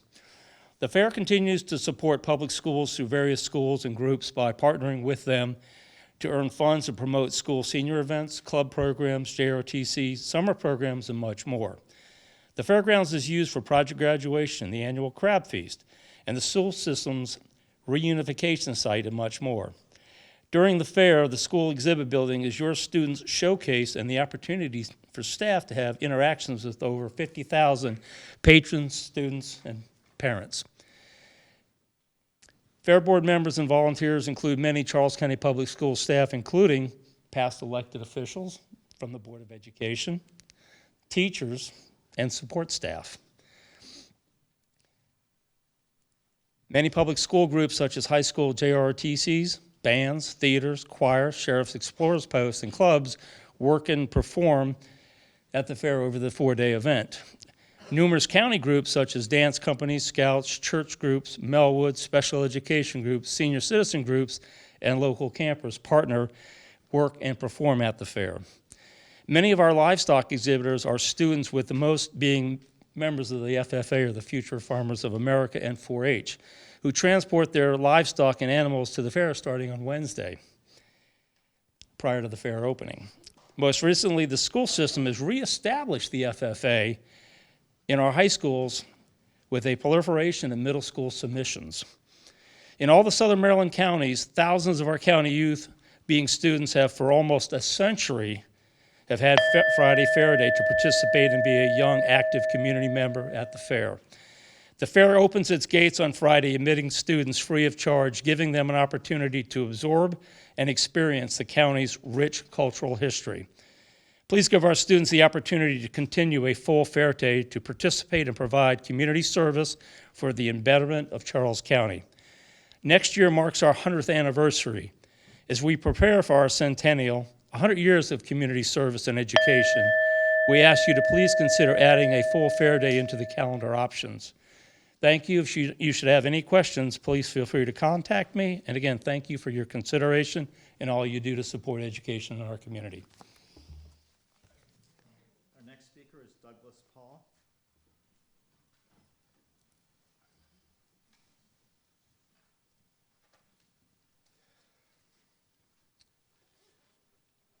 Good evening.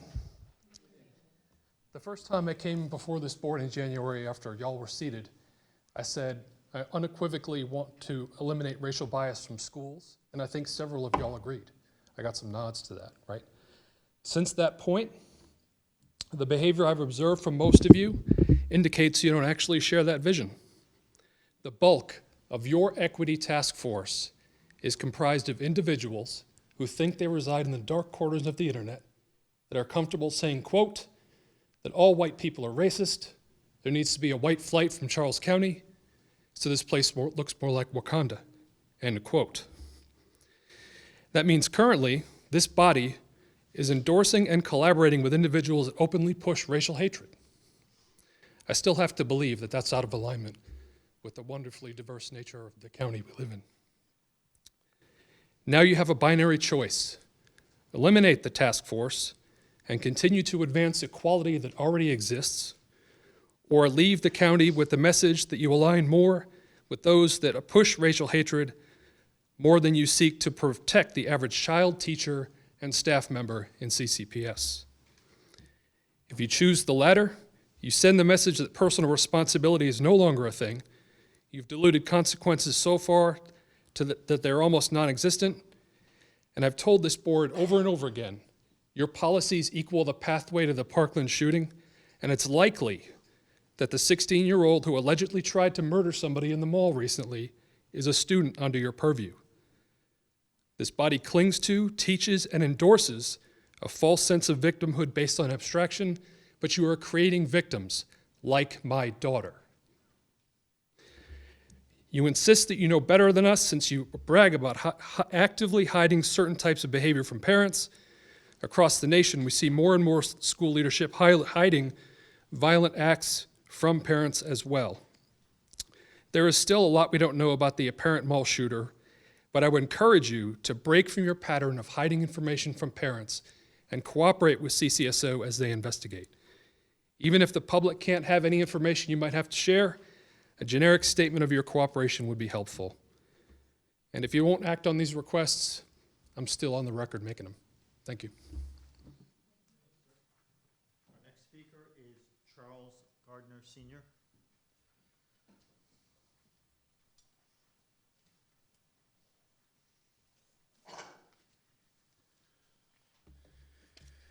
Good evening, everyone. I'm going to try not to repeat too much of what you've already heard, but realizing next year is our 100th anniversary, and there will be lots of history and heritage again at Friday and all weekend at the fair. It's a perfect opportunity for the school system to showcase themselves, their students, and all the growth of the school systems, because we dedicate one entire building at the fair for the school system. So we welcome you and encourage you to expand and use that next year. One of the programs that the school system has had in place for years, and I was very much involved in it in the 70s and 80s, is called shadowing. And I invite each one of you, I know Mr. Hancock can't do it because he's going to be well involved with his students and showing for 4-H, but I invite everyone there to take advantage of that program and come down and work with Bonnie Boyden, work with Kelly Bryant Middleton, Middleton Bryant, one of your own that's heading up the FFA, and shadow those students starting Wednesday evening when they bring their livestock in. They make sure it's clean, pristine, and ready to show. Follow them through the process that is the culmination of that project. Those are our future farmers, future educators, because there's a lot of 4-H and FFA students that are now educating and teachers in your system. So I encourage you to come down and follow a student step by step and see what it takes to complete that project. One of the things that was mentioned, and it has nothing to do with Fair Day, but I think it has everything to do with the partnership that the Charles County Fair and the Board of Education have had together. Yes, we host project graduation and have had last year, and we'll do again this year. We are also the unification site for, God forbid, if something were to happen to our schools and our children and they need to be evacuated, whether it be a weather event or even worse, an active shooter. The fair is prepared, along with the system, the school system, and our law enforcement agencies, to keep your students safe at our facility. Again, it has nothing to do with Friday a Fair Day. It has everything to do with the partnership that we have formed between these two organizations. So again, please do not open schools on Friday. I would love to have schools closed, including teachers, and let them come down and experience the fair and help you all to promote and to man your building. Thank you so much, and have a good evening. Our next speaker is Joseph Gardner, Jr.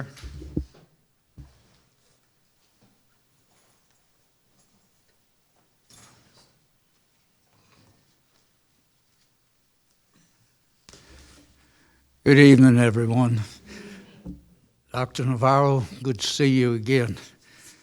Let's see, I think Dr. Jones, I believe you were with us last year at the fair. Mr. Chairman, Ms. Moore-Lee, members, my name is Joe Gardner. I am here to speak as strongly and as passionately as possible in favor of option 2 for the 23-24 school calendar, namely making Friday of the fair, School Children's Day at the fair, a day for closing schools. So many Charles County students can participate in, share in, learn in our education-oriented day. Closing schools on Friday of the fair goes way back, long before my time, and is an enduring thread of the fabric of the life and the history and the traditions of Charles County. In the interest of full disclosure, I participated in the fair with the Pioneer 4-H Club in middle and high school. I was a member of the first elected school board in 1970 or so, and faced decision-making just like you folks do today. I admire your willingness to serve, and I thank you for your service. Beginning in 1986, I was a fair board director for 31 years, coordinator of entertainment and program. I left the board in 2016, but I have maintained contact as a volunteer. There is more for me to say, but I'm looking at the clock, and I want to go back here quickly. Much of what the Fair Board does to make Friday so special is contained in President Glenn Belmore's letter, a copy of which I think all of you have received. I heartily endorse his letter. I am including copies of the 1917 program, the first one that I didn't have part in, and I'll have copies of that, goodness gracious. Let's go a little faster. Education is obtained in and out of the classroom.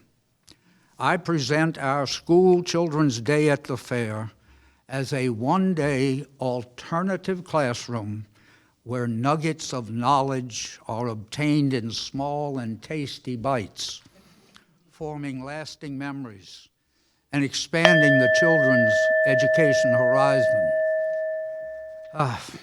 Many children who may not have yet done so experience the sights and the sounds and the smells of an outstanding community-oriented county fair.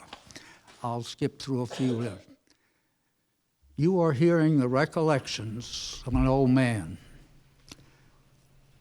But I would not have had these memories if I had not experienced the Charles County Fair.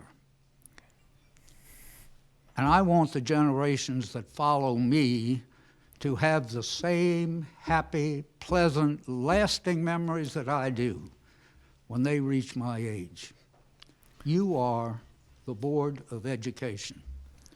You can endorse our efforts, and those of the partnership we have formed over the many years, by voting for option 2 and closing schools on Friday of the fair, knowing that the children are still in a learning environment at the fair. Okay, thank you, sir.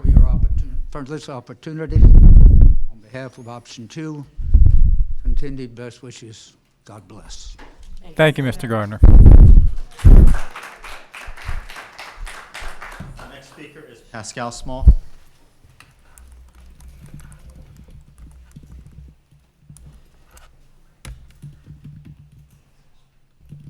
Well, now I want to go to the fair, so thank you. Oh, there we go. My name is Pascal Small. Good evening. I'm here to provide a bit of parent voice in the space which desperately needs more of it, so let's start with a little bit of joy. It's Teacher Appreciation Week, and we are all celebrating our wonderful teachers that pour into our babies every day and help them find joy in learning every day. We celebrate and love you. It is also National Charter School Week, and our families are very excited about our first public charter school. We were very excited also to hear that they can offer 25 more seats to students because a lot of families want to attend that school. Now let's get into some of the issues.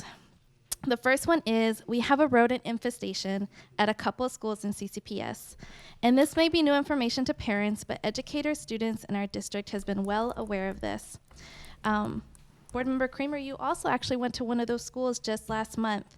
One of that schools, the ones that you actually went to, received a health code violation just yesterday due to evidence of pests in the kitchen and in the pre-K classroom, I believe it was. So clearly sticky tape on the floors isn't working, and that's just one school of many. In just one school, we have over 600 children that are napping, eating, and trying to learn in classrooms that have rodents running around constantly all throughout the day.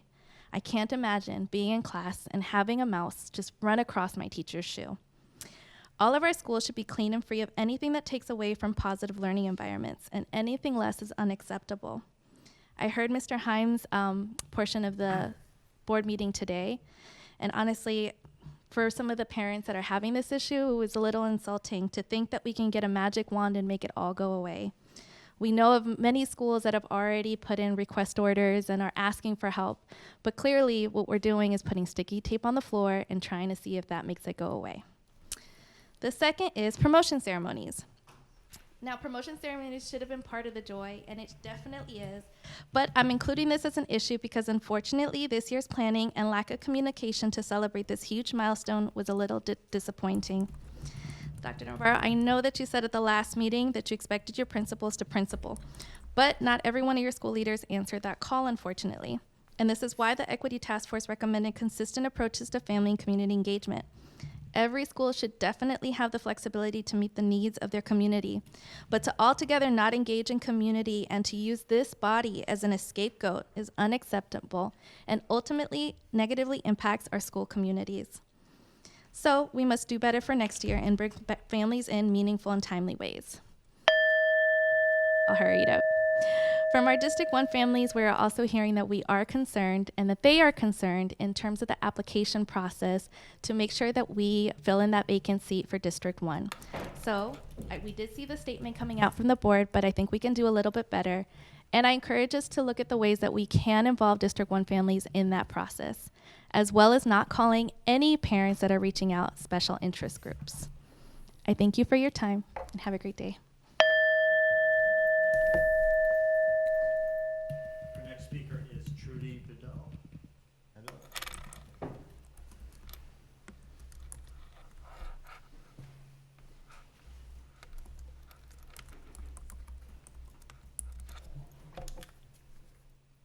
Chairman Lucas and board members, I thank you for the opportunity to speak tonight.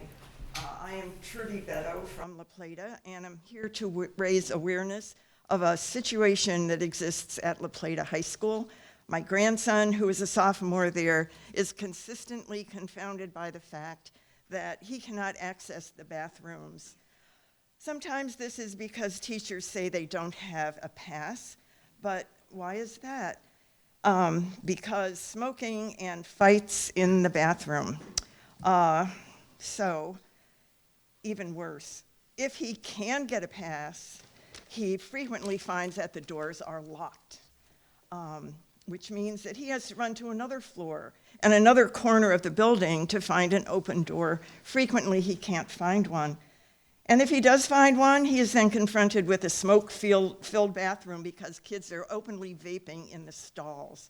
So I find the solution of dealing with the vaping problem by locking all kids out of the restrooms indefensible, because it tries to solve one problem, vaping, which maybe affects 20% of the boy students, by creating a problem which affects 50% of the students.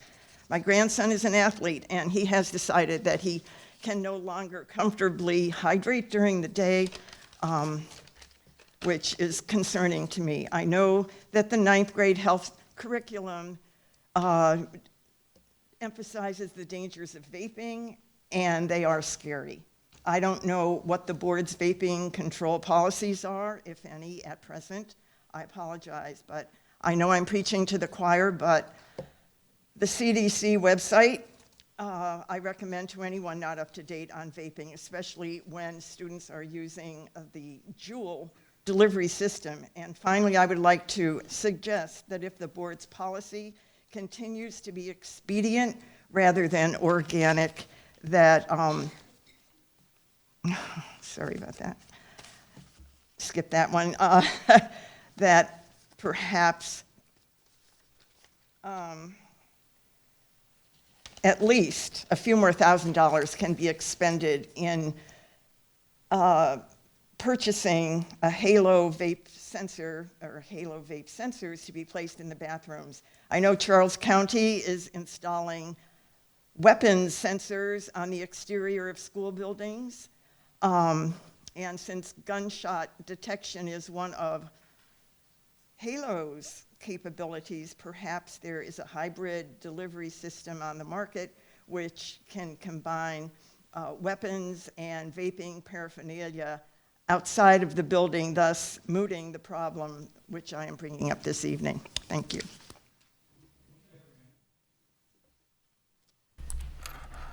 Our next speaker is Maureen Gaines-Ramey.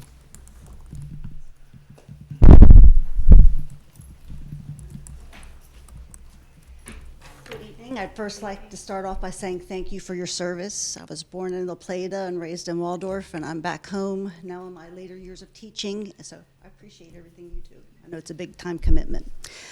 My name is Maureen Gaines-Ramey, and I'm in my second year at Henry E. Lackey High School, and the children are wonderful, the students are wonderful. I really do enjoy having them, but I do have a problem, and that is with cell phones. I do not think that the students are on their cell phones to say, we don't care about you, Miss Gaines. I really don't think that, because I do believe that we have a very good rapport. I do believe, however, that they are becoming addicted to cell phones. I would like to read to you a list, and then after I'm finished reading the list, I'll tell you from where I obtained it. Cell phone addiction. Students will exhibit anxiety, depression, low self-esteem, low social skills, lack of self-control, poor sleep, lack of impulse control. And then this statement, if your children use their cell phones in class, they will have a hard time learning. This list came from Verizon Wireless. They themselves recognize that there is a problem with cell phones being used in the classroom.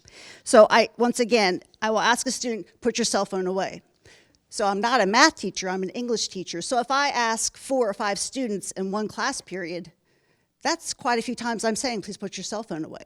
And I'll be honest, I'm tired of asking them to please put their cell phones away because they'll be right back out. And so that's telling me they're kind of addicted to what's going on there. And I can't compete with TikTok. I can't compete with SpongeBob. I can't compete with some of these other things that are impulse coming right at them. So I would really like to be able to teach them more in depth, but I can only do what I can do. I feel like sometimes I'm fighting them for control, but it's not them, it's the cell phones that I'm fighting for control. So any help that you could offer me as a teacher, I would really be appreciative. This morning, very serendipitously, the Washington Post at 6:00 a.m. published an article. Students can't get off their phones. Schools have had enough. So I could rephrase that for myself. Students can't get off their phones. Maureen Gaines-Ramey has had enough. Thank you for your time. Our next speaker is Gilbert Bowling, Jr.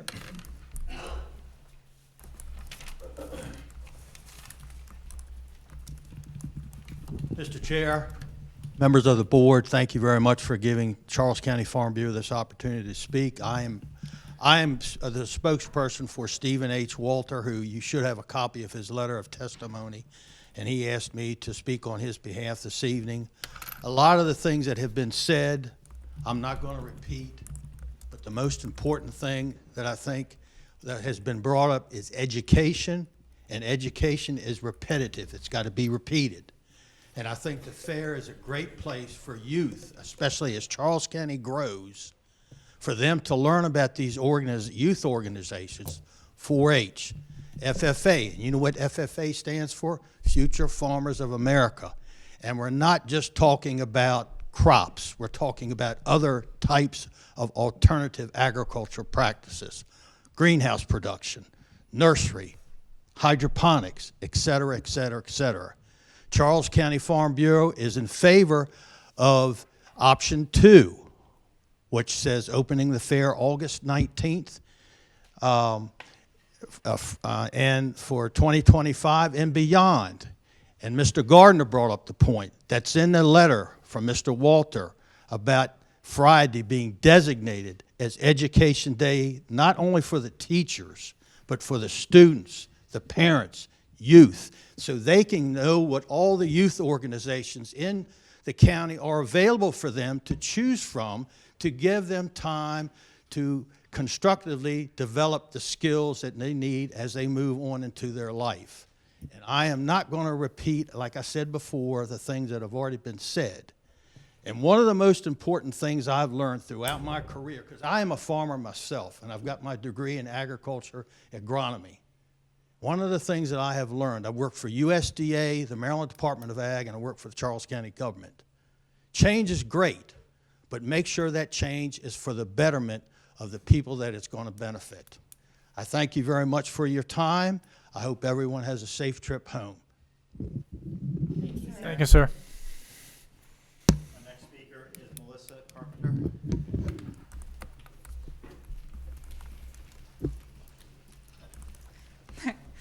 Hi, my name is Melissa Carpenter. I am a lifelong resident of Charles County, a graduate of CCPS, as well as now a teacher here. For those of you that may not know, last school year, and actually under the previous superintendent, I attended each of the public forums, well, not all of her meetings, but I did attend quite a few, and I ended each speech with the same line.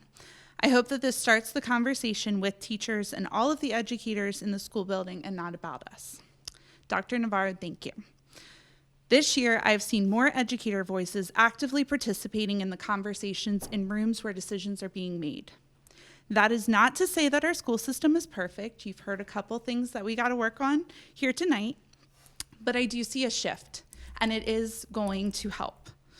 We have some pretty big needs, and they need to be addressed, specifically around behaviors, workload, consistency across schools, and you all have created a lot of committees to address some of these.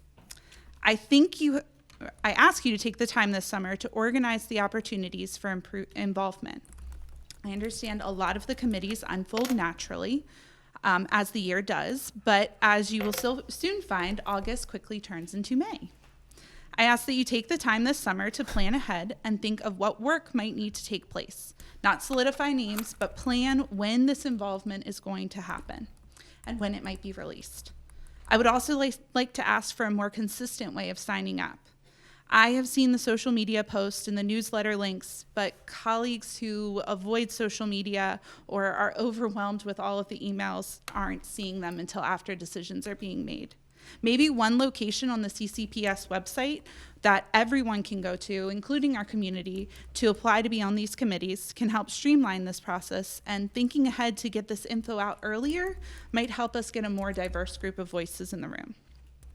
My last thought on this Teacher Appreciation Week: please continue the conversation with teachers and all of the educators in our school buildings. We have so many ideas and solutions, and together we can improve Charles County Public Schools. Thank you. Thank you. Thank you, ma'am. The next speaker is Tina Osborne.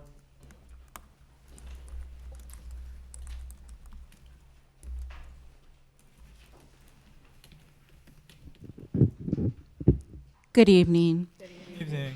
My name is Tina Osborne, and my daughter attends J.P. Ryan Elementary School.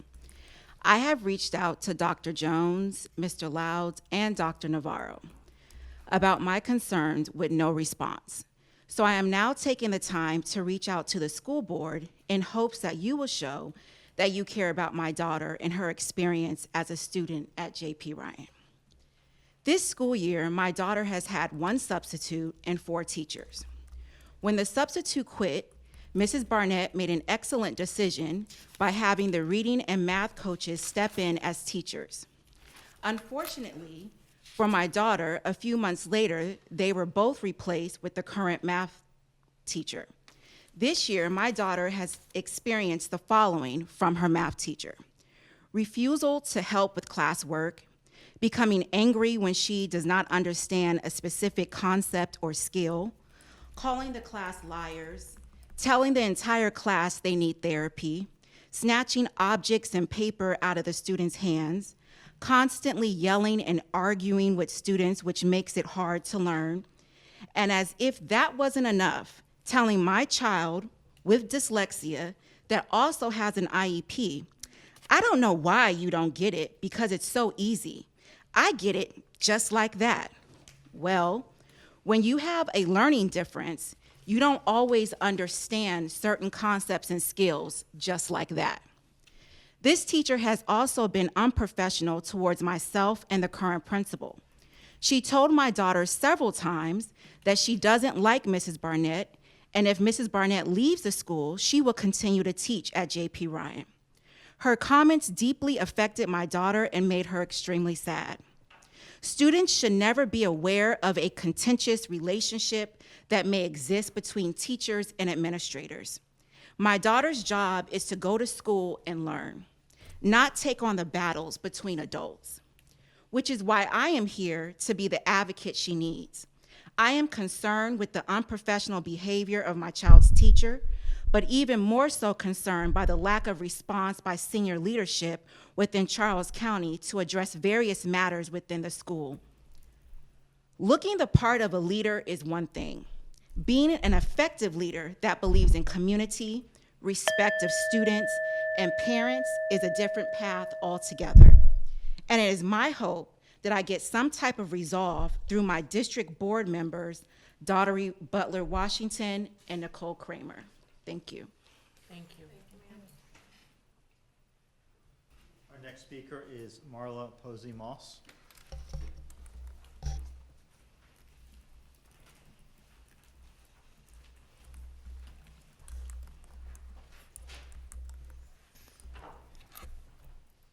Good evening.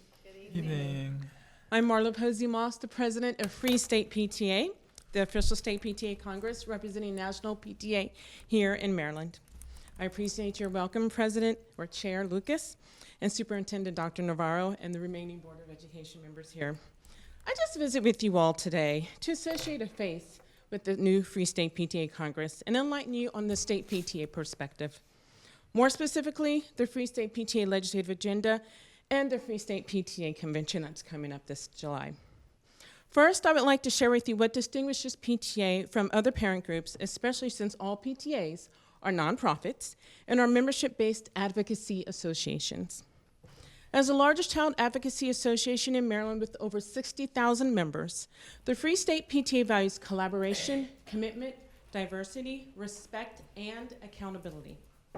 The state PTA works with constituent PTAs on a myriad of professional business expectations ranging from leadership training, adherence to financial guidelines and governance documents such as bylaws, promotion of partnerships within the school community, maintaining insurance and tax filings, and administration of programs and grant funding that promote family engagement, the arts, health and safety, literacy, and a host of other parent interests that contributes to a positive school climate. A critical component that underlies our work as a PTA family is diversity, equity, and inclusion, DEI. The PTA realizes that strong education that considers DEI helps children, their families, and school communities be successful. Moreover, a quality education is attained when diverse voices, perspectives, and experiences are infused in acquiring knowledge and learning in the classrooms, executing policies and procedures, and conducting professional development. Additionally, achievement is improved when the implementation of education is tailored with the proper resources to meet the needs of students. That is equity. Membership in PTA is always open to anyone who believes in the purposes and value of PTA, and this includes individuals who do not have children, to parents and guardians of non-public school students, and to members of the community, and of course, yourselves as policymakers. And on a note of policymaking, annually, the Free State PTA develops a legislative agenda, of which I hope you've received electronically, and it includes significant positions regarding parental involvement. The PTA's mission is to make every child's potential a reality by engaging and empowering families and communities to advocate for all children. And I can't stress that enough. It's about all kids.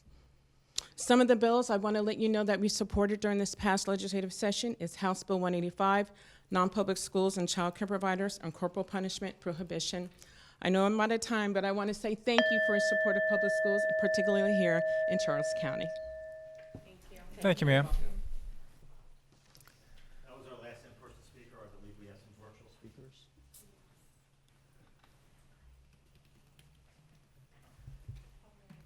Good evening, Chairperson Lucas. We have one virtual public forum speaker. This is Kelly Bryant. And Mrs. Bryant, you can go ahead and unmute yourself and provide your comments to the board. Good evening. Can you hear me? Yes. Thank you.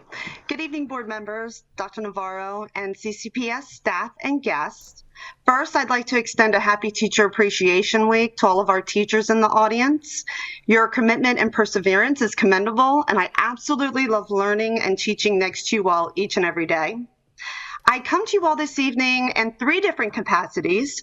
First, as a former 4-H'er, as a proud parent of 3 4-H kids, and then as the agriculture teacher for Charles County Public Schools.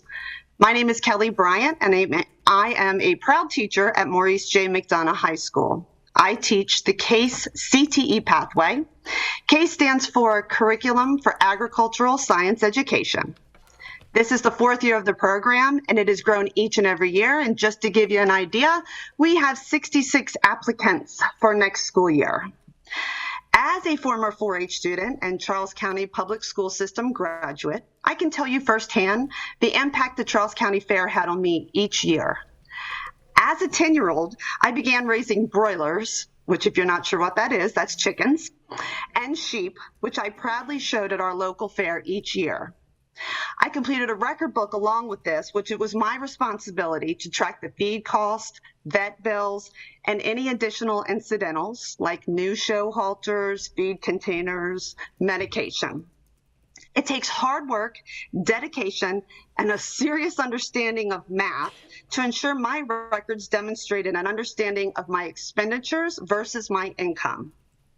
Each Friday of the fair, as an exhibitor, our livestock students compete in many different show events. I learned so much each year and was always so open to speaking to fairgoers as they asked questions about my livestock and poultry entries. 4-H opened my eyes to so many incredible opportunities, and I can tell you with absolute certainty, I would not be an agriculture teacher today in Charles County without those experiences in 4-H, especially because of all the plethora of projects I was involved in. 4-H's motto is learn by doing, and I take that same motto and put it into my own classroom. As a teacher, especially as an ag teacher, the thought of removing Fair Day from our school calendar is very concerning to me. My students are actively involved in the fair, not only as exhibitors, but also as a means of income. If you remove Fair Day, the students showing livestock will have an excused absence. However, it's important for everyone on the board to realize the workload students are expected to make up from that excused absence. We have kids that are in ROTC, drama club, dance club, all these different activities, and they'll be forced to come back to school and make up work if we take away Fair Day. The next school year, I encourage each and every one of you to come to the fair on Friday, walk around the grounds, and see how many of our students are involved in educating others. I will say it again, this provides a unique hands-on learning opportunity and time with family for our students. Before I leave you, because I'm going to have to, I know, go through this quickly, I want to share some of the comments that my students provided to me that I want to share with you.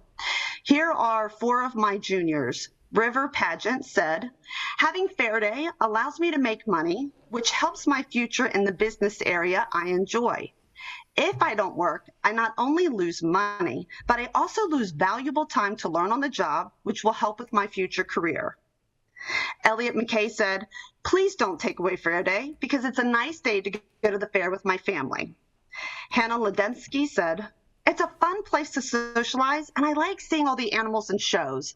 Please keep Fair Day because kids look forward to it each and every year. Renji King stated, it would take away the different cultures at the fair. I help sell the Japanese food that is a part of the different cultural diversities. Taking that Fair Day away would take away the opportunity for people to share a piece of their own culture with others. Ms. Bryant, you need to finish up, please. Well, I would like to thank you all, and please come to my classroom so you can meet some of these students yourself. Have a great evening. Okay. Thank you, ma'am.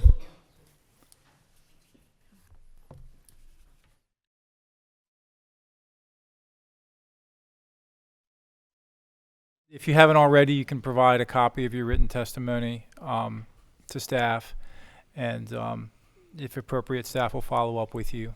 And in the future, as we have town halls, there's another opportunity to have more interaction with the board. But thank you to everyone who came out tonight. We're going to proceed to the rest of the agenda now.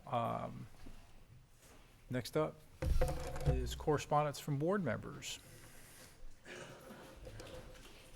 Ms. Smith. Does this also include our updates? Correspondence and updates? Yeah, this is.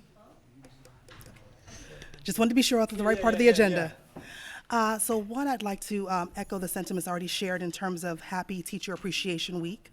I think none of us would be where we are without a teacher.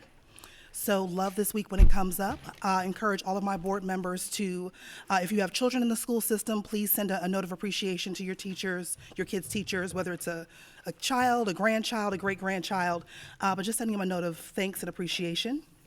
By way of updates, just wanted to share that last month I had the opportunity to support my fellow colleague, Ms. Butler Washington, at her community forum. I just wanted to give a quick shout out to all the community leaders that were there to join, as well as the young people that helped to facilitate the forum. I thought it was very well executed, and just wanted to give kudos for that. I also had the opportunity to attend the play Matilda at McDonough High School with another colleague. So rousing kudos to those young thespians, their theater teachers, music and dance coaches, as well as a special thank you to the McDonough parents, family members, and community members who volunteered to support and oversee the design of the sets.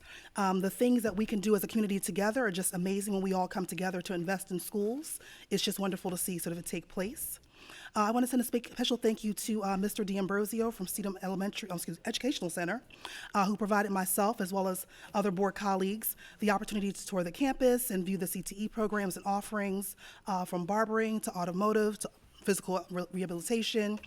Some programs I didn't even realize they had there. Was just a wonderful opportunity, but also an opportunity to speak to a local student who's recently accepted into one of the local unions. So glad to see students making progress in the career path of their choice before they even leave our school system.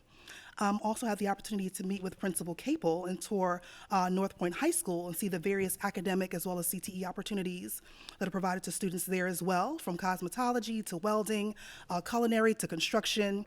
There were also a number of teachers who saw us sort of touring the hallways who were like, step into my room, see my program, see my classroom. So just the pride and passion of the educators in that building was just wonderfully refreshing. Last month also had the good fortune to attend Davis Middle School's Shrek Jr., the musical, their theatrical performance. This was a student-run production from actors to stage crew, lighting teams. So these are 6th, 7th, and 8th graders who are stepping into that sort of thespian role. So thank you to Principal Griffiths from that school, supporting their artistic expression. So it's not just at our high school level, but our middle schoolers are also stepping into that. My little baby was in the show, so I just want to give a plug to her. I also kicked off May with a visit to Benjamin Stoddard Middle School and a tour of their dynamic building, so a special thank you to Principal Williams for accommodating that. And those are the end of my updates, but I also wanted to ask if Dr. Navarro, just hearing some of the comments that were made in public forum, could give an update on the rodent situation in one of the schools. I know that there were some movements, but if you can just provide updates to the community in terms of what's been taking place.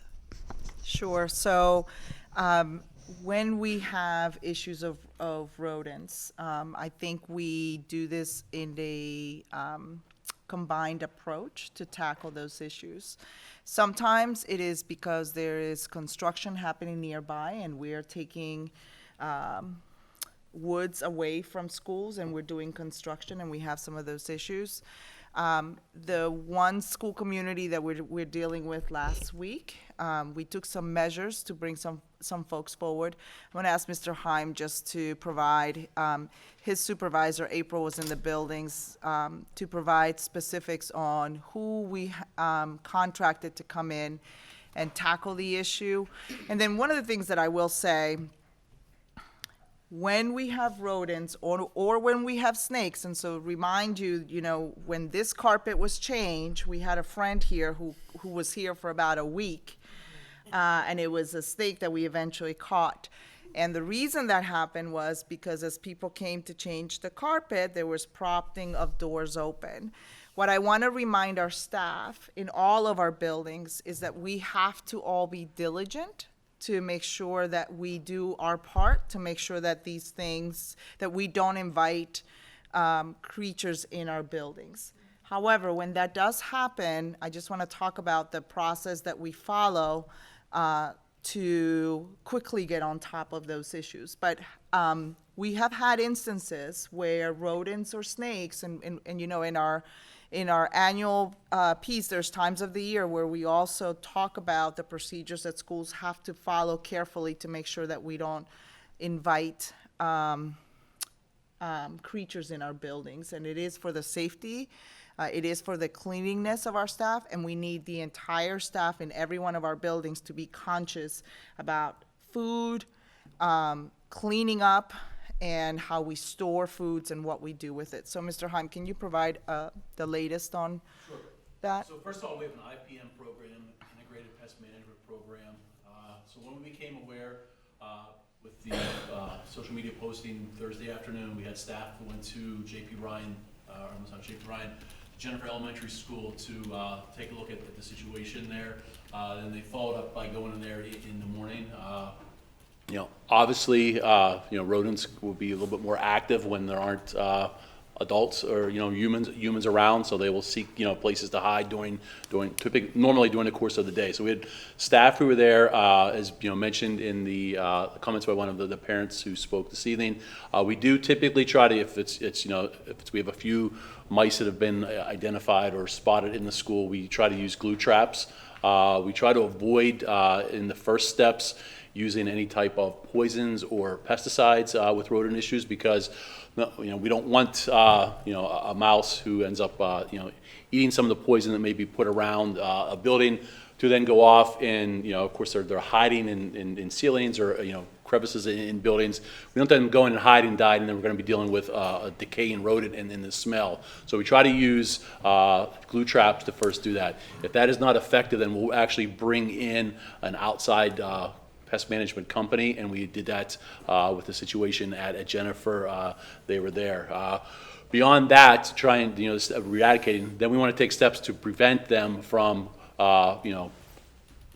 populating in the school or coming back into the school.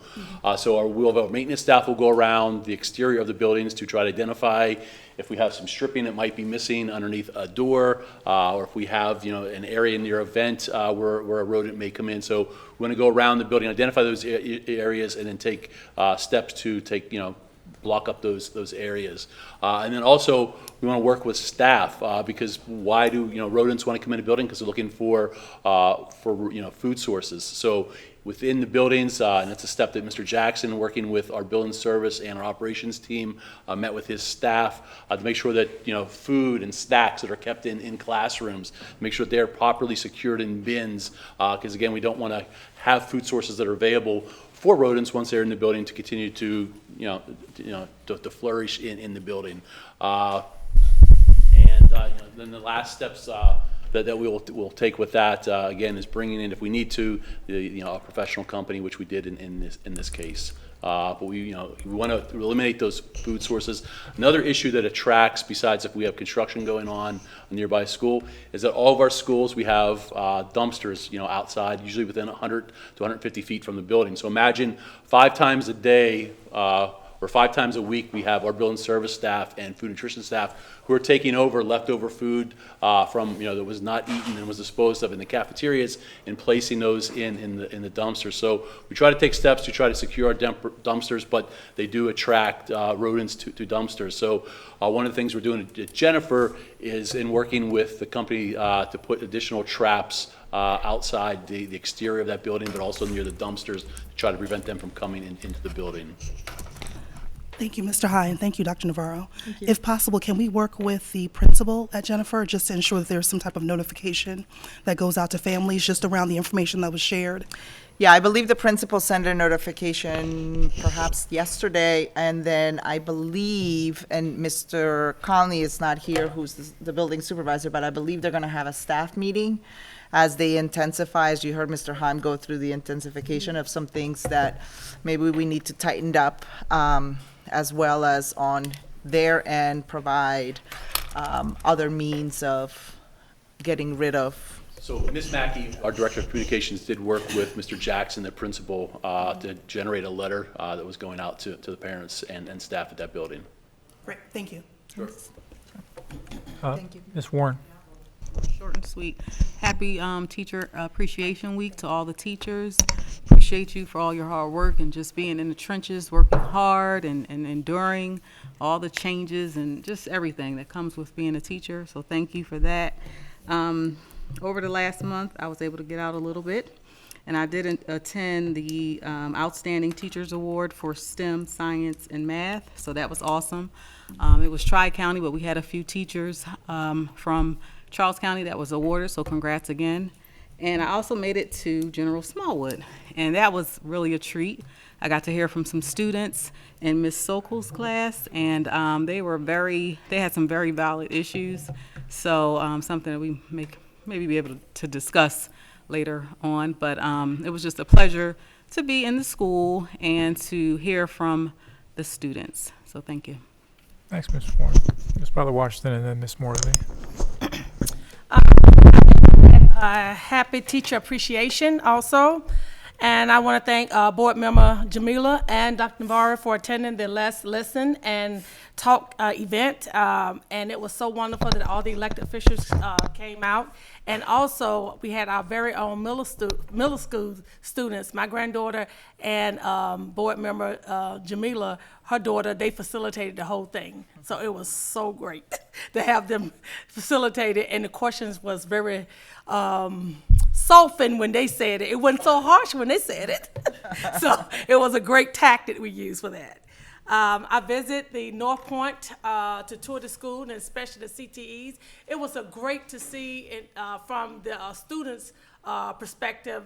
I was allowed to go into the schools as Principal Capel. He let me walked around, and the teachers came in, and the student was wanting to show me what they learned, how they put electricals together, and I'm standing back like, wait a minute. But they know what they're doing. So that was a great experience to know that our students are actually learning, and they can actually, when they leave school, they are able to go out and get a great job. So that's a big plus for us. And also, when I was there, I ran into a mirror. She was in a classroom, and we walked by. Mr. Capel, the Principal Capel said, "They go in a mirror." I'm like, "Where?" I'm looking in the hallway. She's in the classroom. Walk back, she sees me. So that was a great seeing her. I attended Davis Middle School, the Shrek play with Board Member Jamila. Me and my granddaughter went to support her daughter Eden with that, and that play was hilarious.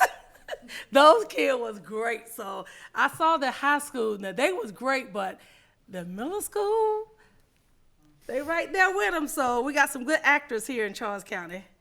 And I got my last one is I visit the CSM, the new building in Hughesville. Oh, I see what you're saying. They built that for us. I told them they built that for us. And then it was another person in there from Calvert, Richard St. Mary. They said they built it for them. So we're competing for that building. But that's a beautiful, beautiful building. So I hope that everybody on the board get to go visit that board. Dr. Wilson, she's open to letting us come and look at it. It has everything in that building that you could weld the whole 9 yards. That building is beautiful. So that concludes my Chairman. Thank you, Ms. Morley. Thank you, Chairman Lucas. As previously stated, and let me reiterate again, happy Teacher Appreciation Week. We sincerely appreciate you. We definitely could not do this without you. We're all here because of teachers, so thank you. And thank you especially for choosing Charles County Public Schools. And to that end, I had an opportunity to do something I hadn't done before, which was an incredible experience. I'm definitely looking forward to repeating it. I attended 2 teacher recruitment fairs. The first at Howard University, along with coordinator of STEM education, Simone Young, and the second at Towson University, along with Principal Kathy Perillo and IA Amber Smith. And they were quite eye-opening. I told Principal Perillo without shame that I am taking all of her techniques, everything that she said, everything that she did, I'm going to replicate, because she was very effective, and she was even successful at talking to people who hadn't considered teaching before. And the same for Ms. Young. They just have the mannerisms and the personality to do it. It was something I really enjoyed, and I got to see what that experience is like for someone who's considering Charles County Public Schools.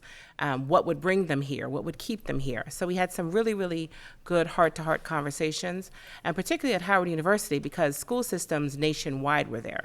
There were easily probably 200-300 school systems, if not more. So they had a lot of options. So for them to want to talk to us, and several of them grew up in Charles County. So we were trying to lure them back. So that was fantastic. I was counting 7 school visits since the last board meeting, and I love school visits. I love talking to the principals.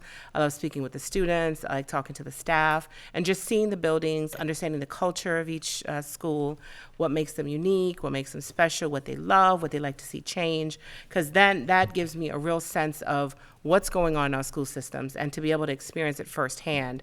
I've now been able to visit schools in all 4 districts, which was something that was very important to me. And I visited about half the schools, so still have quite a few to go. But special shout out to Principal Erica Williams at Benjamin Stoddard, Principal Karen Lewis at Dr. Gustavus Brown, Principal Tamika Little at St. Charles High School, Principal Nicholas Adam and Walter J. Mitchell. I just got to meet with him yesterday. It was a lot of fun. I went with my colleagues to Steedham and visited with Principal Lou D'Ambrosio, Principal Daniel Capel at North Point, and also Principal Brenda Tillison at Smallwood Middle School. And we have to shout out Ms. Sokol. Ms. Kramer and I went, and we sat in on 3 of her classes, and those students were very candid. We were there, close to probably 3 hours? And they did not hold back. And I really appreciate hearing from our students because, of course, their voice has significant weight and is very important as well. Have to shout out, where is she? Let me see. When I went to Mitchell yesterday, we were treated to Miss Mason. I was looking for her name. Yeah, she was awesome. She's amazing. Oh my gosh, we got an impromptu poetry contest. It was so nice. It was fantastic. And I just loved, as I said, the culture from the newly renovated schools to the schools that maybe need a little bit more renovation. It's really one of the highlights of my month. So thank you for being so open and welcoming. It was fantastic. Got to attend 3 plays. Legally Blonde at St. Charles was just hilarious. It's one of my favorite movies. They definitely did it justice. The level of talent is incredible. In the Heights at Westlake, I love the dancer, the culture, the dancing culture, all of it was fantastic. And then I was able to support Ms. Smith and her daughter Eden at Shrek Jr.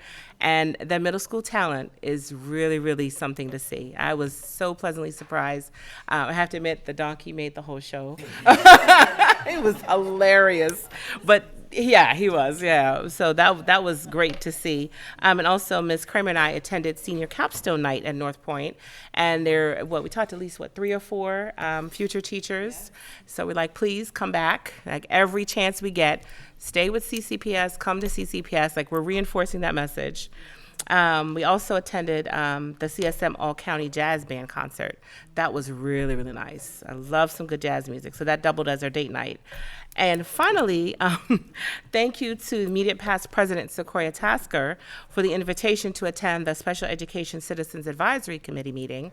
And I was able to follow up with a couple of parents after that because I know special education, both the teachers are frustrated, the parents are frustrated, I'm sure the students are as well. So we're trying to do what we can to help bridge the gap wherever possible. And special shout out to Dr. Navarro because I know she's got to be tired of us. But no matter what we bring to her, she can't say it. I know she's thinking it. No, I'm just kidding. No, all jokes aside, Dr. Navarro is so very gracious. Whenever we bring something to her attention, she tasks someone to look into it, to follow up. So please don't think that your voices don't matter. They absolutely do. We are listening and we're helping wherever we can. So thank you. Ms. Kramer. Thank you, Chairman Lucas.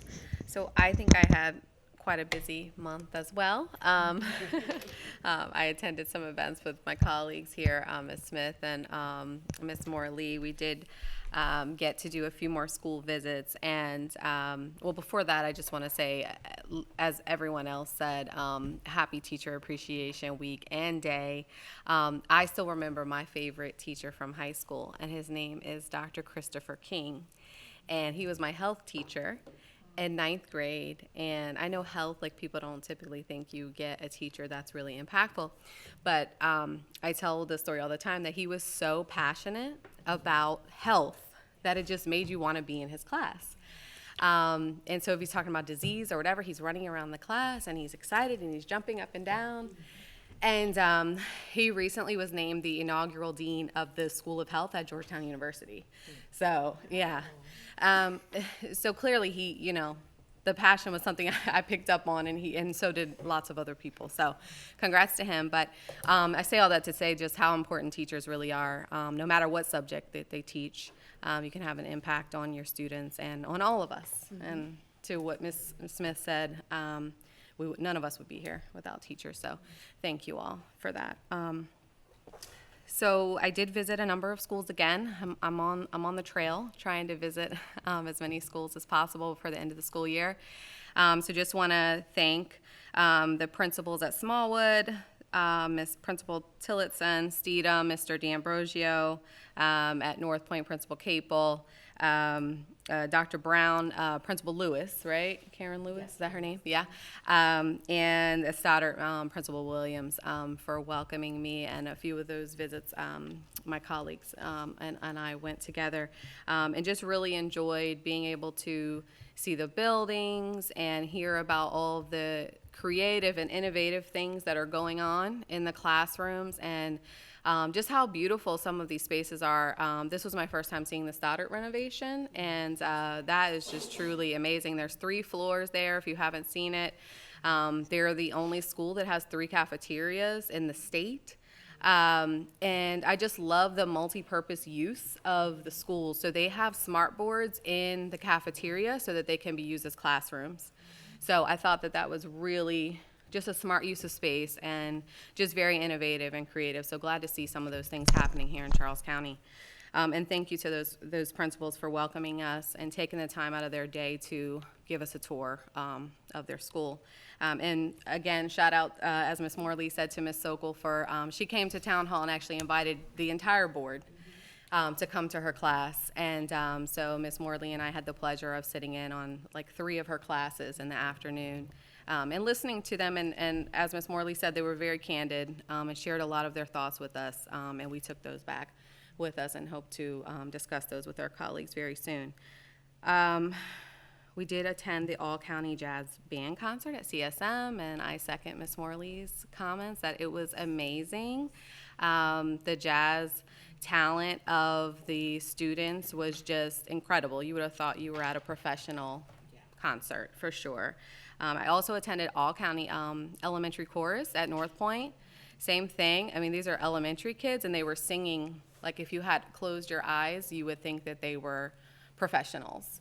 The way that they blended together and their melodies and all of that. So kudos to them.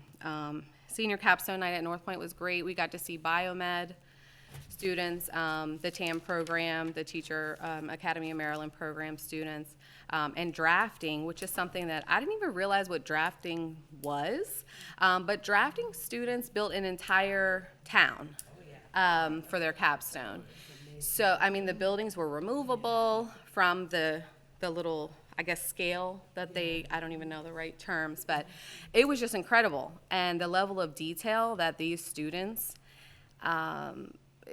put into this entire, I mean, they had parking garages and restaurants and movie theaters and just anything that you could think of, streets and a beach with real sand. I mean, the level of detail was amazing. So those are some of the really great things that are going on here in Charles County, and I think it's important that everyone, that we highlight those as much as possible.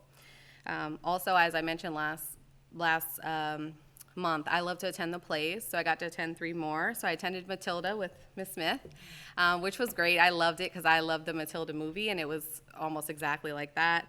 I attended Sister Act at North Point, which was incredible. The lead actress was like perfect for the role, and she could really sing. So kudos to North Point on that.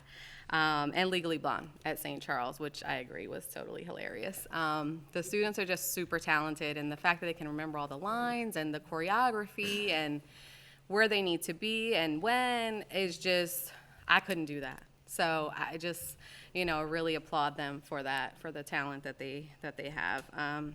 Also wanted to thank Amira for inviting me to the SMOB Student Advisory Council, which was just last week on Friday. I just sat in and listened. I didn't, really interact with them much. I just was there to listen to some of their ideas about a few things going on in the schools that affect them. And I just encourage everyone to just listen to the students whenever you can, because they really do have great ideas. And some of the challenges that we have, they have great ideas for solutions, because these are things that they deal with every day. So we really need to remember that and bring them to the table. So that's the end of my updates. And then I just had a question for Dr. Navarro, if I may. So recently there have been a lot of talk about transportation and what's going on with all the transportation changes in CCPS. So just a couple of things that I wanted to kind of get clarification on for the benefit of the public. So first, can you talk about the plan for CCPS going forward? And is the intention to take on all contracts and bring all bus routes in-house? So as you know, we presented to the board sort of a overview of nuts and bolts about transportation. I think the board is very aware, because I've been very public, that I walked into this county, and as I study the transportation structure, it doesn't necessarily work, I think, moving forward for where the system needs to go. Ms. Butler-Washington talked about going to see the health sciences building that CSM has just put up. We started an early college program that transported students during the day to CSM campus. I think we're going to continue to do that because we're only increasing the concept of what high school looks like and where that happens, and we want to be able to partner with higher ed and apprenticeship opportunities in the business community to be able to do that. So transportation is going to be growing. Transportation is not just growing because we have more students, but because we want to be able to have students be in the places where they're going to learn. You know, we presented a plan that over the last 2 years that I've been here, the system has focused on improving and increasing the pay for bus drivers, contracted bus drivers, and looking at sort of the levels that they had. I think when I got here, there were 4 levels. Now there's 6, and there's increases to that. I've also been in public meetings, whether it be here for public forum or at the commissioners' meetings, where I've heard folks say that the interest of the school system is to fully take on transportation. That's not the case. However, right now, the system has very little hold on transportation and doesn't have a lot. It's an imbalanced system of transportation. So our goal is to balance that out, is to have routes and bus routes come inside the school system. But we need contractual transportation as well. There's flexibilities. When I've met several times with the contracted bus drivers and attendants, some of them are interested in becoming CCPS employees and coming in as we have some routes that we take in. And some of them are not, because they want to drive the number of hours that they have, and they like sort of their situation. So for that interest, and for the mere fact that we have some great partners that are contractors that are strategically located geographically throughout the county, we're not looking to do a transportation model that's 100% internal to CCPS. But what we are doing is balancing out right now a transportation model that is almost 90% contracted out. Okay, thank you for that. And just one other question that kind of ties into transportation as well. So some of the sort of rumor that's going around is that the amount that's budgeted for transportation is not accurate in terms of what is paid to contractors. So I just wanted you to kind of explain a little bit or clarify what the transportation line item includes, which we all know it includes contracted bus drivers, you know, and all of those transportation costs, but I think there's some other things as well. So just wanted you to just clarify that. So, you know, interestingly enough, I would say since last year, I've been wanting to put things out to the public so that everybody sees everything from the contracts that the contract operators signed every year, to the full sort of set of breakdown of information as it relates to transportation. There's a lot of questions about transportation, and what I want to make sure is that the information is for everybody, regardless of what their interest in this conversation is, that everybody has the same information.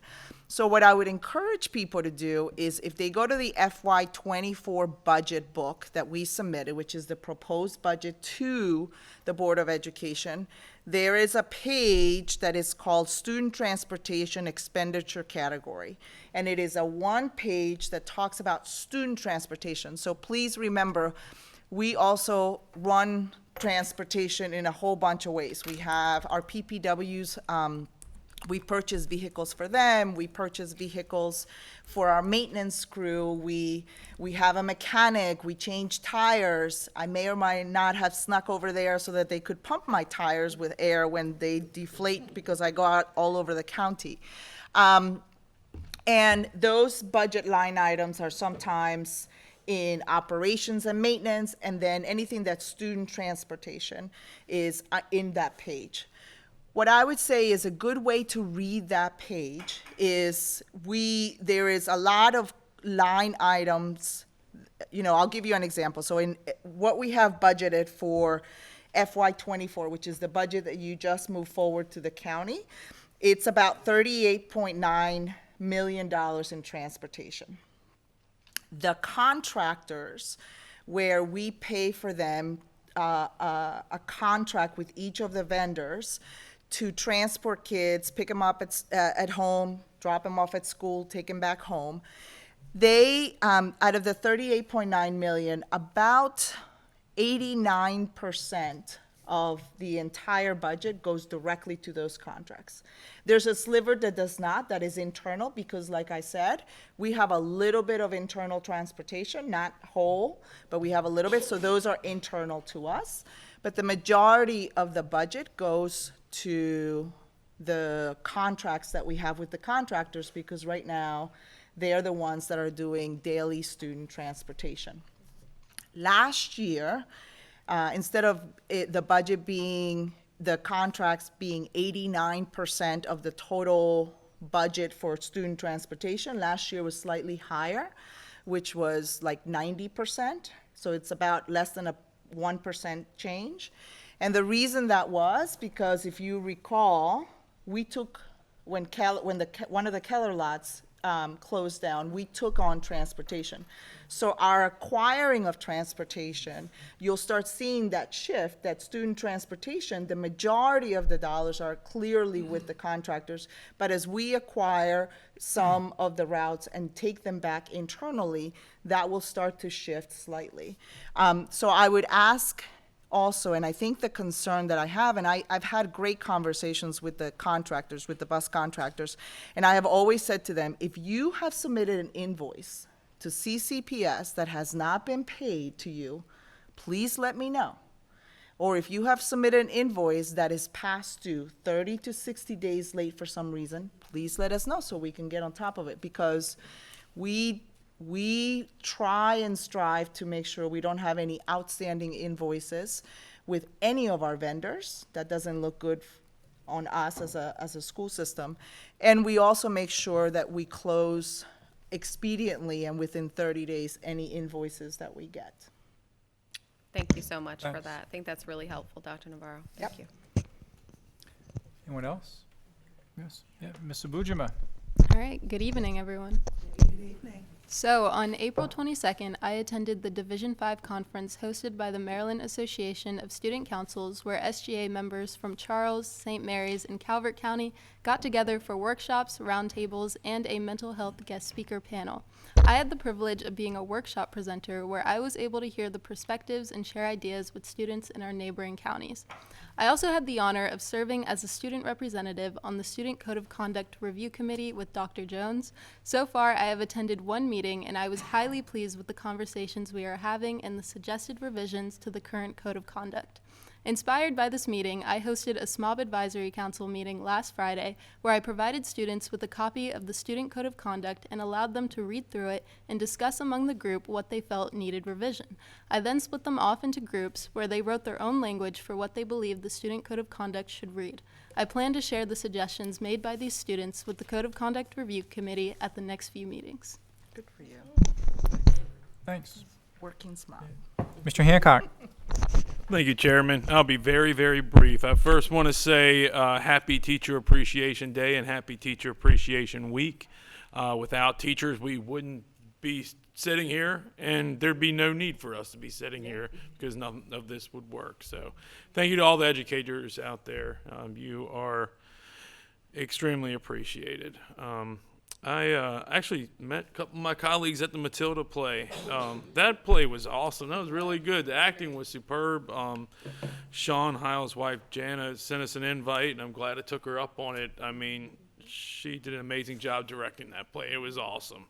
I also went to a musical at La Plata High School, Bring It On, which was, my daughter really loved that. It was very energetic, and it was like a cheerleader thing. She was all about it. Yeah, yeah. It was fun. It was a lot of fun. They did a great job as well. Other than that, just been to a lot of baseball games this week, and my son, who plays junior varsity for La Plata, just texted me and told me La Plata's varsity team actually just won the state SMAC title today. Nice. They beat Patuxent 3-1. So congratulations, awesome. Coach Childers and La Plata High School. And that's all I got. Thank you. All right. Yes, Ms. Thomas. Okay. Also, I want to say Happy Education Day and Education Week. And I also attended the 2023 SMECO Outstanding Teachers Award, where there was a total of 8 Charles County teachers. It was 3 mathematics and 3 science and 2 STEMs that got awarded for the SMECO. That's all I have to say. Is that it? Okay. Thanks, everybody. I'll be brief as well. I did a lot of the same things. I went to the plays at St. Charles, Legally Blonde, and the one at La Plata, Bring It On. St. Charles, they had dogs in it too, so you can't go wrong when you got dogs in the play. I was with my colleagues at the All-County Jazz concert at CSM, and also attended the elementary All-County Band and Orchestra at Westlake and at Westlake and at Thomas Stone, and outstanding job, and attended the chorus as well at North Point. I'd like to thank our county commissioners for hosting us as we presented the budget, and look forward to fully funding the budget request from Charles County Public Schools. Also had the unique opportunity to be an interviewer for the Student of the Year candidates in the CRD program here. I've done that for a couple years now. Mr. Riesinger led that, so some very, very good candidates for that. And a few of them will be moving on to the next level. The Blueprint Area 2 Subcommittee, thank you, Ms. Majors. We heard a lot of that update today from Ms. Miller, but that team continues to meet. And again, as was mentioned, the SMECO, the Teacher of the Year. Thanks to SMECO they've been doing that for as long as I can remember. And they recognize teachers from all 3 counties here in Southern Maryland. Appreciate the update, Superintendent Navarro. I think that's got to be the 3rd time now that you went over the bus contract and explaining it in detail. So hopefully that will satisfy the people in the public that have asked about that. And as all my colleagues have said, thank you so much to our teachers and all our educators that make Charles County Public School the best school system in the state. I'll say it. I love the school system. I think the opportunities here are what you make of it. And we have a staff that is dedicated like no other. So I just want to say thank you to all of you. All right. So we will move on now. We've got some minutes to approve. This time, look to approve the minutes from the executive session of the April 11th board meeting. So moved. It's moved by Ms. Smith, second by Ms. Morley. All those in favor, please raise your hand. Okay, thank you very much. Next is the minutes from the board meeting, the regular board meeting of April 11th. So moved. Moved by Ms. Morley. Second by Ms. Smith. Any discussion on that? Seeing none, all those in favor, please raise your hand. Thanks very much. We've got, it's not listed here, but it was in our folder downstairs. We have the executive session minutes from the work session on April 24th. So we need a motion to approve that. Ms. Motion. Thomas, second by Second. Mr. Hancock. All those in favor, please raise your hand. Thanks. And then finally, the regular the minutes from the work session of April 24th. Need a motion, please. Accept the minutes. Okay, Second. Ms. Butler Washington and Ms. Smith, second. Any discussion on that? Seeing none, please raise your hand. Thank you so much. Next is personnel. Motion to approve. Motion made by Mr. Hancock, seconded by Ms. Creamer, sorry. All those in favor, please raise your hand. It's unanimous, thank you very much. Next, we have, and we got an update at our last board meeting, approval of the textbooks for the Heritage Speaker course, Spanish Part 2. Move to approve, that's a motion by Ms. Thomas. Second. By Ms. Morley. I believe you can, yes, the student member, yes, absolutely, yeah. All right, any discussion? Seeing none, all those in favor, please raise your hand. Thank you very much, that's unanimous.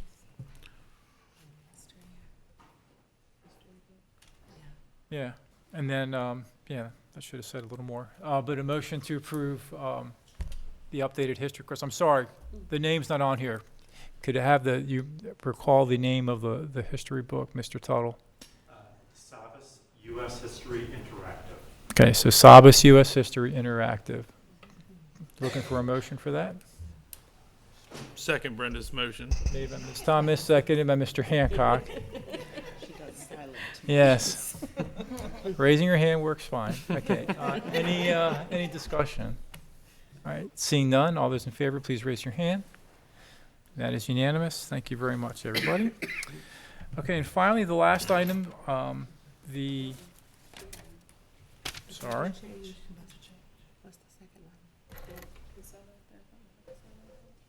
No, we did that. Oh, we did. We did that. This is the budget increase that we heard earlier today for for the P3 funding. I'm looking, I believe it was $146,900. So moved. Moved by Ms. Smith and seconded by Ms. Creamer. That was a dead heat. Any discussion? All right, seeing none, all those in favor, please raise your hand. That's unanimous. Thank you very much. All right, unless I missed something, need one more motion. I move to adjourn. All right, made by Ms. Morley, seconded by Ms. Butler Washington. All those in favor? Thank you very much. Drive safely. Enjoy your evening, everybody. Thank you.